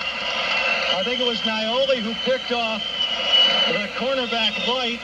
A 23-yard gain. You better not be standing around the pile if you're a Ram today. Well, actually, that was Jerry Fontenot that came down. It's one of the few times that we've seen Jerry do that this year. And I mean, usually the center is the one guy that can't get down the field like that. A nice job by Chad Morton. He actually got out there and outran his blockers, but then he had the presence of mind to stay in the field of play and cut back to the inside and made a heck of a nice run out of it. 1st and 10, New Orleans at the Saints 41. 8 minutes, 30 seconds to play, 4th quarter. Saints on top. 31-13. Backs off set. Handoff Terry Allen. Lowers his shoulder. Picks up a yard perhaps. Devin Bush comes flying up from his safety position on top of the pile. And there are about 4 Rams at the bottom of it.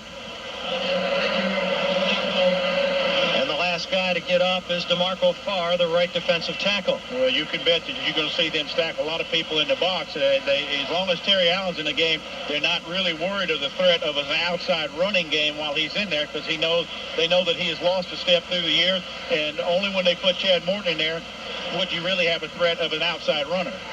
2nd and 9 for the Saints from the New Orleans 42-yard line. Willie Jackson with 3 touchdown catches in the second half, splits out wide to the left. Fletcher creeps up to the line of scrimmage. Handoff to Allen, breaks 1 tackle. 4 Rams converge on him and bring him down after a short gain up to around the 42-yard line. Give him just a yard on the carry. That was pretty tough running by Terry Allen. I mean, he got met in the hole with the safety coming up there with just a head of steam. And everybody was grabbing at the football. A good strength in his arms to keep a good, tight vice grip hold on that football. Because the last thing you want to do right now is put it on the carpet. 3rd and 8 for the Saints from the New Orleans 43. Clock showing just over 7 minutes to play. Jake Reed is split out wide to the left. 3 Saints wide right. Brooks in the shotgun. battles for the football. Retreats to his 34, throws off his back foot way downfield, and it's incomplete. Intended for Reed. Dre Bly in the coverage. Bly thought Reed had pushed him off. He might have, and Jake Reed, who's recovered from a broken leg to come back this season, clearly hobbling as he comes to the near sideline. The Saints will give it back to the Rams with 6:52 to play. Wasn't really a whole lot that Aaron Brooks could do then. I mean, the Rams brought the house. They had somebody right in his face, and as you said, he threw off of his back foot only because he knew he didn't have time to step up and try and throw the ball because he was getting so much pressure. 4th and 8 for the Saints from the New Orleans 43. Goen, who's done a great job punting the football, stands back at the 29-yard line, and the Saints move up front. Darren Smith, one of the blockers, moves at his right tackle position, and so the Saints will have to punt it 5 yards deeper in their own territory. 54, offense, still 4th down. The Saints have done a great job in the punting game today, bottling up Oz Hakeem. They've had excellent coverage downfield, and Goen has done a good job of either hanging the football or angling it out of bounds to the sideline. You know, and that's another thing that punters don't get any credit for is directional punting. You know, being able, when you got somebody that's such a threat like Oz Hakeem, you know, to be able to kick the ball away from him.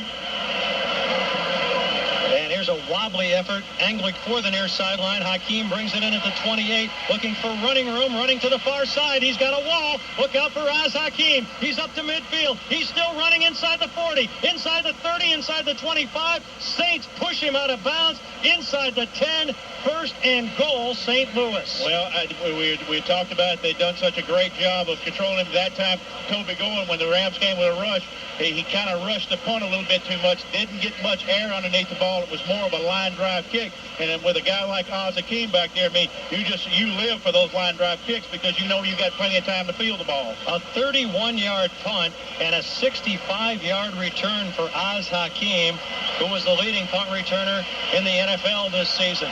1st and goal for the Rams from the Saint 9-yard line. Saints on top, 31-13 with 6:34 to play. And again, it will rest on the defense's shoulders. Holt is split out wide to the right. 3 wide receivers wide to the left. Clock behind Warner, who's up under center. Warner, 5-step drop. Blitz is picked up. Warner throwing, and it's intercepted. He threw it right to Sammy Knight at the 11-yard line. Better go in and check on that concussion. I don't have any idea what he was looking at. He had all the time in the world. But a lot of times when you're a quarterback and you drop back in the pocket, when you're holding that football, you think you're holding a grenade. You pull the pin out of it. You know it's going to go off in just a minute. He didn't know if he had somebody coming from the blind side or whatever, and he just made a terrible throw. They said he was okay. Kurt Warner might want a second opinion. Well, he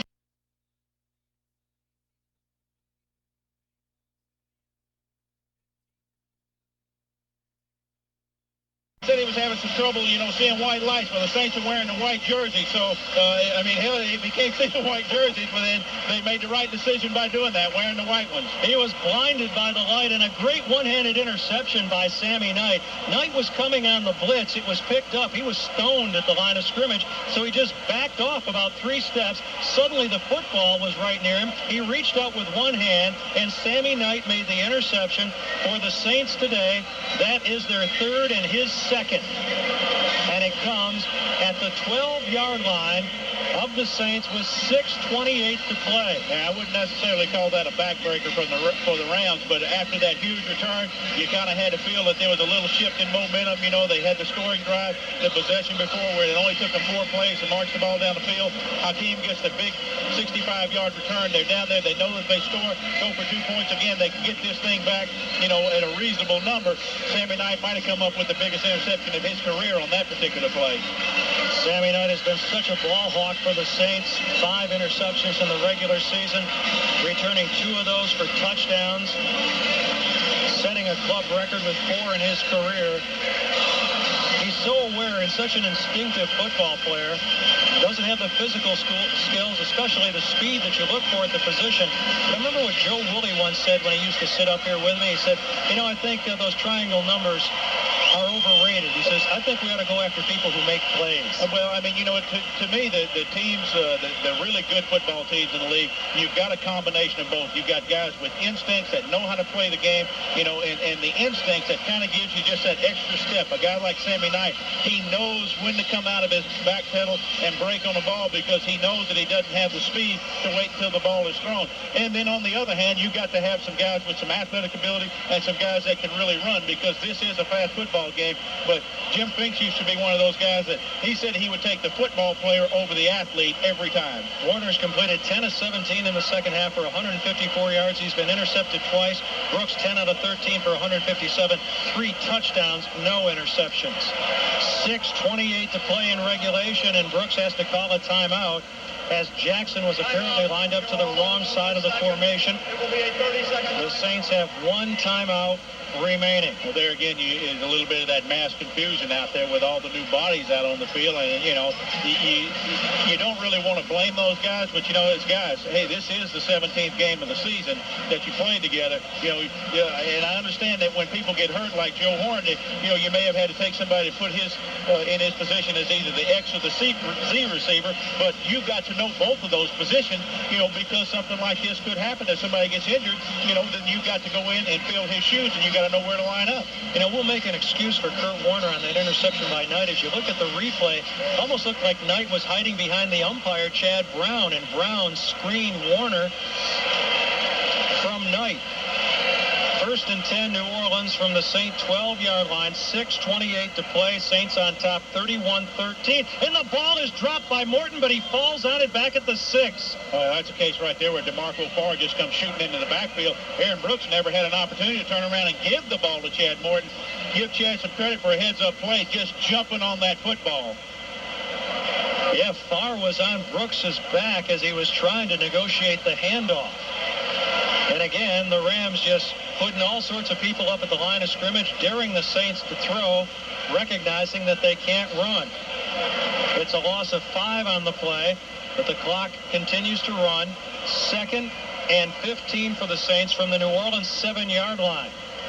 Morton goes in motion, just Milne behind Brooks.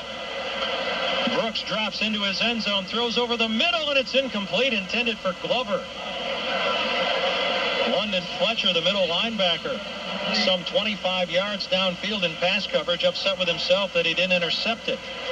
Well, he would have had a hard time intercepting that ball because that was kind of thrown into no man's land. There wasn't anybody really close to that ball. You know, you say it was intended for Glover, but at least they were in the same area code.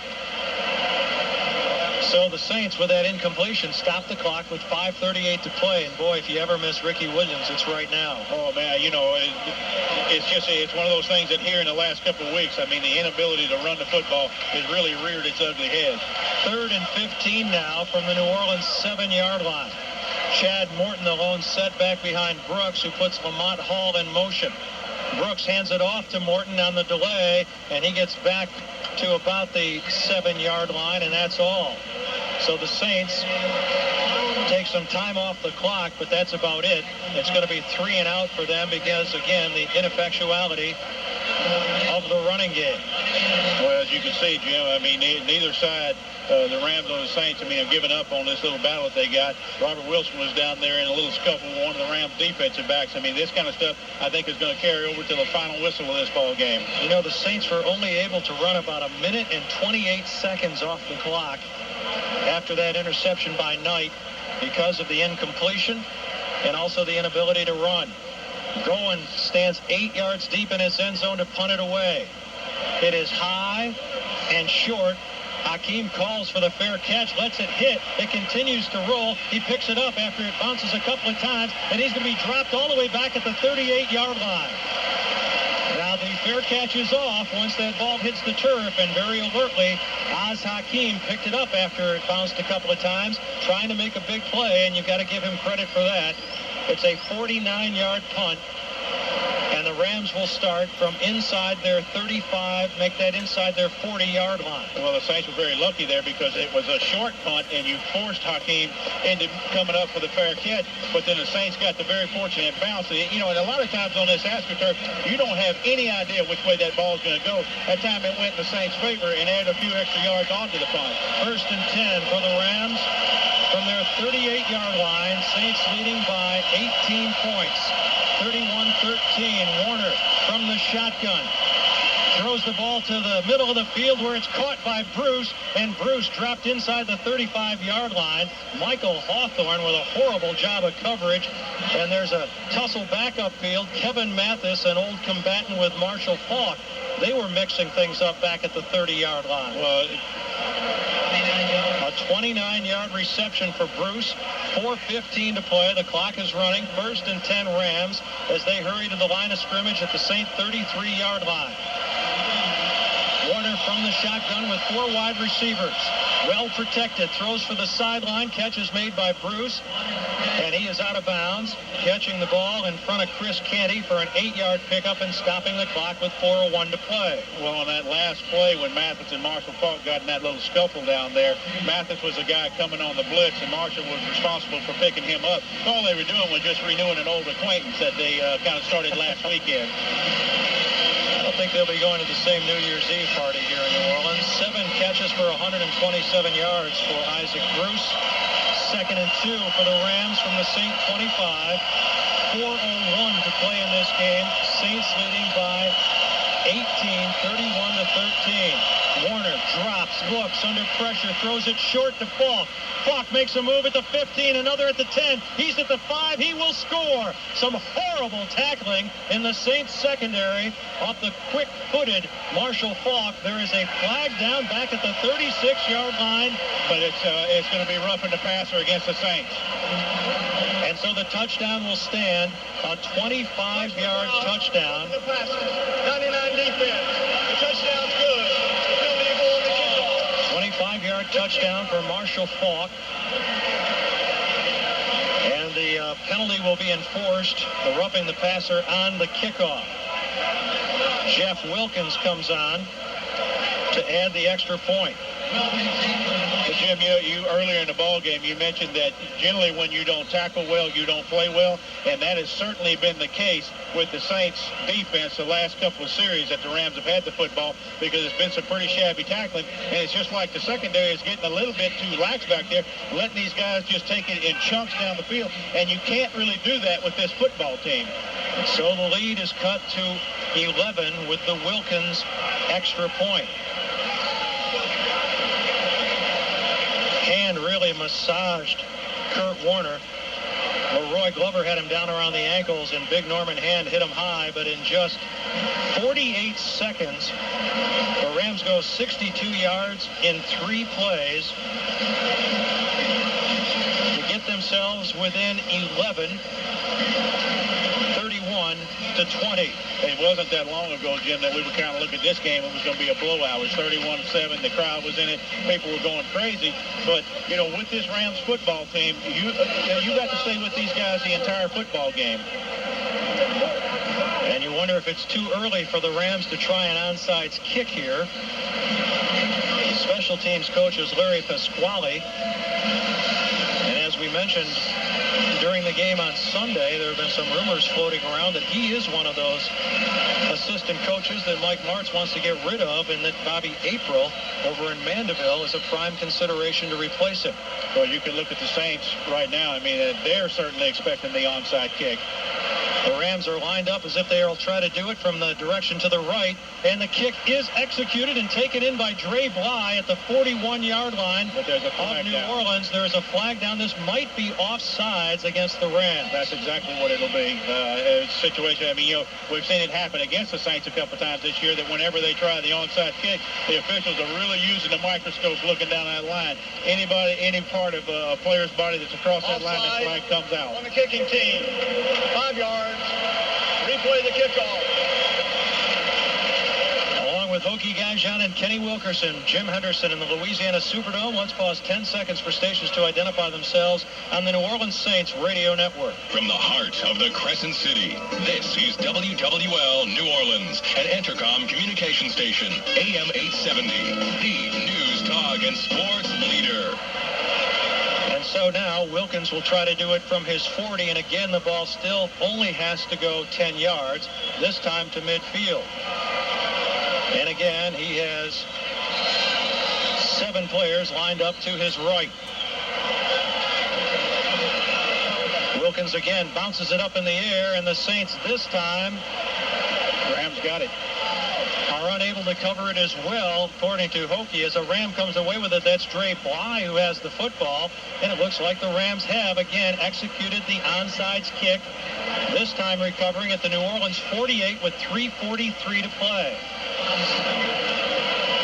And Mike Martz has his head up a bit on the Rams sideline, and Jim Haslett is wearing a weary and worried expression on the Saints sideline.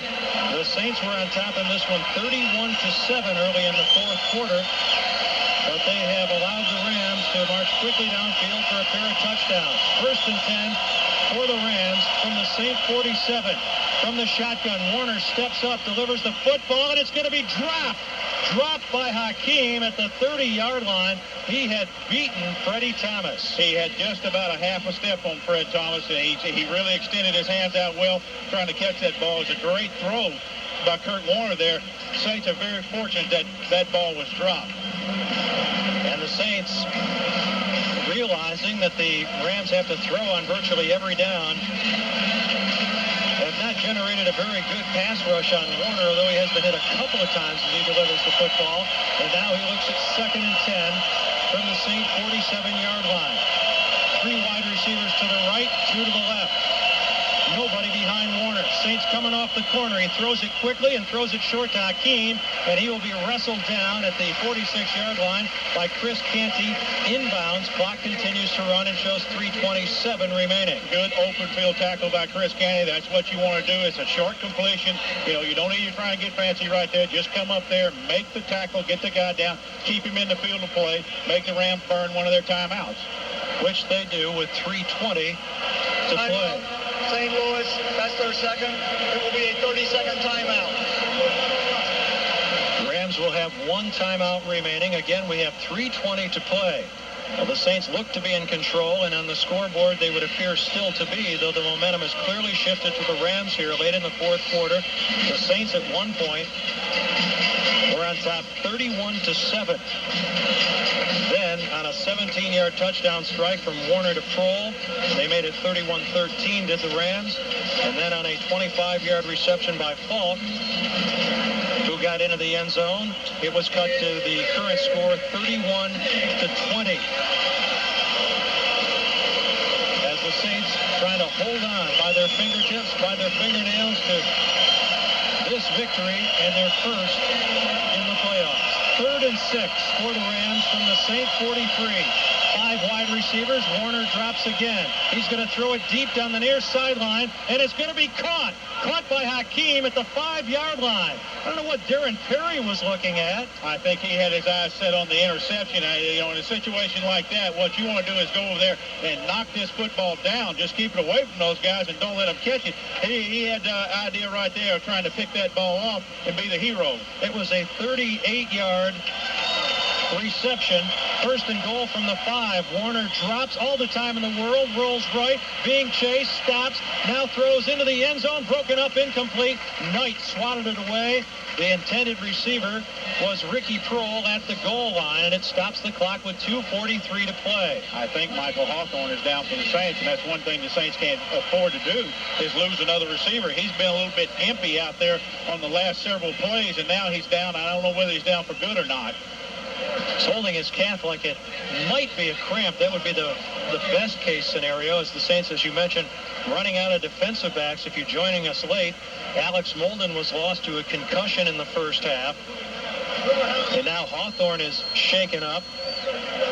The Saints have had to play Chris Canty, who has been primarily a punt returner since coming over as a free agent acquisition. It looks to be a cramp, the way Scotty Patton is stretching out that leg and massaging the area. But when you get one of those cramps, I mean, you feel like your leg's broken down there. I mean, that muscle just knots up, and you can't stretch it out. You can't push off of it, and you can't flex it upwards. I mean, it's an awful feeling to have. It's something that'll go away in a few minutes, but, I mean, it'll really tie you in a knot. Well, the Saints would like those few minutes to evaporate as quickly as possible. 2 minutes and 43 seconds remaining on the clock. The Saints on top by 11, 31-20. Rams are threatening. If they put it in the end zone and converted a 2-point conversion, they will pull within a field goal of tying the Saints. Hawthorne is going to be helped from the field by the Saints training staff. So those defensive backs have had to do an awful lot of running today, trying to stay with this track team that is the Ram wide receiver core. And it has been a track meet here for about the last 9 minutes or so. I mean, and you see why they call this the greatest show on earth and, you know, the fastest football team in the league. I mean, they're giving the Saints fans right now 2 weeks in a row, you know, a good idea of just what that means. 2nd and goal from the 5-yard line. 3 wide receivers to the right, 1 to the left. Now Falk goes in motion to the left. Warner rolls a bit to his right, stops, can't find anybody, rolls left. Looks like he wants to run, will run for the pylon, he'll score. Being chased by Darren Smith. Kurt Warner scores his first rushing touchdown of the season when you look back over the first 16 games. And Kurt Warner, he's been battered but unbowed. He's able to put it in the end zone, and the Rams will go for 2. They were unable earlier to convert on a 2-point conversion. They will go for 2 here, and the difference is whether they will draw within a field goal to tie the Saints or they will need another touchdown in this game. The lead is currently 5, 31-26. Last time they handed off to Falk. Warner going to roll right, stop, throw, touch. It's successful 2-point conversion. The catch made by Falk 2 yards deep in the end zone, and the Rams now have drawn within 3 points. At one point, they trailed by 24 in the 4th quarter. Now they trail by 3, 31-28. And the thing that the Saints offense has to do, they have to get over there right now, the offensive line and the running back, and they have to muster everything that they've got within inside of themselves. You almost got to figure that the Rams are going to come with another onside kick right here because they had such easy success getting the first 2. Although on the first one when they did, they were called for offside, and then they come back. Wilkins made the nice kick. It bounced up in the air. The Saints batted it around. They jumped on it.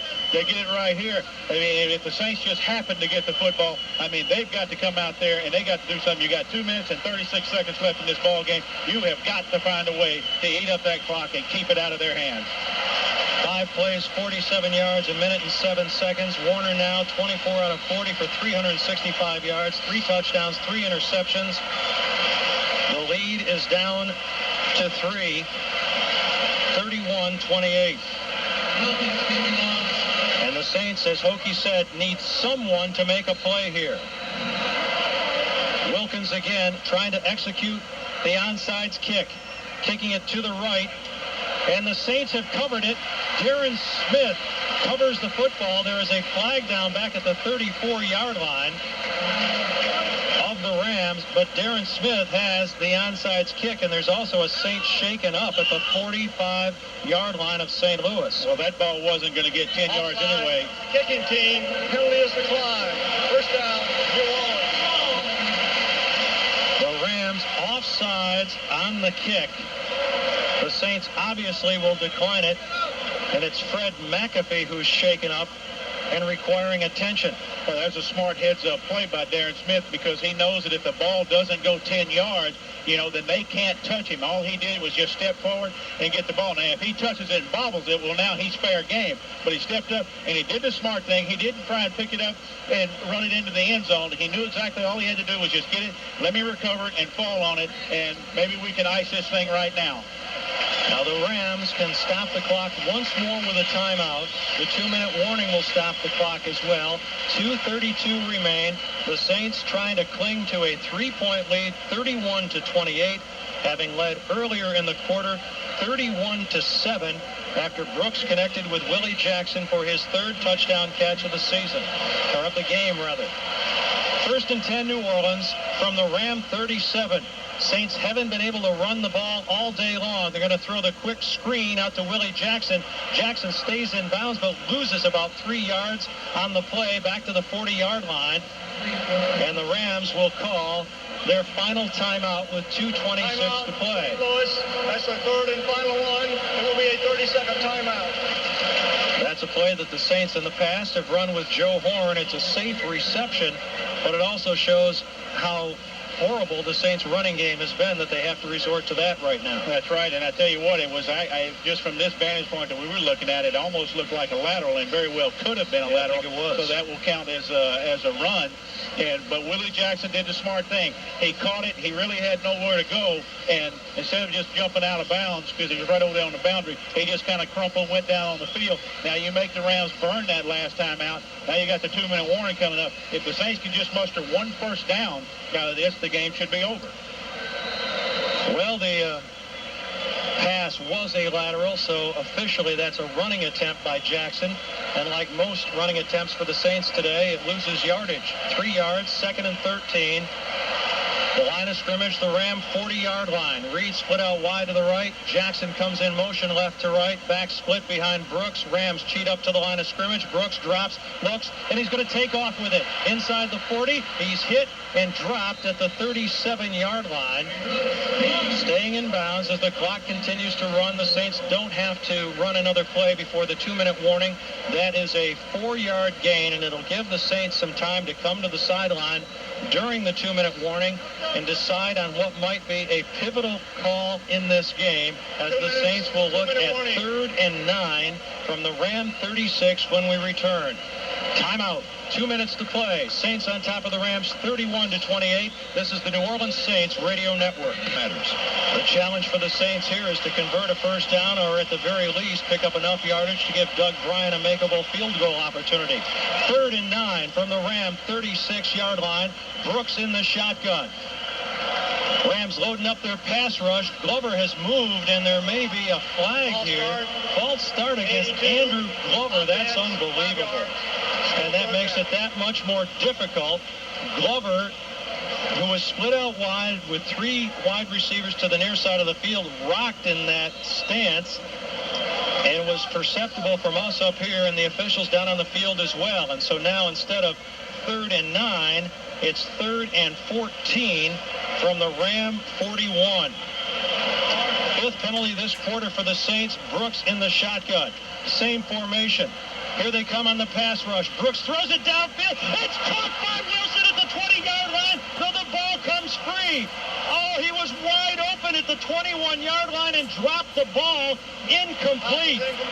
He catches that football, and this thing is over. He was all by himself. And the thing is that Aaron Brooks didn't have the opportunity because London Fletcher came on a blitz and really just made Brian Milne whiff, and he got in Aaron Brooks' face, and Aaron really couldn't deliver the ball the way he wanted to. And even though Wilson was still wide open, this is a ball you have got to catch.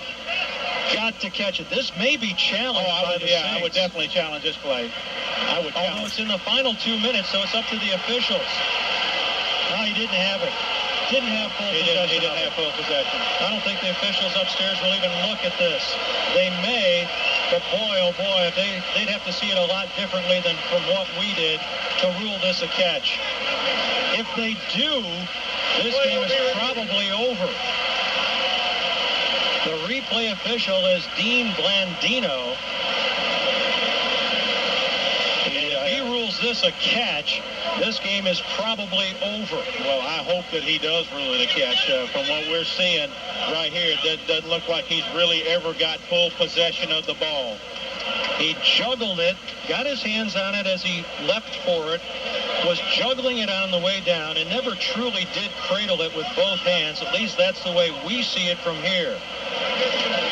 It would have been a heck of a catch. I should give Wilson more credit. It should have been caught, yes, but it would have taken a heck of a catch to do so. It was thrown high and a bit behind him, but he was wide open at the 21-yard line.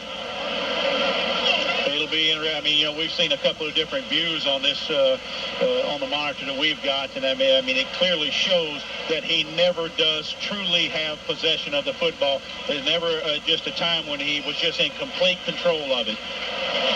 I would agree, and I fully expect the call on the field to stand. Well, you can't ask for much more drama in a football game that appeared to be over and done in the fourth quarter when the Saints took a 31-7 lead, and then they got tremendously lax in their secondary. Kurt Warner began making plays. The Saints began tackling in a very shoddy manner. All the momentum shifted to the Rams, And right now, the Saints are in a dogfight for their playoff lives. The call stands is made on the field. The receiver never had control of the football. It is an incomplete pass. And the penalty against Glover, that 5 yards, looming big, because had the Saints not been able to pick up anything more from there, the Saints would have been attempting about a 53-yard field goal. Now they won't even make that attempt. Going on 4th and 14, will punt it away. He hangs it very high, angling it for the near sideline. Hakeem drops the ball! Hakeem drops the ball! Brian Milne might have fallen on it at the 10-yard line. You gotta be kidding me. He is the New Orleans State football. Brian Milne, the most unlikely hero of them all, falls on the fumble, the muff by Hakeem. There is a God after all. I can't believe it. I can't believe it. I think Hakeem was a little bit too casual, just getting up underneath that thing. And I criticized Brian Milne a minute ago for missing London Fletcher on the blitz. And right there, he's just the first guy down the field, jumps on the ball. It's over now. All you got to do is take a couple of snaps. He who chokes last chokes worse. Oh, I'm going to tell you, I had a knot in my belly, and it wasn't from last night's Mexican food either. Oh, man, well, what a ball game. Oh! Hakeem has had problems in that regard. Do you remember the muff that happened in St. Louis that was a big play? He just very casually called for the fair catch. No Saints were near him, and he dropped the ball as he went to one knee. Brian Milne, who scored a touchdown against these guys in the opener, comes down and covers the football at the 11-yard line.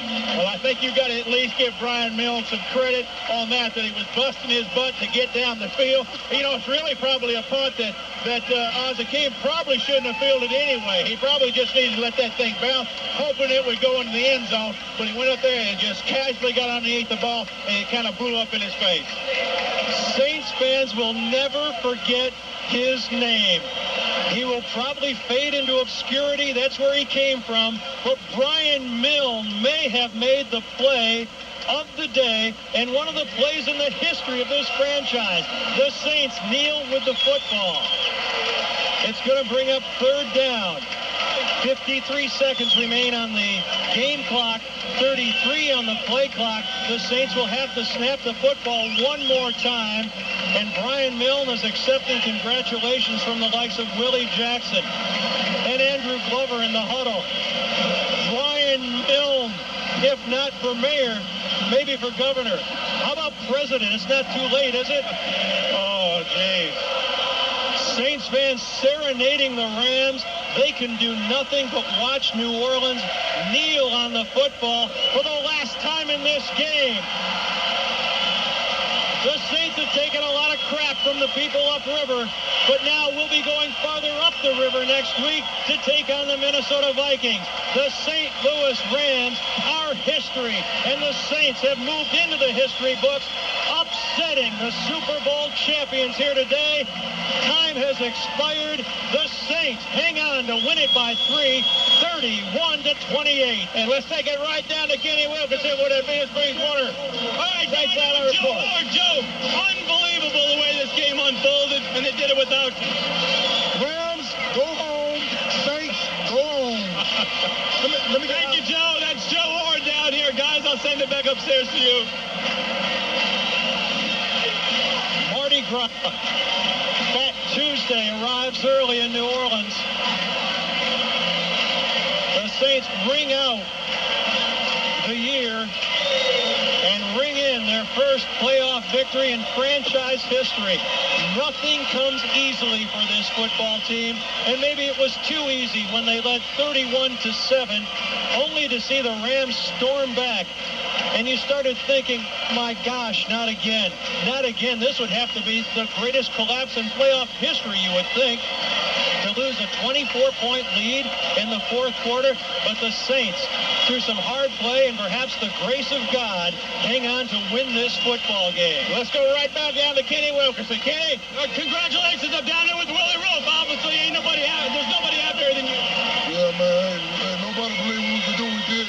They made a hell of a run at the end. It was a great football day. We just happen to still be alive right now. Hard-fought game, round 3 with these guys. You move on to Minnesota. Did you ever think this could happen, Willie? I didn't know it would happen like this. It's been a crazy year, man.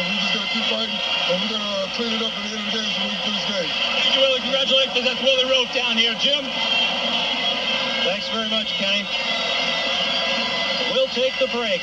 The Saints move on in the playoffs, and how sweet it sounds. Upriver to Minnesota to take on the Vikings next weekend.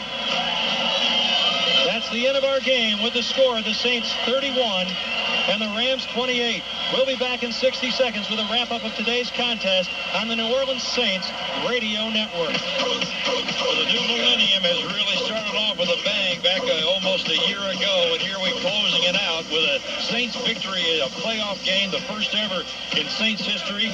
Despite giving up 21 points in the final quarter, they pull off a victory of 31-28. The Rams, in that last half, had an interception, a punt. That was the second half, beginning in the third quarter. In the fourth quarter, they lost a fumble. Then they had 4 plays for a touchdown. Then they had an interception. Then they had 3 plays for a touchdown. Then they had 5 plays for a touchdown after getting the onside kick, and they closed a 24-point gap down to 3. But it wasn't until a minute 43 to go that the Saints could clinch the victory when a muffed punt by Akeem was recovered by Brian Milne, and the Saints score 14 in that fourth quarter, but hold on and win 31-28. And boy, what a finish it was. Now it's time to name our player of the game, and golly, there are a bunch when you win a game like this one, Hokie. Well, Larry, you talk about the big turnaround that Aaron Brooks had from last week to this week. Willie Jackson had another huge game. He was our player of the week last week. But sometimes it's the little things that make the biggest difference in a ball game. Brian Milne has been thrust into the starting role, but I think the guy, you got to give him a lot of credit. He went down and busted his butt there on the last punt of the football game, never gave up, went down there and recovered that fumble, and to me, it's the biggest fumble recovery in New Orleans Saints history. I'd like to give Brian that ball because not give him the award because he's not going to get his opportunity to touch the ball many times, to be voted as the player of the game. But I think that what he did right there was just a huge, huge play for the Saints.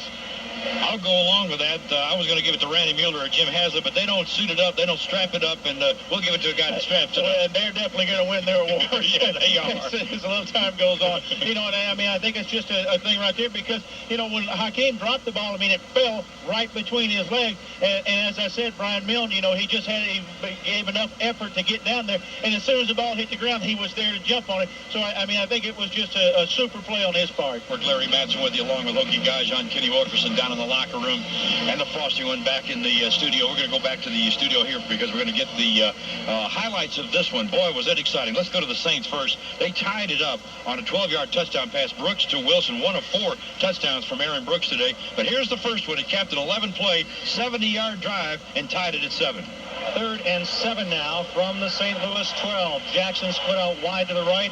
It's Reed and Wilson wide left. Brooks in the shotgun with Morton alongside.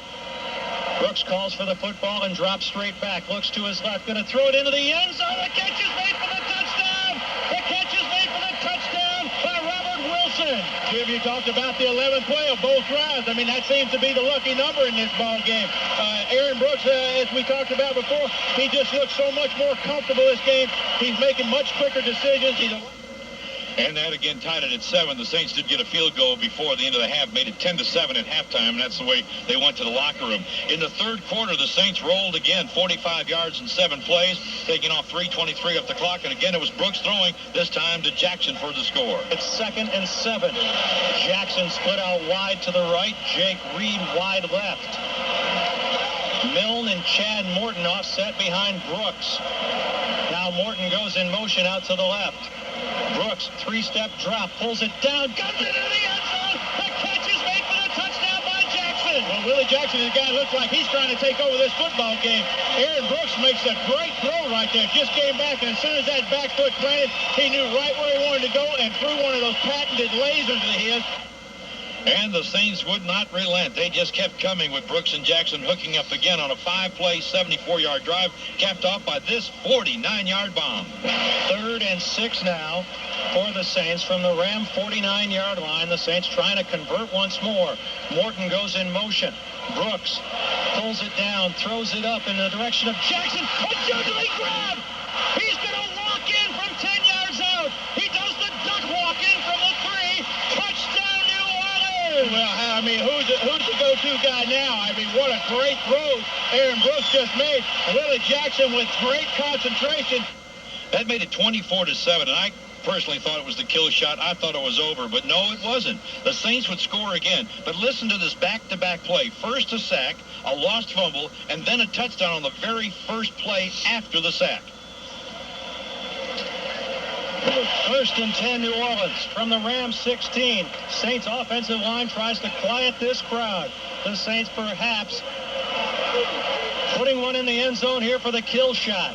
Nobody behind Brooks. Three-step drop. He guns it into the end zone. Touchdown, Jackson! His third of the second half. Wow, Willie Jackson, you know what I mean? There's a whole lot of records that could be broken in this game. Aaron Brooks did it a while ago when he threw the ball to Willie Jackson. 2 touchdown passes in a playoff game. This right here gives him 3. I mean, this is just huge. A huge day for Willie Jackson and Aaron. It did tie the record. Also was Aaron Brooks' 4th touchdown pass of the day, and that was only one behind Kurt Warner's record of 5. Now let's go down to the locker room, and we've got a player down there with Kenny Wilkerson. Kyle Turley standing by. All right, thank you, Larry. That's right, down here with Kyle while Jim Haslett is talking to the media. Kyle, first of all, congratulations. It was a tough game. You guys knew it would be that way.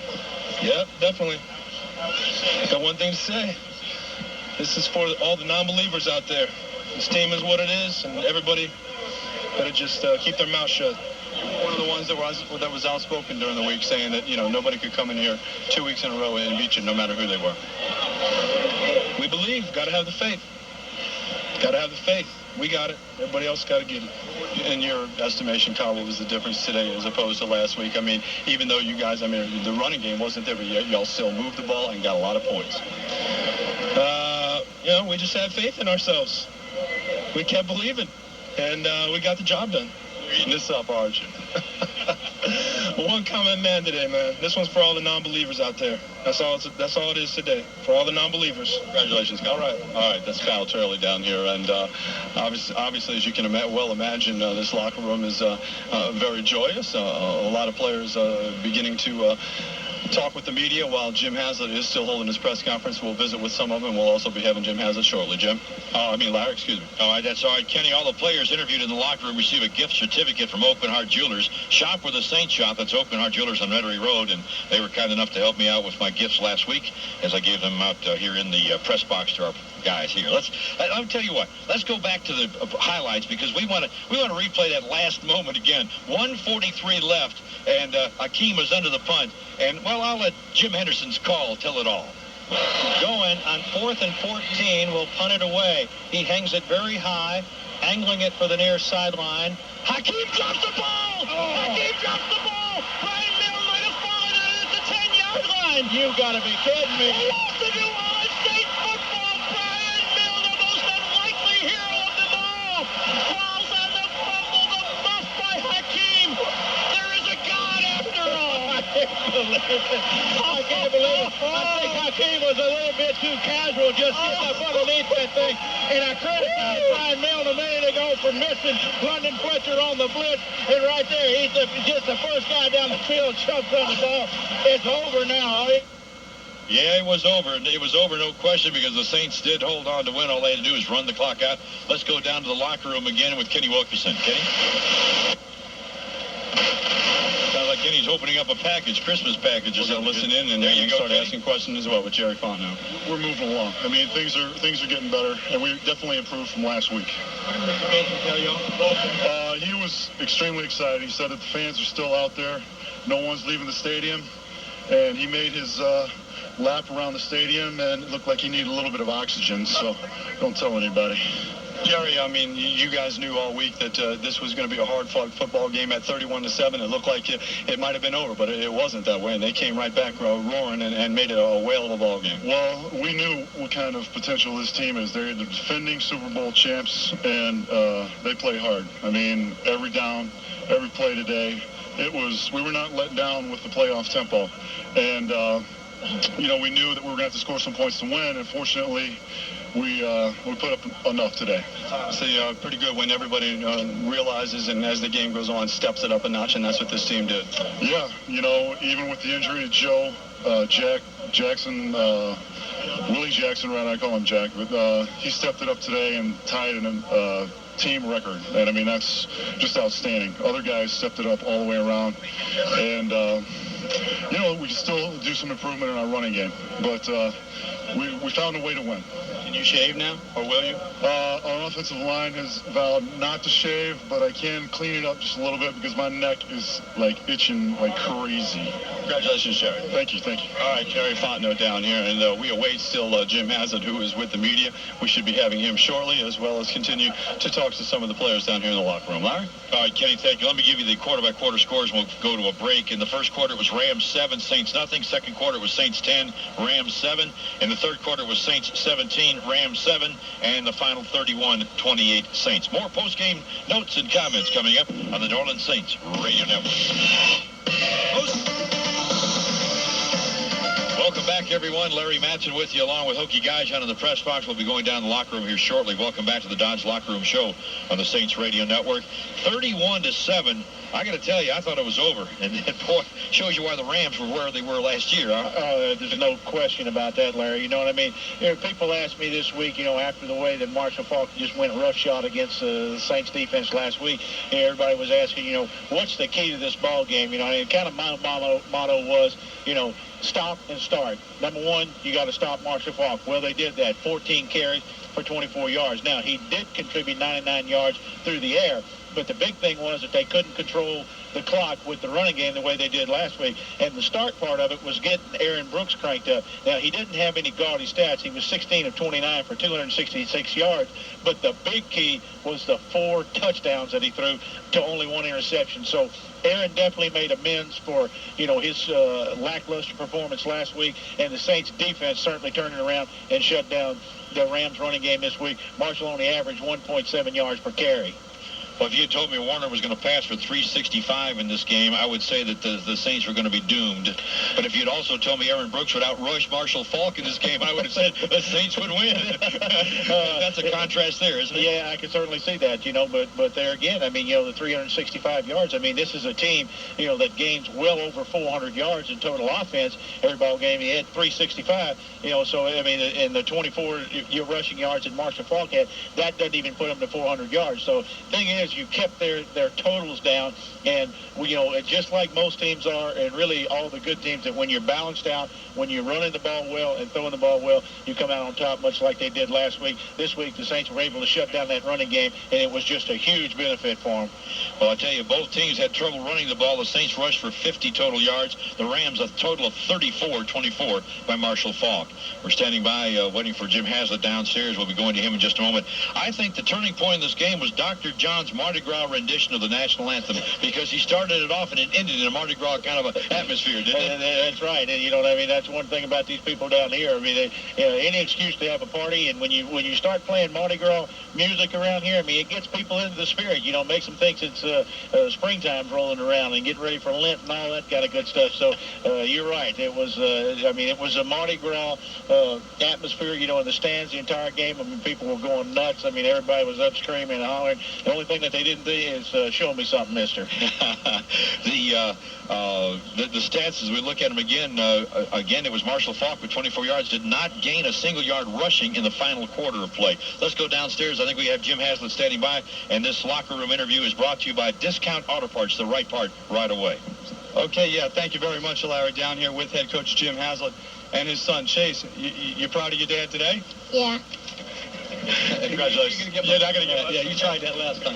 Congratulations. Thank you. It was, I'm really excited for, you know, the city and the organization, Mr. Benson, and our players and assistant coaches. I thought on defense, these guys went out all week and practiced hard, and they were going to stop the run. And our offense, we had another guy go down, and players, Willie Jackson, Robert Wilson stepped up. And for some reason, we lose somebody, guys that step up and make plays, and I'm really proud of those guys. That's the story of the whole year, isn't it? Yeah, I mean, I walk in the training room tomorrow. We'll get a pretty good football team in that room, and hopefully we can get some of these guys back here this week. I mean, I think we have a shot to get maybe Trell back, and hopefully Joe, and we'll just see what happens as the week goes on. It's been a crazy year, Jim, and I mean, this game is very indicative of the entire season. You can't get much crazier than this. Well, crazy from the standpoint, I thought the media, and everybody, there's nobody out there that really thought we could win this game except for probably the people in this room, and we've done that all year. We've risen to the challenge, and I don't think it's crazy. I just think that it's a good football team that deserves to win because they play hard and they're a family, and you don't get much better than that. We might not be the most talented football team in the world, but I'll tell you what, our guys will fight and scratch to the end. At 31-7, I know that you personally were walking around telling everybody turn it up a notch, that this game was far from over. Yeah, I mean, when you're playing a team like that with the offensive weapons that can score that fast, obviously you saw it, they scored twice in 8 plays, and you just can't relax, and I think that's that's kind of a that's another learning process that we get. We haven't been up that much too often, so I mean that's something to learn from, and hopefully we get in that situation again. I think we'll learn from it. And now it's on to Minnesota. Have you guys been able to spend some time at least scouting the rest of these teams? Well, we broke down Minnesota, and we're ready to go. We're going there tomorrow and start our game plan, look at some film, and I said before, I think the Rams are the best team in the NFC, and we just beat them, so I don't know why we can't do what we got to do, and let's get to the Super Bowl. And now it's off for a couple days for these guys and back to work, I believe, on Tuesday? Well, we're giving the players tomorrow and Monday off. We'll be back Tuesday, which will be a normal Wednesday. Coaches will come in tomorrow, and we'll game plan on Monday. Feel good? Yeah, I'm really excited, and I'm really excited for everybody around here. I think this football team's worked hard since March 19th, and it's nice when things pay off. Congratulations, Jim. Thank you, Jim. All right, Jim Haslett down here. Larry, I'll send it back up to you. And more post-game notes and comments coming up right here on the New Orleans Saints Radio Network. Welcome back once again, Larry Matson with you. Let's go down to the locker room. Wally Williams is standing by with Kenny Wilkerson. Kenny? Okay, thank you very much. With Wally, while you're looking at the numbers right there, you rush, I believe it's 50 yards. It's tough to win a football game when that's all you do. Very tough, very tough. I believe that has something to do with the way this thing turned out. I mean, we were up 31-7, I guess, going into fourth quarter, and, it's going to catch up with you eventually, and, us not running the ball today is definitely a negative for us, and we got to jump on that next week because we can't have that. At the same time, I mean, it's kind of hard to look at negatives. I mean, this team has won a playoff game. Moving on to Minneapolis, it feels good.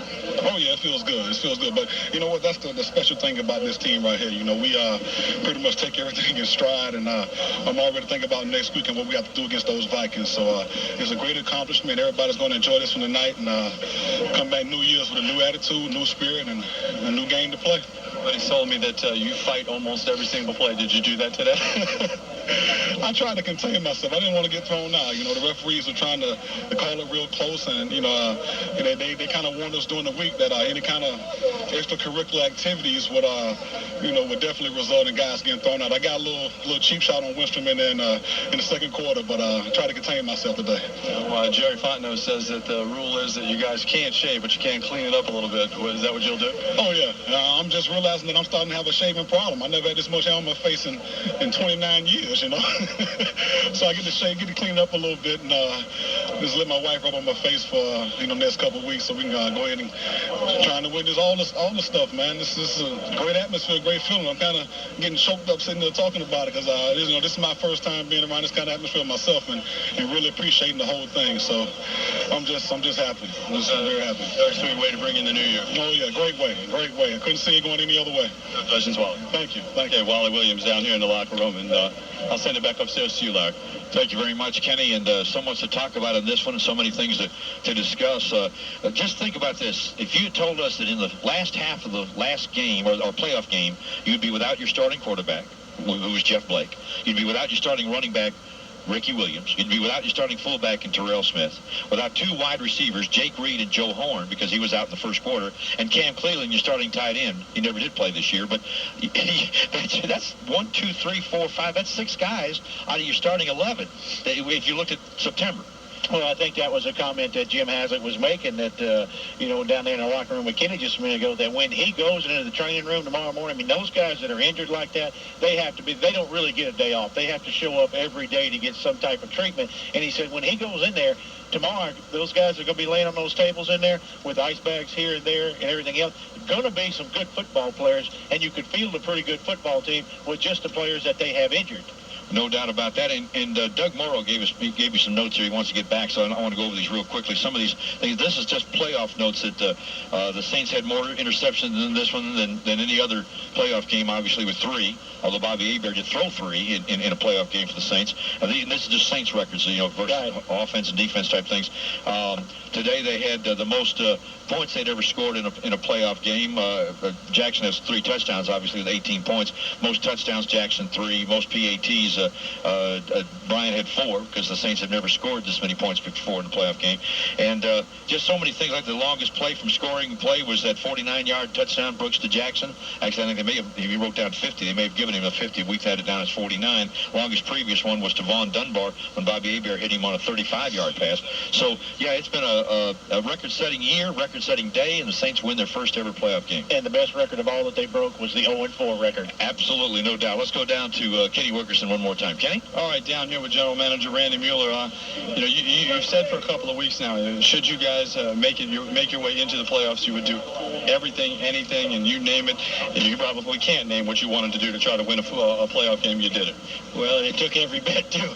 It took every last ounce of everybody out there today. I'll tell you what, we thought we had it wrapped up, and you got to give the Rams a lot of credit. They battled, and they kept getting up off the floor, and that's why they're the world champs. I'll tell you what, they have a lot of heart, and hopefully our guys will learn from that also, and we'll be able to do some of the same things they have. Very indicative of some of the things that have happened so far this year. This team left a lot out there today, didn't they? Oh, no question. We can get a lot better now. I'll tell you what, we're excited about playing Minnesota. We got a ways to go, both sides of the ball, and that's a good feeling to know you can continue to improve if we kind of solve some things. At 31-14, well, I know back in San Francisco, you started pacing like crazy. At 31-14, what were you doing? I was just sitting tight. I still didn't have a great feeling. I just know how these guys can score and how quickly it can get away from you. And fortunately, we were able to get a couple breaks at the end and ride it out. The Viking team that you'll go face next week is, while they have lost, I believe it was 3 out of 4, they are still an awesome football team and can do what this team did. They can light it up and put points up quick. Very similar to the Rams. A lot of things we did today, I'm sure we'll be able to carry over into next week. Their running game, Robert Smith and some of their guys, they can make plays, so it'll be fun. It's not like it's bedlam inside that locker room. Everybody's happy, but they're certainly all talking about, hey, we got a lot more to do. You're right. We got to roll. We got another game next week, and who knows? Why do we have to stop here? We keep it rolling, and I think that's the mentality of those guys inside. Randy, congratulations. Thank you. Randy Mueller down here. Larry, I'll give it back to you. Hokie, no matter how you look at it a week ago, you'd have to beat the Saints once and win 2 more.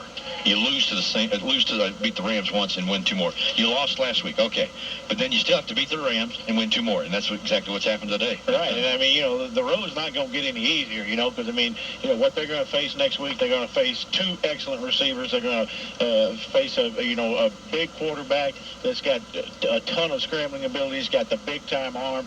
A lot of people thought he might be the MVP until he kind of just hit a little late season slide, and then you're going to face another great running back next week, and if you can bottle him up the way that you were able to bottle up Marshall Faulk, it's going to give you another opportunity. I want to thank Doug Morrow for those stats and notes that we just gave you a few moments ago. And there will be a new 2001, a new Super Bowl champion, and we knew that, but we didn't know it would be not a defending champion. That defending champion's gone. There'll be a whole new one now coming up. And these are not your same old Saints. No. Although at times today it felt like it might happen. Yeah, I hope that new Super Bowl champion is wearing black and gold. Absolutely. More post-game notes and comments coming up on the New Orleans Saints Radio Network. Peter. Let's go down to Kenny Wilkerson and Willie Jackson. All right, Kenny. Okay, down here with Willie Jackson, and Willie, obviously everybody feels good about the way that this thing turned out, but I sense from talking to people in this locker room that you guys have this attitude of got a lot more to do. Yeah, we have a lot of football left over, and we're still in it. We still have a chance, and that's the most important thing. You win. It was a little exhausting mentally at the end, but nevertheless, we got a victory, and then we have to keep going, and we can take it as far as that we have it in our own hands. We have to go out and play good football and see what happens from there. You guys knew going into this game that they would probably double up Joe all day. Then when they lose Joe, did the double come to you? No, I don't. They don't. You can't really double us because I don't really think they were going to double us. They put a zone behind us. That's what they did last week. This week we were pretty much expecting the same thing, and we had a different game plan going in. But no, they don't send the double over. They play it sound. They have a pretty good up front we just capitalize on their mistakes.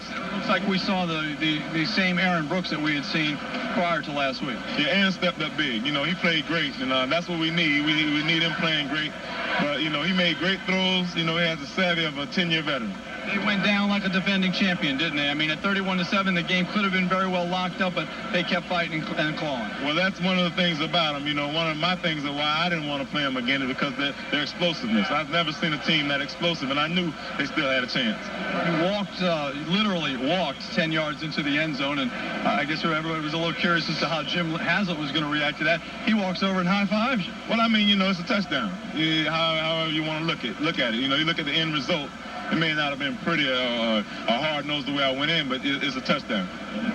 When you came here, did you ever, in your wildest dreams, think that, come New Year's Eve, you'd be, the day before New Year's Eve, be talking like this? Well, I mean, you always have a chance, and you just keep everything open, and you always give yourself a chance, and it's a team thing. If the team weren't doing good, we wouldn't be here today, and I just had to make the most of my opportunities. Congratulations, Willie. All right, Willie Jackson down here, and Larry, I'm going to send it back upstairs to you. There's still an awful lot of players that are around. Aaron Brooks is with the media right now as well. I know that Buddy's going to be starting up soon, and but by the time we get into Buddy, we'll be back with some comments from more players as well as Aaron Brooks. Larry? All right, that sounds good. And Hokie Marshall Falk had 1 yard rushing in the second half, and his longest run of the day was only 4. He had a 59-yard run negated by penalty, but he only had a 4-yard gain, his longest gain today. Well, I mean, there was no doubt about it that, after last weekend's game, both Ron Zook said it and a lot of the defensive players said it, said, I mean, we played horribly on our run defense and we've got to do better. And this looked very reminiscent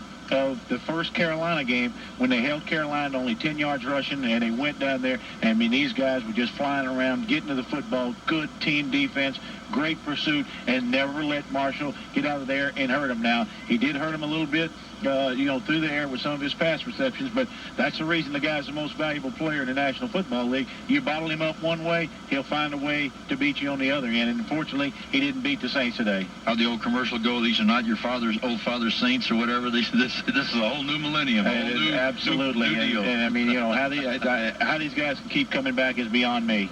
All right, that's going to wrap it up from here in the press box. The executive producers of the New Orleans Saints Radio Network are Diane Newman and Craig Jacobus. Today's game has been produced by Larry Matson and engineered and directed by Robert Carroll. Network studio coordinators are Bob Frost, the Frosty One, and Marc Chifici. The network chief engineer is Steve Forche, and assistant network engineers are Dominic Mitchum and Steve Hurstel. Saints Network coordinator is Jeff Grieve. Director of Saints Network sales is DePaul Smith. Now, the kickoff is set for 11:30 Saturday from the Metrodome, and our pregame coverage will begin at 9:30 in the morning on the Saints Radio Network. Once again, the final score. The Saints win it 31-28, the first time in Saints history a victory in the postseason. For Jim Henderson, Hokie Gajan, Kenny Wilkerson, and the rest of our broadcast crew, this is Larry Matson saying thanks for being with us on the New Orleans Saints Radio Network. And welcome to the point after Buddy Diliberto. And before I say anything, let's go down to the Saints locker room where the hero of today's victory, Aaron Brooks, is with Kenny Wilkerson. All right, thank you, buddy. Down here with Aaron. Aaron, I know it's been swarmed with a lot of media, a lot of attention. Congratulations, first of all. And you talked about during the week you wanted to let you play. They did. Every week I get a chance to play, but the intensity was so great today. Fans was outstanding. It's playoff football. And just knowing that, every player is going to pick up his play, and that's what we did. A lot of people just don't understand, Kenny, that our offense really is not based upon me running the ball. That's what we have running back for. But hey, I do the things that's necessary, for this team to win. So, and that's what happened. I mean, overall, total, everybody 50 yards. Hey, what can I say? You lose Joe Horn in the first series, and Willie Jackson steps up. That's been the story of this entire season. No matter who goes down, somebody steps up. It doesn't matter. I said before, coaching staff, administration, Mr. Mueller, Mike McCarthy, they always got us in here, and they knew when they had us, it would be something special. It was just, the point of believing in the system, doing the things right, and that's what we're doing. We believe in the system, and we're doing things right. It's now on to Minneapolis. That's a tough place to play. Oh yeah. It's going to be a big challenge. Each week will. It's the playoffs, baby. Interesting, because I think that's the first time that you wore a Saints uniform and actually touched the ball in that preseason game up there, right? Yeah, very interesting. Aaron, congratulations. No problem. All right, Aaron Brooks down here. Buddy, I think we're going to send it back out there to you. Thank you very much, Kenny. And Aaron Brooks, the hero of the Saints' victory. We'll have some commentary. We'll take calls and all live from the finish line in Kenna. Call 504-260-1870. Welcome back to the point after Buddy D. Now let's go back to the locker room where Kenny Wilkerson standing by with offensive coordinator Mike McCarthy, who, without a running game and with a short stick, managed to get it done. All right, that's right, buddy. Thank you very much. If anybody would have said, hey, you're only going to rush for 50 yards and still win, I know you wouldn't have believed it. Well, not so. I mean, just because you only rush for 50, it means maybe threw for a bunch too. So, but we thought we'd be able to run the ball better today. There's no doubt about it. But we got in a flow of the game like we wanted to. We had a sense of urgency about ourselves. We kind of sputtered there in the first half. We were able to overcome the interception. But I thought we played very well in the third quarter, and in the fourth quarter we kind of had our ups and downs. But hey, that's playoff football. It was a team effort. We did what we needed to do to win the game. It was a tight one there, and then all of a sudden you guys all of a sudden turn it with the football a bunch of times and attack immediately on first down, got touchdowns, and got out of here. I mean, they made it interesting, even though it was 31-7. They fought their way back in it, but you got away. Well, the big thing is that, we got touchdowns down there. We weren't kicking field goals. We took advantage of opportunities that were presented to ourselves in a field position. We had the one there in the first half we didn't get done. We had a good field position and also like I said earlier, the interception. But hey, we got room to grow. There's no doubt about it. We made some mistakes, but we continue to overcome adversity like we have all year. Lose Giorno on the third play of the game on the first third down, and guys just stepped in and kept going. I've said it before. This is the most resilient bunch of guys I've ever been around, and we just found a way to win week in and week out. Ever seen anything like that before? I've never been a part of anything like this. Willie Jackson steps up and goes and gets 3 scores. Yep, that's the opportunity presented itself, and he jumped all over it. I mean, he did a great job today. We talked about during the week that the penalties and the turnovers had to eliminate that, and you had to get touchdowns, as you just mentioned. That's what you did. Yeah, those are our objectives going into the game. We continue to stress the things that we did not do very well in the past, and that's part of growing as an offensive football team. And we will continue to stress that, because the most important thing is what we do, not what the defense does to us, and that'll never change. That's where our system is built, and our guys just maintain practicing and preparing, and obviously we need to perform at a little higher level next week to come out in the same fashion. Oh, and Metrodome's that's an awful tough place to go into and play. Well, it's a lot, but hey, we're 7-1 on the road, so we don't have a problem. We got our white jerseys on again, so shit, what else can you ask for? Excuse me. But that's okay, Mike. Yeah, but hell, I mean, it's just, You think the white jerseys is what got you through? No, we'll do well on the road. So thank you, Mike. Congratulations. You, Kenny. All right. Okay, Mike McCarthy down here. Buddy, I think we're about wrapped up from down here in the locker room as this place is starting to finally empty out. And Jim Haslett has made his way out, and Randy Mueller and everybody else. There's only a couple of players still hanging around. So I'm going to let you take it from here and have fun with the callers, buddy. Okay, thank you very much, Kenny. Whew. If the Saints had lost that one, there would have been a suicide watch posted all over the city. Akeem's fumble punt and Brian Milne's recovery at the Ram 10 was poetic justice, in my opinion, because I think the officials were dead wrong in not overturning that rule of an incompletion on Robert Wilson's catch on the play before, and instead would have been a Saints first down, instead it forced a Saints punt. I looked at the replay a half a dozen times, and I think that Robert Wilson had control of the ball with both hands as he was on the ground. I think it was an incomplete, the call of an incomplete pass should have been overturned, but it wasn't. They didn't, and maybe the good Lord intervened when Akeem fumbled. Aaron Brooks stepped up today and answered all the questions. Aaron Brooks is the real deal.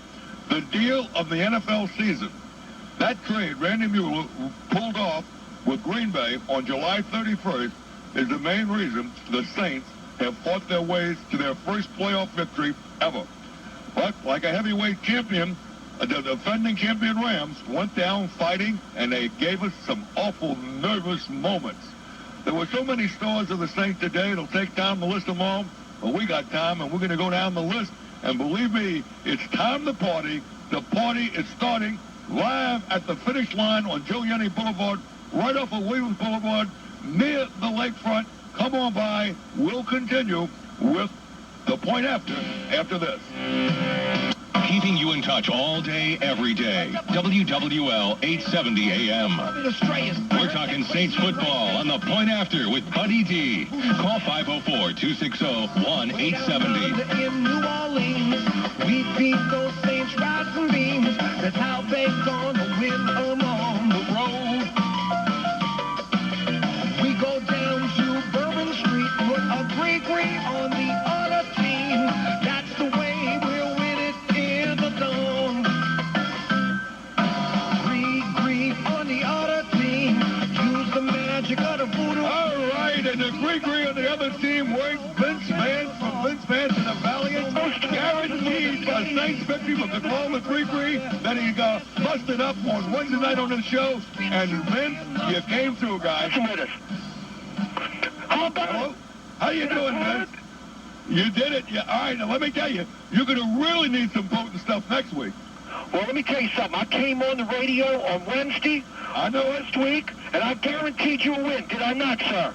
You certainly did. I just said that, and I guarantee you. But, hey, you're only as good as your last at-bat. So next week, you got to be up to the plate again. Man, I'm pretty exhausted, dude. I got to go through New Year's Eve. I'll tell you what I'm going to do. I'll call you next week, and I'm going to even tell you the score. How's that sound? Pretty good, boy. Get all the green you can get, guy. I can get it. New Orleans, I love you. We're a winner. Division champions. First playoff game in history. All right, Vince. Party boy. All right. My friend. Thank you, Vince. All right, Jim Saints. Who that? Who that? Who that said it's going to beat Jim Saints? Who that? Who that? This is the point after on WWL 870 AM, the news, talk, and sports leader. Call Buddy now at 504-260-1870. Welcome back to the point after Buddy D at the finish line in Kenner on Giuliani Boulevard, right off of Williams Boulevard. Come on by. The place is filling up, and it's going to be party time. All right, one big difference today from last week. In last week's game, the Rams dominated the time of possession. They held the ball 15 minutes and 24 seconds longer than the Saints did. Today, the time of possession read like this. For the Saints, 31 minutes, 31 seconds. For the Rams, 28 minutes, 29 seconds. That statistic, that swing from the Rams' possession, 15-plus minutes compared to today when the Saints actually had the edge in the time of possession. Big difference. All right. Kaare Johnson was in the Rams locker room after the game, and Corey, give it to us. Yeah, kind of obviously a sullen locker room, pretty down, buddy. You know, kind of the end of the world type of thing for the Rams, but they'll move on, I guess, and get ready for next year. That's what Kurt Warner was saying, that pick at the end of the game to Sammy Knight. He's going to be dreaming about that one, nightmares, I guess, for about the next 5 months. Now, Mike Martz addressed the media, buddy, right after the ball game, and I asked the head coach the biggest difference in today and 6 days ago.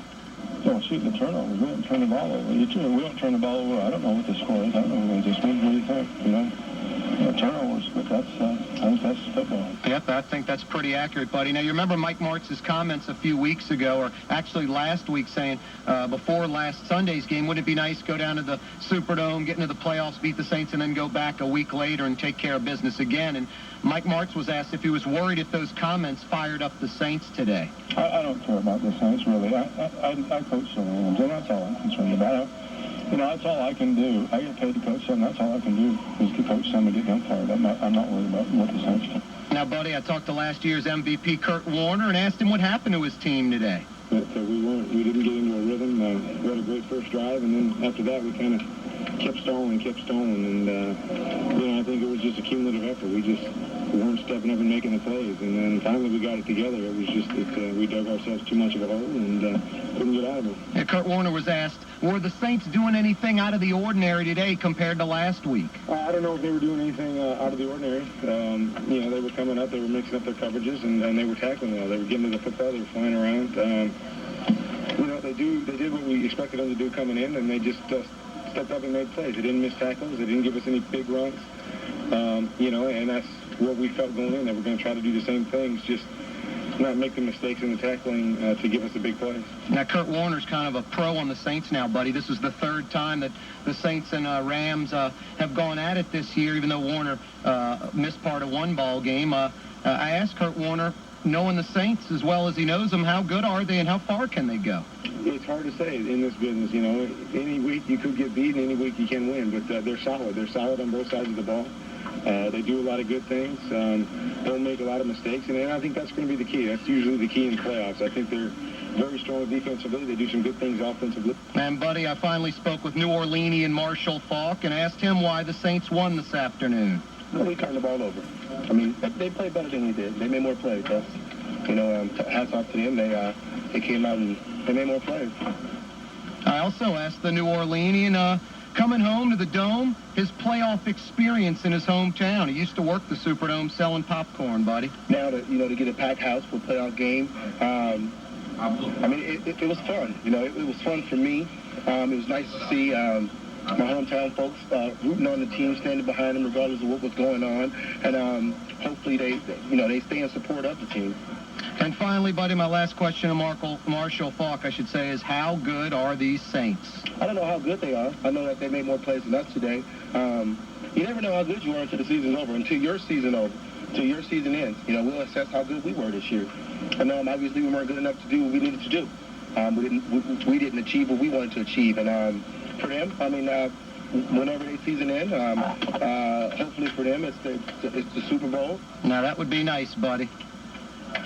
Thank you very much, and you touched all the bases, and I guarantee you, Warner said he didn't know what they did different. They didn't do anything different. One thing they did different, they cut back lanes for Marshall Faulk, and they cut 196 yards off of last week's 220, because they only got 24 today, and of course that was a major factor. Okay, buddy. Corey, thank you very much for a good job. All right, buddy, I'll talk to you next week. All right, and James Media showed up. Everybody sing when the Saints go marching in. Go ahead, James.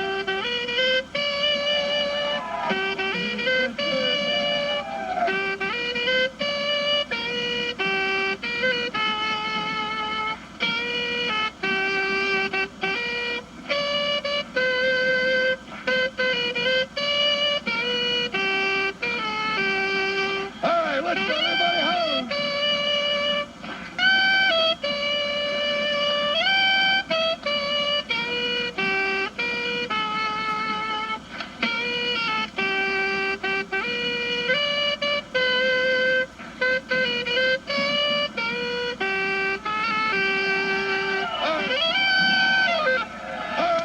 Points, I guarantee they deserve a lot of credit. All right, we got Kenny Wilkerson standing by. Kenny, what you got for us? Oh, nothing, buddy. Just kind of checking in with you like normal, coming home from another game. Who would have thought that this season would be extended like this? But indeed it is. They played a fine football game, and you kind of had a feeling with 9 minutes to play or whatever at 31-7, the Rams would make it interesting, and they did. But I mean, Brian Milne comes up with what a Christmas present or a New Year's present or whatever you want to call it that he came up with. But certainly one of the biggest plays ever in the history of the franchise. What's the status on Joe Horn? I don't really know, buddy, to be honest with you. I mean, I talked with Joe briefly in the locker room, even after I talked to him down on the field. He had a boot on. I think that they said that the x-rays were negative. I would think that what they'll do, buddy, is going to take him in and have an MRI on him. He was not on the crutches in the second half and moving around and walking okay. And it was just a sprain, according to right now, and there was no breaks or anything like that from the x-rays. The MRI will probably tell him more, and I'm sure that's what they'll end up doing tomorrow. But for him to not be able to get back in the game, he was pretty upset. I mean, they kind of numbed him up a little bit with that spray that they used and taped his ankle, and he still couldn't go. He got pretty upset on the sideline, so we'll wait and see. But, it's kind of tough to say right now whether or not he'll be available next week. I heard Haslett say he thought Terrell Smith might be back. Well, buddy, those bulging discs sometimes can. It just depends. I think the cold weather, to be honest with you, probably gives him more problems than anything else. And I think that he's been better, but he certainly wasn't available today. It could help out a great deal if they have him in the game. But I think also is going to be another one of those situations where they'll just wait and see. Same thing with Ricky Williams. I think Ricky has got a chance to play this week. He tried, and they tried to do everything they could to get him on the field for today, and it didn't work out. So you never know. I mean, they may end up with their backfield again, at least with Terrell Smith and Ricky next weekend. But I think we won't know more. We won't know that until probably on Tuesday or Wednesday. They're going to go back to practice on Tuesday. They'll have tomorrow off and also Monday off, and then they get back to work on Tuesday. So we'll go from there. Kenny, there's a surprise guest here at the finish line wants to talk to you. Hey, Kenny, Bernie. Happy New Year. Hey, how you doing there, Mr. Lara? Good. You hitting them straight? No, more often than I should. I wanted to ask you a question. During the game, it looked as though everybody's demeanor was all business. And I know you were closer on the sideline, and you could tell us an honest answer. It seemed to be that way, was it? And actually a lot more business-like attitude than play? Yeah, you know, Bernie, they came into this game today, and they, from the outset of this morning, with an attitude that we really haven't seen all year. I mean, they weren't very, overconfident, and they also weren't nervous, because we've seen them with a worried look and a worried, nervous type of attitude going into some of their games. I think they just kind of knew they're going into this game. They felt good about it and felt like they could exploit some things with the Rams. The interesting thing about what had developed as the game went on is that no matter what the score was, Jim Haslett and his coaches were still on their players to keep it up and turn it up a notch. And they handled themselves very much in a workmanlike and a businesslike manner, like you're saying right there. So, I think that is definitely, without question, one of the things that they carried them through this football game today. There was quite a different demeanor from last week, too. Yeah, absolutely. And, I think last week, they had a lot going into the game, a lot of hype. There was an emotional week for them with winning the NFC West and everything like that. And it just got away from them. I don't think that when they looked at it on film last week, it wasn't as bad as it appeared when the game ended. And that's why I believe that they went into this game feeling pretty good, and that it was going to be very difficult for the Rams to repeat the same type of defensive performance that they had last week. And that was one of the things that they were banking on. Plus, they made a key adjustment that Buddy and I talked about in pregame, which was the crowd is so loud in the Superdome for that defense, and they had a lot of check-with-me situations last week on defense, and they missed signals with each other, which consequently had them in the wrong gap and had them out of position. Well, they did it today with just strictly hand signals, and also called the defense in the huddle and just lined up and didn't do any shifting unless the Rams did shifting. And that was another thing that the Rams, they backed off of the shifting that they did last week. Now, they still moved around, and they were moving 2 and 3 people, but they weren't shifting as much as they did last week, and I think that hurt them and helped the Saints. Thank you, Kenny. Good talking to you. Happy holidays, Take care of yourself. And Buddy, all right, I might mention Bernie Lara was the engineer for all of our Saints shows for any number of years at WWL. So Bernie back. Glad you're here, Bernie. All right, today. All right, folks, that's going to wrap it up on The Point After. Be sure to join us next week, and let's hope the party's just as loud and it is a victory party. All right, have a good Happy New Year, folks.